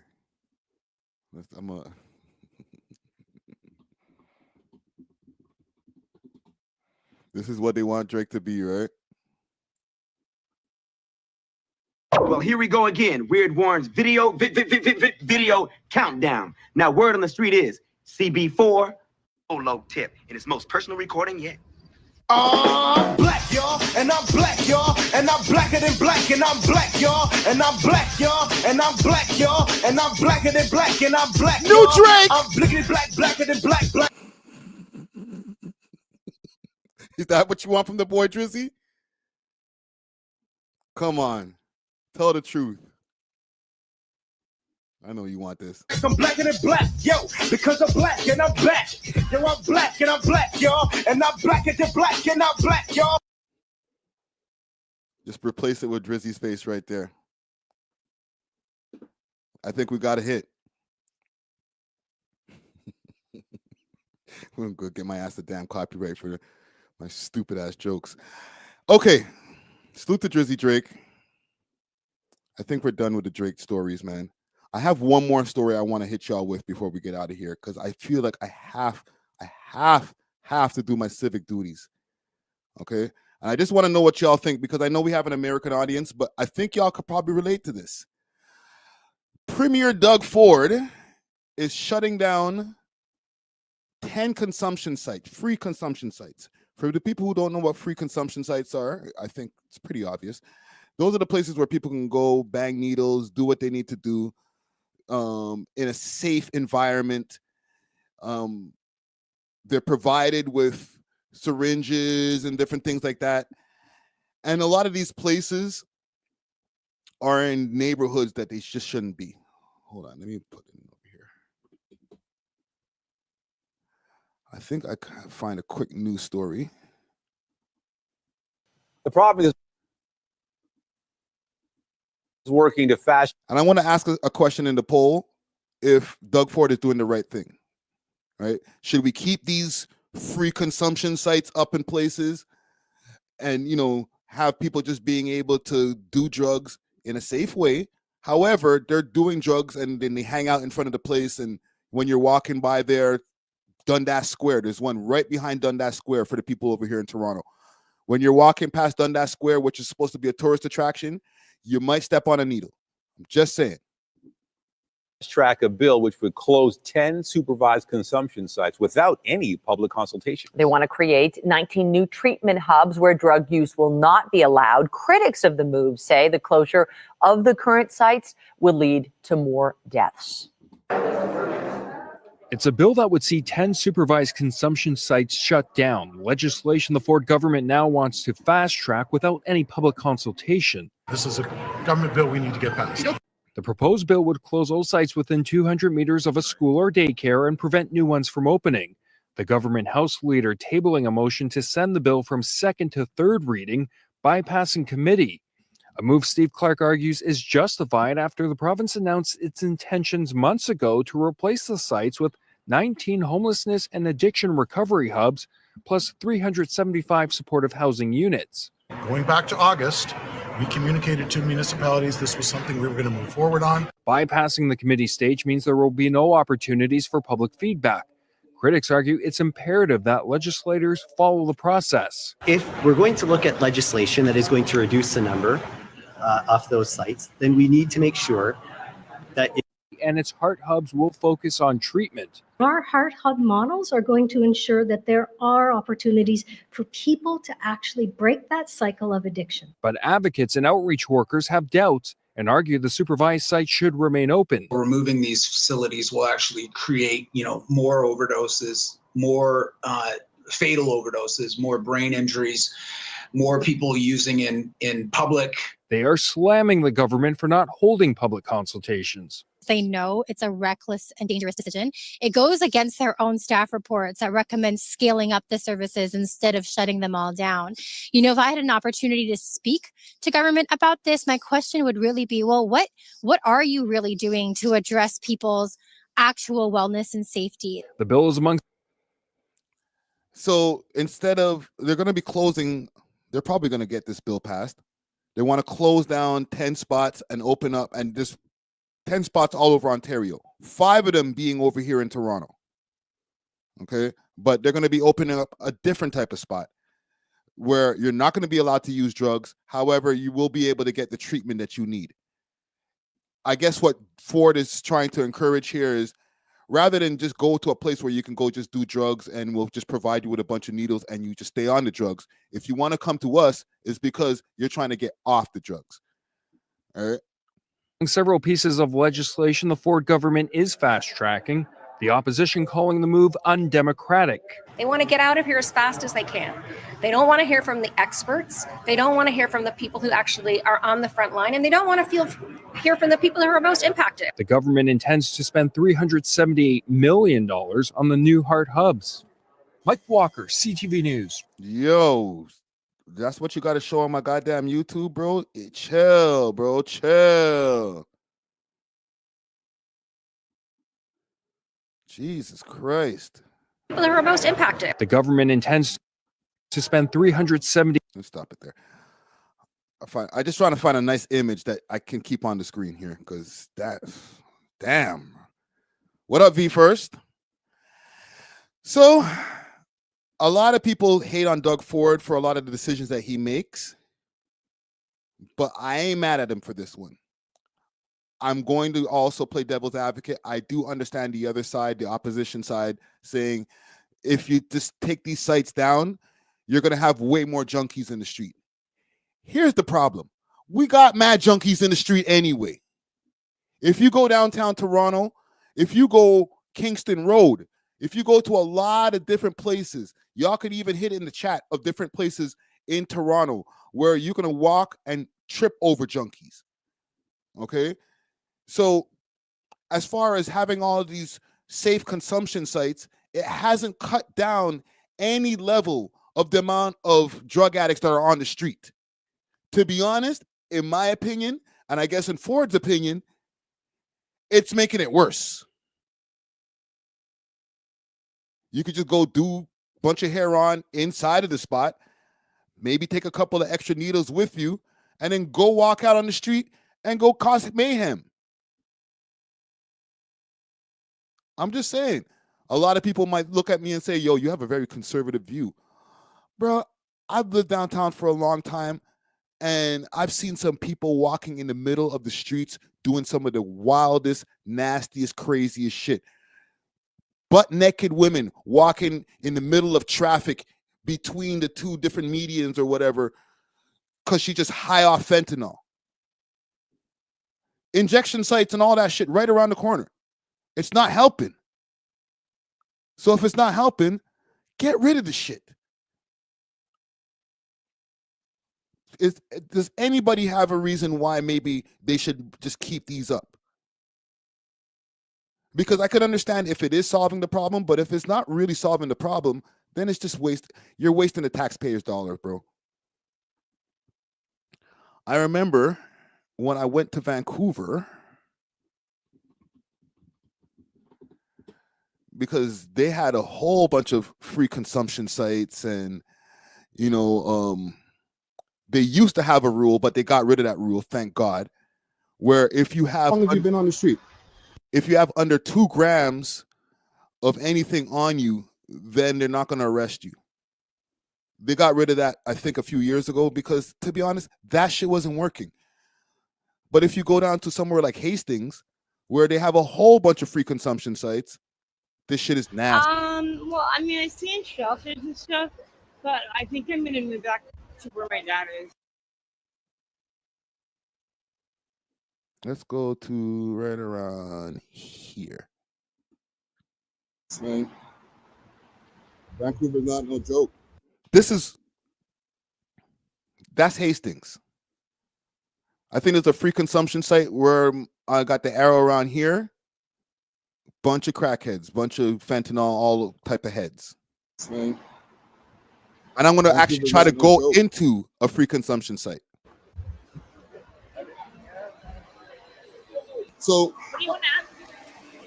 I just want to know, like, I'm out here from Toronto. I'm very mesmerized just by the amount of, I don't know, just stuff that's going on out here. So what is this place for? This place is the Downtown East Side Women's Center. Uh-huh. And we provide women with support. Sorry. That's cool. We're in an emergency right now. Like, we have to lock Okay. down. Okay. Look at this guy right here. Leaning. Thank you. Yeah, and what? I don't give a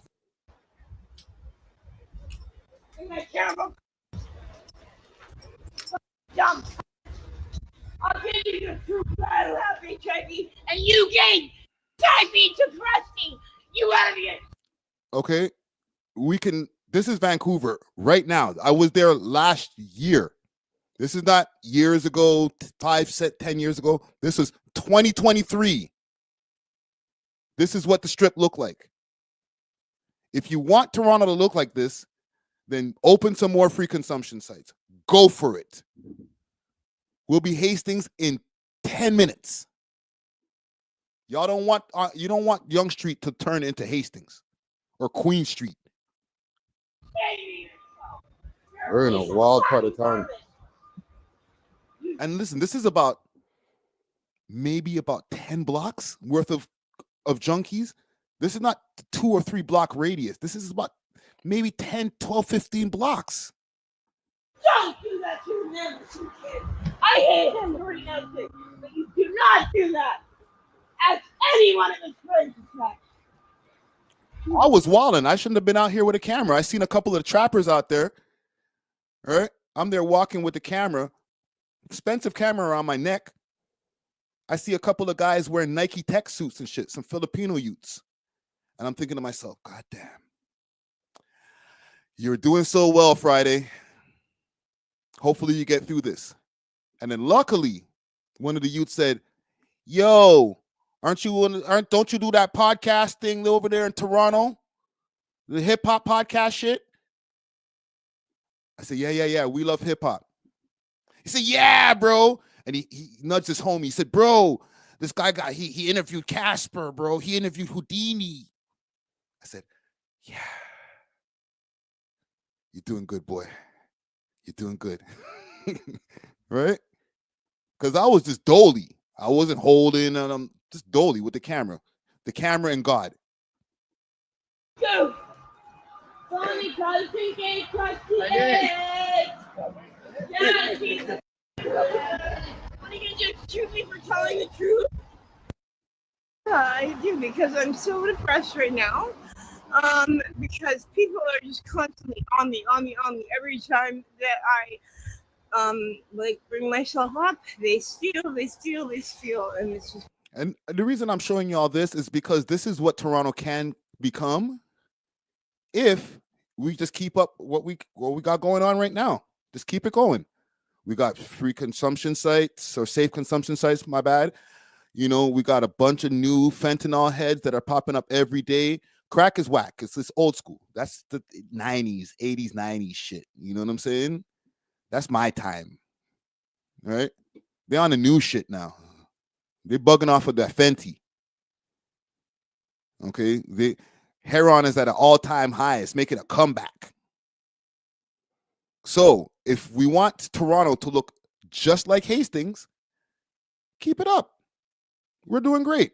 We're on the exact track that we need to be, where 10 years from now, for every one regular civilian that's walking down the street, you can have 5 drug addicts. It's a 5-for-1 plan. If that's what you want, keep it up. But anyhow, salute to Doug Ford for once. Okay, a rare W for the man Doug Ford. I'm not gonna do no round of applause, none of that dumb shit. But I think I'm gonna leave it there. There's one thing I want to show y'all before I get out of here that is now available. Let me just pull up Spotify. Let's go on Spotify. Let me pull up my Spotify player. Look out for the new episode that's dropping tomorrow on all streaming platforms. I have recently I switched my hosting for the podcast, for the audios. But what I want to show y'all, for anybody who tunes into us on Spotify, just look up We Love Hip Hop. I just had it on the screen. Look up We Love Hip Hop. And now you're able to see videos.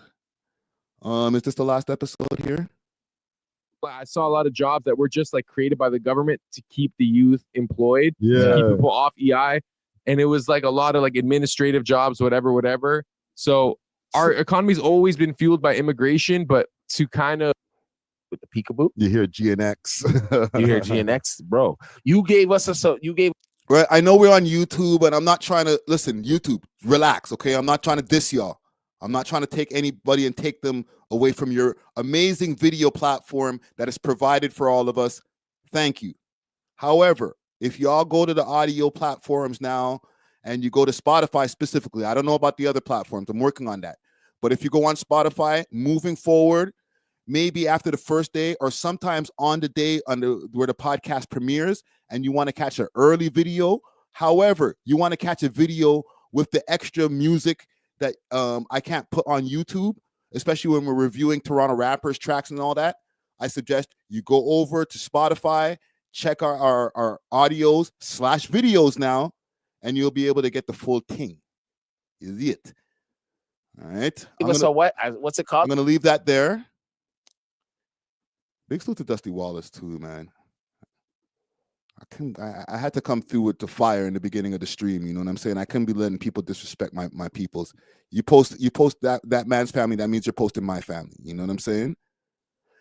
But look out for the new episode dropping tomorrow morning. Big salute to Marlon Palmer, aka the host of the Extra Gravy podcast, comedian, actor, and a multitude of different talented things that he does. Look out for that full episode dropping tomorrow. Great conversation. It's dropping 3 a.m. for all the audio listeners and 6 p.m. on this platform right here. Make sure to hit that like button on the way out. Make sure to hit that subscribe. If you're not subscribed, you're dissing. We are off of this. Deuces.